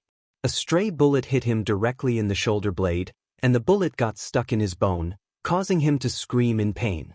The 5 of them had a piece of cloth stuffed in their mouths, and even if they wanted to speak, they had to spit out the thing in their mouths first. The truck was usually used by the Al-Qaeda members when they went out. When they found the parking lot, 2 of the tires were shot out, the windshield was shattered, and a row of bullet holes were ejected from the back of the truck. There were still dozens of bullets in the truck. Alert, guard against stray bullets, change the wheel, check the fuel tank. A series of tasks were done in an orderly manner and were carried out quickly. G3 held the wheel, and Yi Qian picked up a wrench and deftly removed the wheel. His movements were so skillful, he looked like a mechanic. G3 was stunned. "You've learned this before?" "I've trained with the motorist for a month. I have an hour every day to learn how to repair a car. I can change a wheel." Sweat dripped from Yi Qian's forehead onto the back of G3's hand. "Okay, remove the jack and change the front wheel." G3 silently rolled the tire that had been punctured by bullets to the side. He took out a jack and placed it on the front wheel. Then he saw Yi Jian unscrewing the big nut with a wrench. G3 couldn't help but chuckle. "You're really good at everything. Reconnaissance, sniping, assault, car repair. I guess you know how to drive too. I'm still dreaming of being a soldier at such a young age. What a silly boy. What a silly boy." Yi Qian changed the 2 wheels in 2 minutes. After he was done, he smiled and said, "I'm still far behind you guys. I still have to work hard." Done, retreat. Next, they just had to rush the truck to escape the tiger's den. Chapter 544. In order to prevent the 5 important targets from playing any tricks, the members of the Snowland Brigade took out sterile straps and tied their feet. Then they struck the back of their necks and knocked them unconscious. Like sandbags, they were thrown to the back of the truck. Fuck, why are all the people left behind a bunch of noobs? Even if they don't know how to shoot, they're still here. Before the truck even started, a string of stray bullets swept in their direction. They were shooting blindly and did not care about running out of bullets. It was obvious that they had not received any training. V8 slung his rifle over his back. Under the cover of his comrades, he stepped on K7's hands that were folded over his knees and used the force of K7's hands to flip onto the roof of the garage. The stray bullets made it so that even the truck could not drive out. They had to find this guy who was wasting bullets. As the distance was very close, J5 saw through his night vision goggles that 2 Pakistani government soldiers were also suppressed by the stray bullets.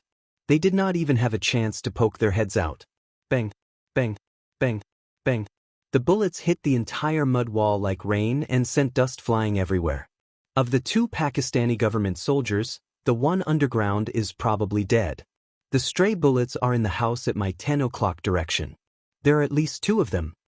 V8 did not make a move immediately.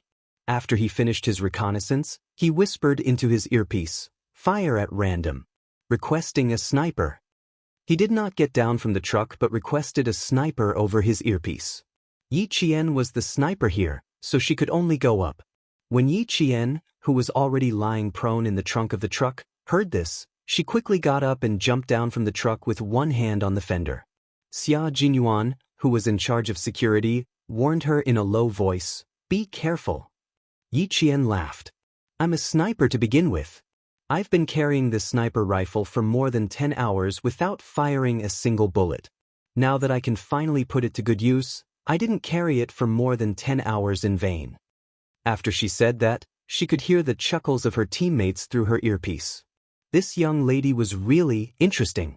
She was only 16 or 17 years old, but she was already carrying a sniper rifle and fighting enemies with them at night. She was their comrade who did not wear a military uniform. When T6 saw this, he wanted to whistle. This young lady was really energetic. Her nimble movements were pleasing to the eye.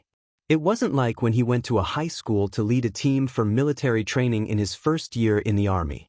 Those girls would start complaining about how uncomfortable they felt after standing for 10 minutes. Just look at Yi Qian. She's a woman who doesn't lose out to men. Just looking at her makes me feel comfortable. The light from the fire in the south illuminated the area he was in. Yi Jian climbed up the car with the help of the K7. He cautiously glanced at the base village that was already riddled with holes. The windows that were shattered by the gunfire were dark and gloomy. No one knew if there were still Al-Qaeda members hiding in there. 10 o'clock, at least 2 targets. Wide field of vision, suitable for sniping. Yi Qian said very softly as he carefully crawled down. He observed his surroundings and said to V8, 20 centimeters to the left. That's the best sniping position. She set up the sniper rifle that she had not used tonight and aimed it in the 10 o'clock direction.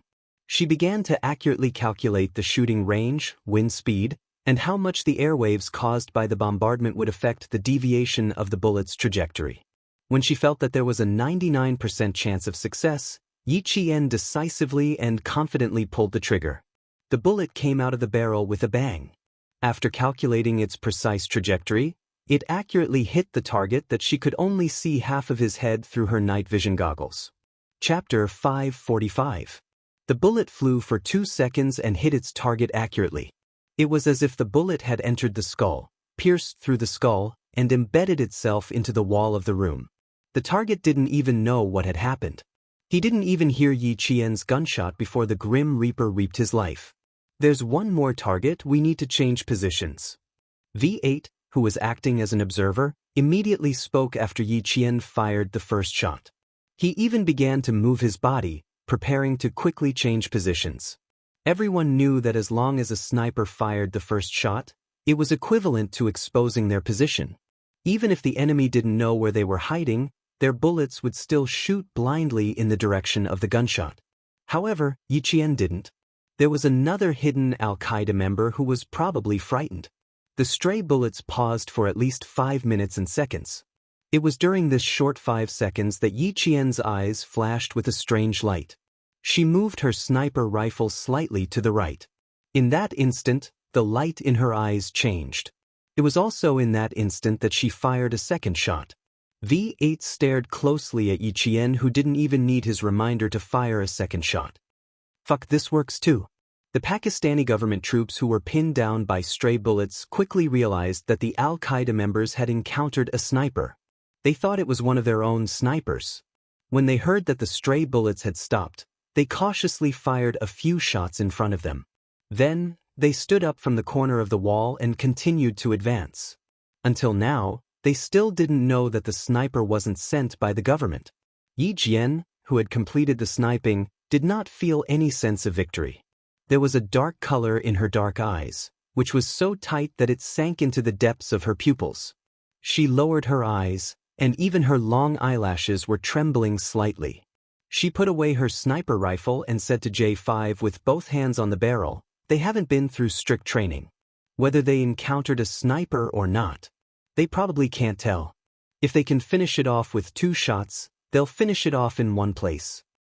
Daring to gamble. V8 praised sincerely and gave Yiqian a thumbs up. "I'm impressed, Yiqian."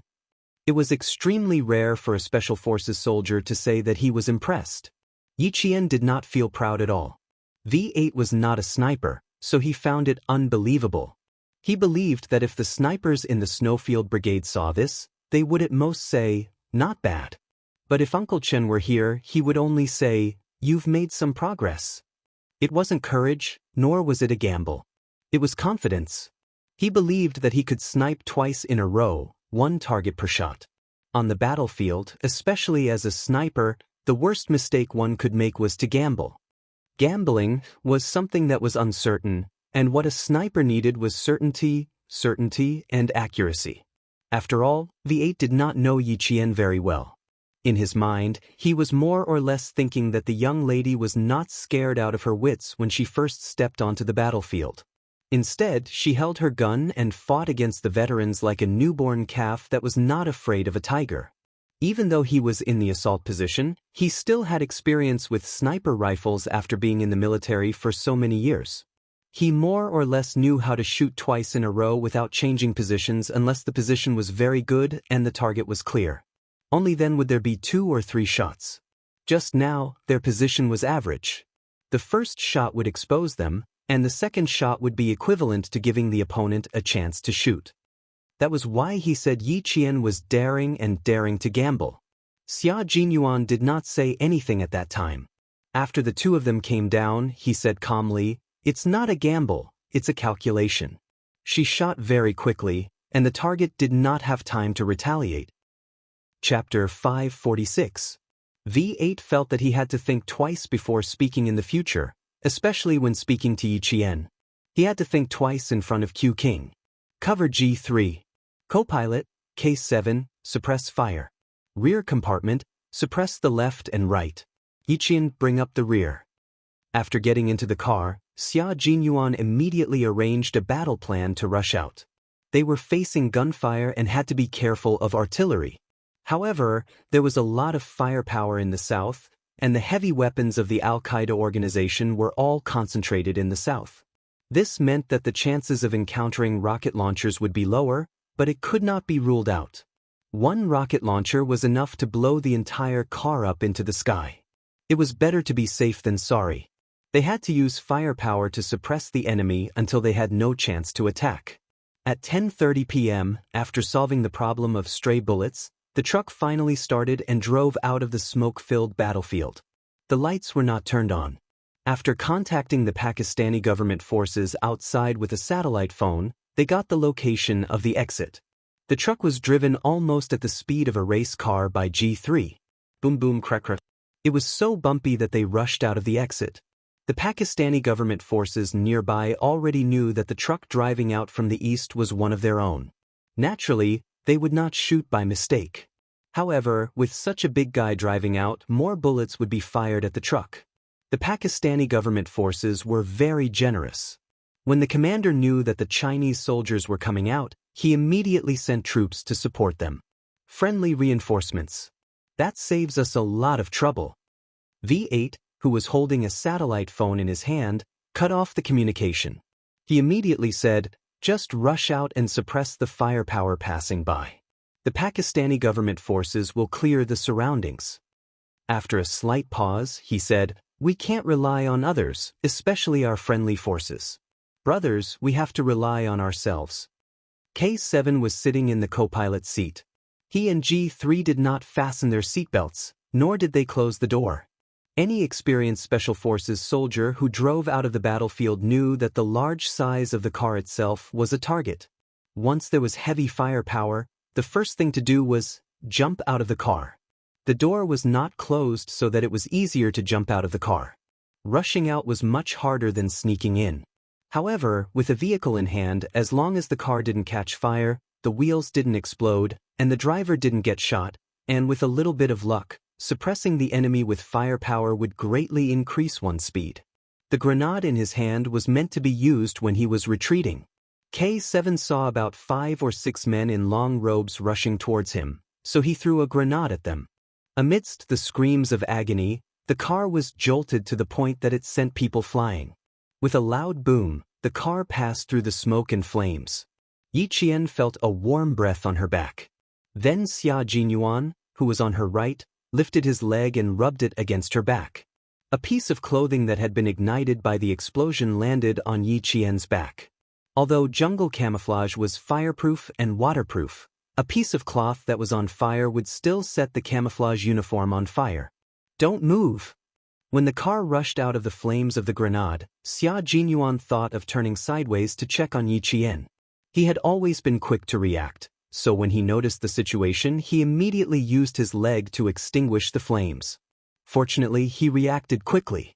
Yi Qian only had a slight burn and was not seriously burned. The car bumped and turned.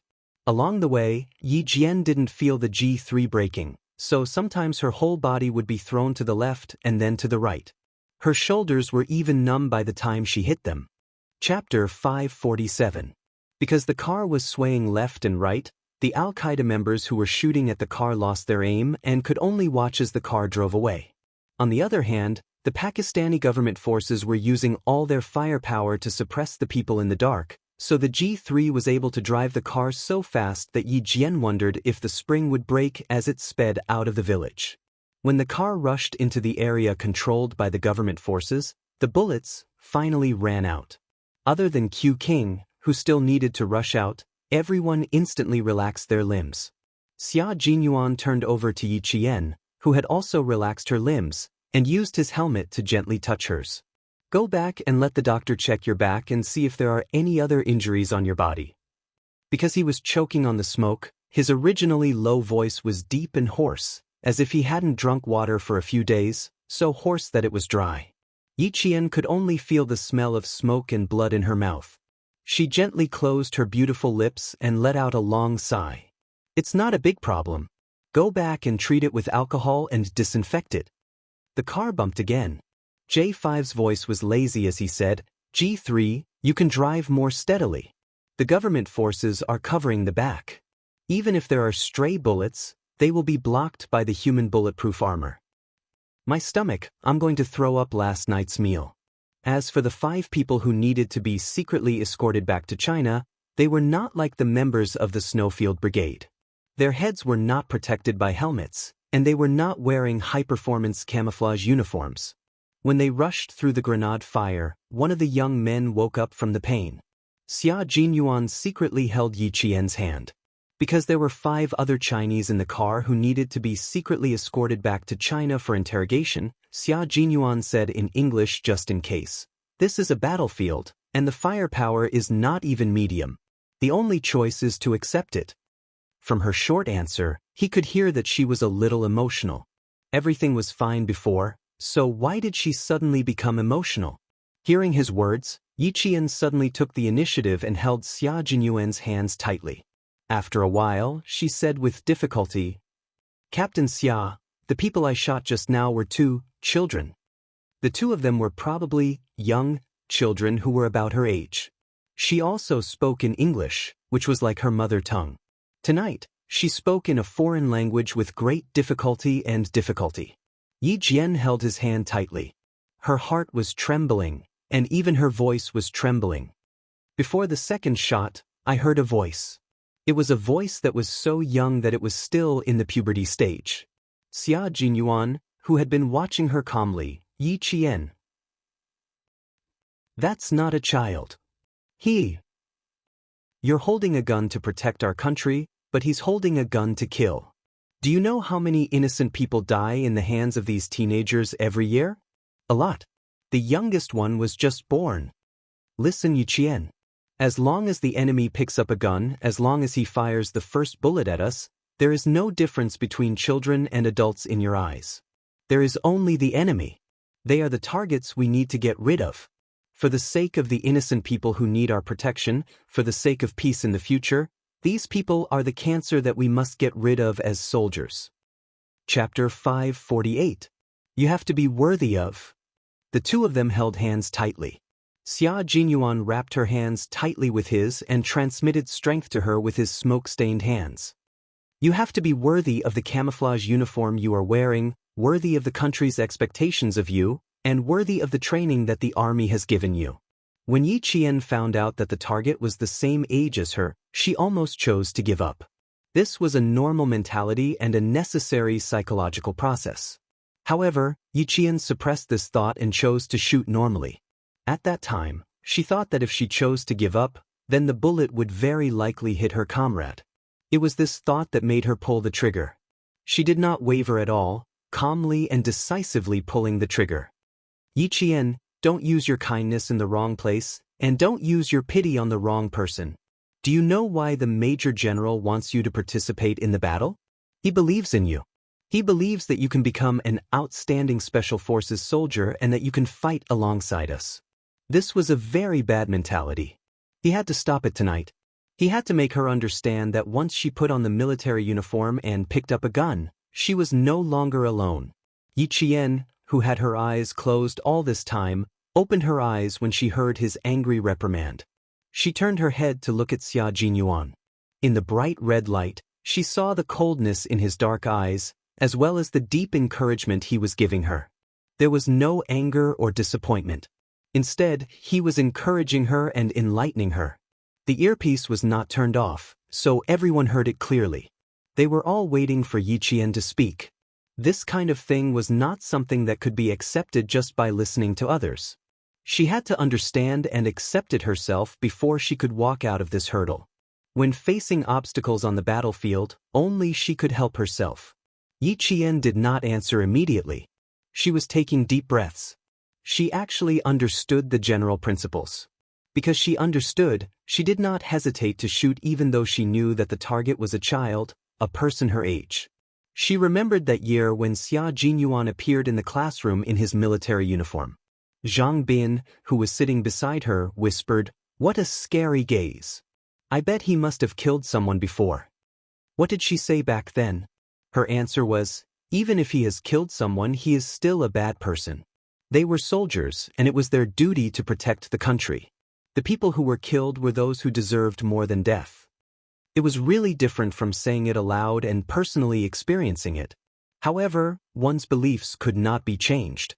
Wearing a military uniform and holding a gun, one was a soldier. One was a soldier who protected the peace of the motherland. One was the nation's sword and the people's shield.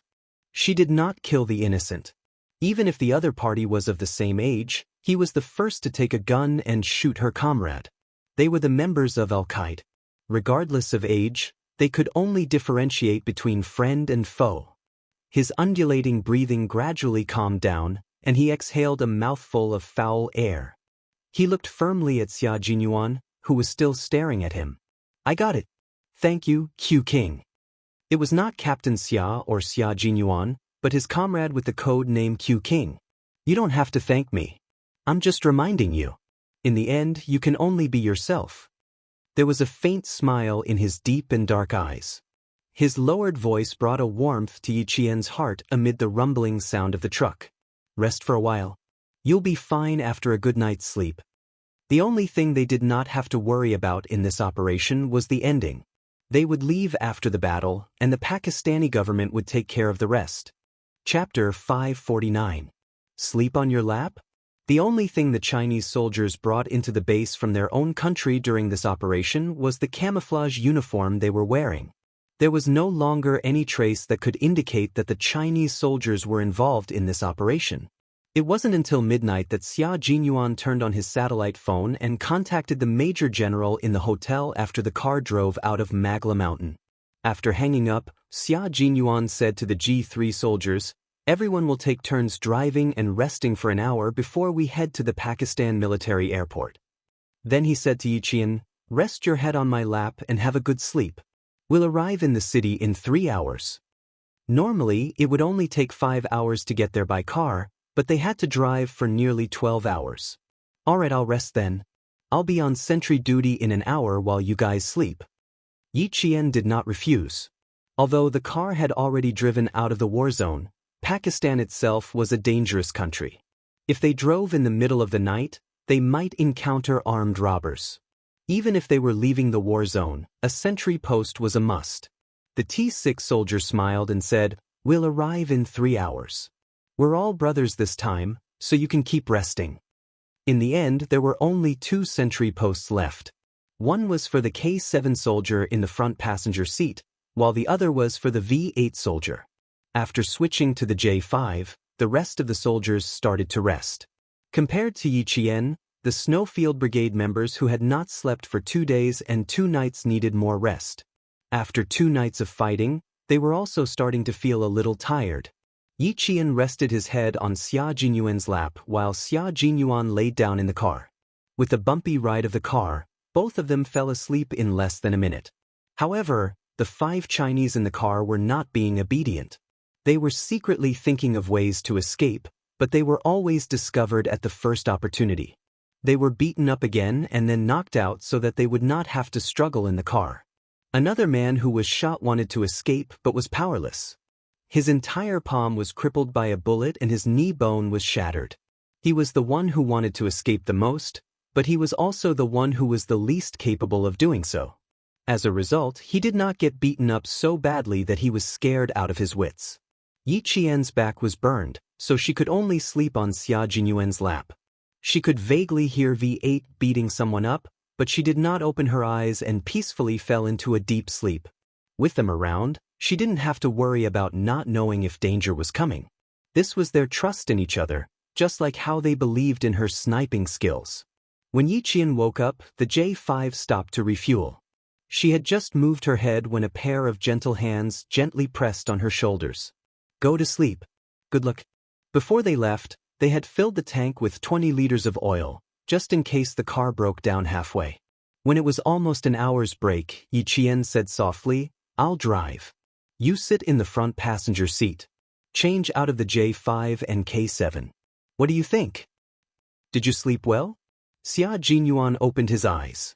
The darkness of the night covered the blood vessels in his eyes, so Yi Qian could only hear his low and gentle voice. "You sound quite energetic."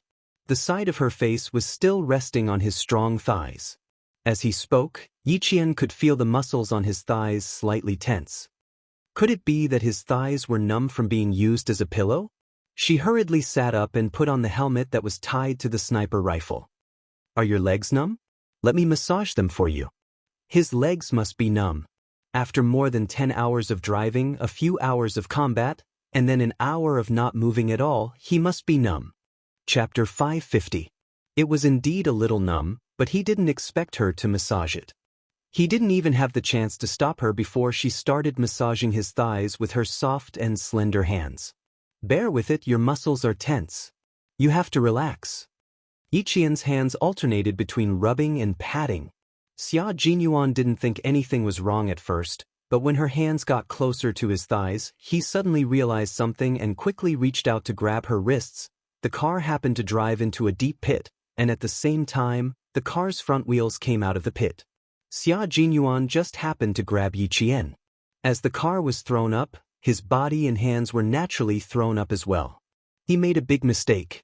Yi Qian's hands were pressed against his crotch, causing him to suck in a breath of cold air.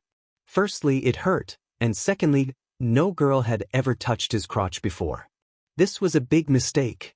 Although she had never had a boyfriend in her 2 lifetimes, but, after all, she had been in medical school. How could she not know what she was pressing down on? Her face uncontrollably turned red. "I'm sorry." Yi Qian knew how much strength she had used to press down on his crotch. The car was shaking so much that she had to put all her strength into her right hand, and then, just like that, she pressed down hard on his crotch. Yi Qian, whose ears were burning red, wanted to pull her hand back. Xia Jinyuan, who was listening to her soft apology, also wanted to move her hand away. However, the J5 driving the car didn't know that this was a difficult road.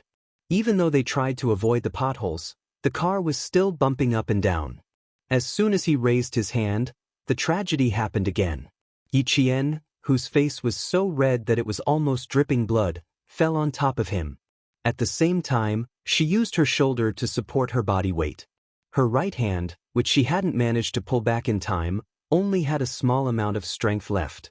So, she awkwardly pressed it down again. Xia Jinyuan was speechless. No matter how well-mannered he was, he couldn't suppress it at this moment, the part of his body that had been awake for an hour. She had never hoped that she would be the soft one at this moment, and not the hard one. Awkward. Awkward. Only awkwardness. Are you awake yet? This road is not easy to walk on, it's full of potholes. J5's voice broke the awkwardness between the two just in time. My head is on top of the car one moment, then on top of the car the next. I feel like I'm a few centimeters shorter.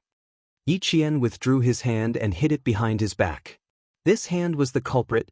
Xia Jinyuan, please don't mention this to her later. She would be so embarrassed that she would jump out of the car. You can slow down a bit and pass through slowly.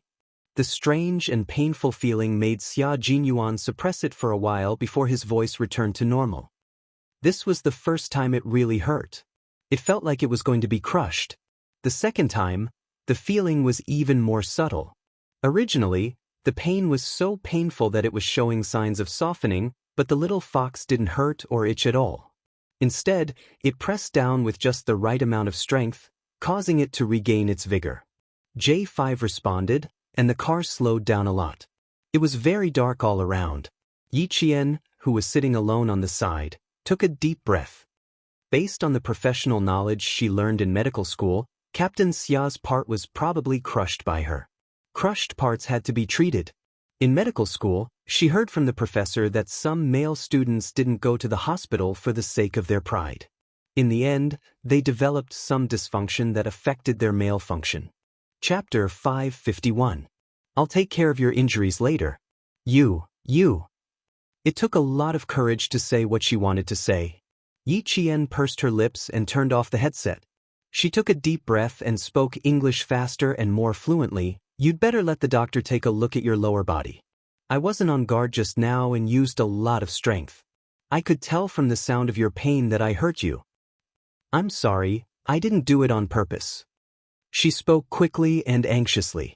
After she finished speaking, she turned her head and left her flushed face to Xia Jinyuan, who was actually still in a state of awkwardness.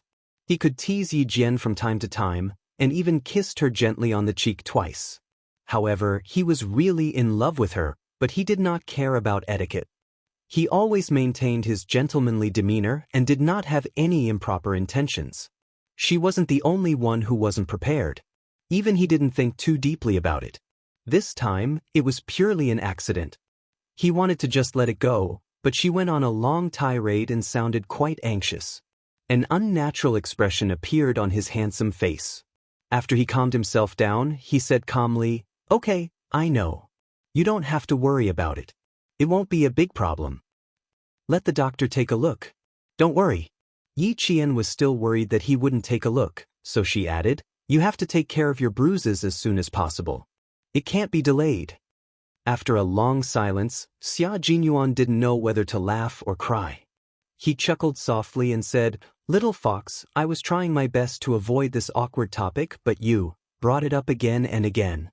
I can't forget it even if I wanted to. Yi Qian. She was dumbfounded. Fortunately, it was still dark at night. Otherwise, Yi Qian felt that even the paint on her face couldn't hide her flushed face. Her behavior made Xia Jinyuan raise his eyebrows slightly, and a faint smile appeared on his handsome face. She was a little fox who was as clear as water and had unfathomable power. Every time he saw her, he liked her even more. He clenched his fists tightly and looked at Yi Jian with his dark eyes. She didn't forget to put on her helmet even in the dark night. Seeing her beautiful side profile, his eyes became darker and gentler. Grow up quickly, little fox. T6 and the others were in front of the car and didn't notice what was going on here. The two of them had turned off their headphones, so their private awkwardness was covered up by the darkness of the night. Only the two of them knew about this. When the car reached a flat area, Yi Qian took over as the driver and Xia Jinyuan sat in the front passenger seat. How could one really sleep forever in the wild? While J5, K7, and V8 were resting, G3 and T6 didn't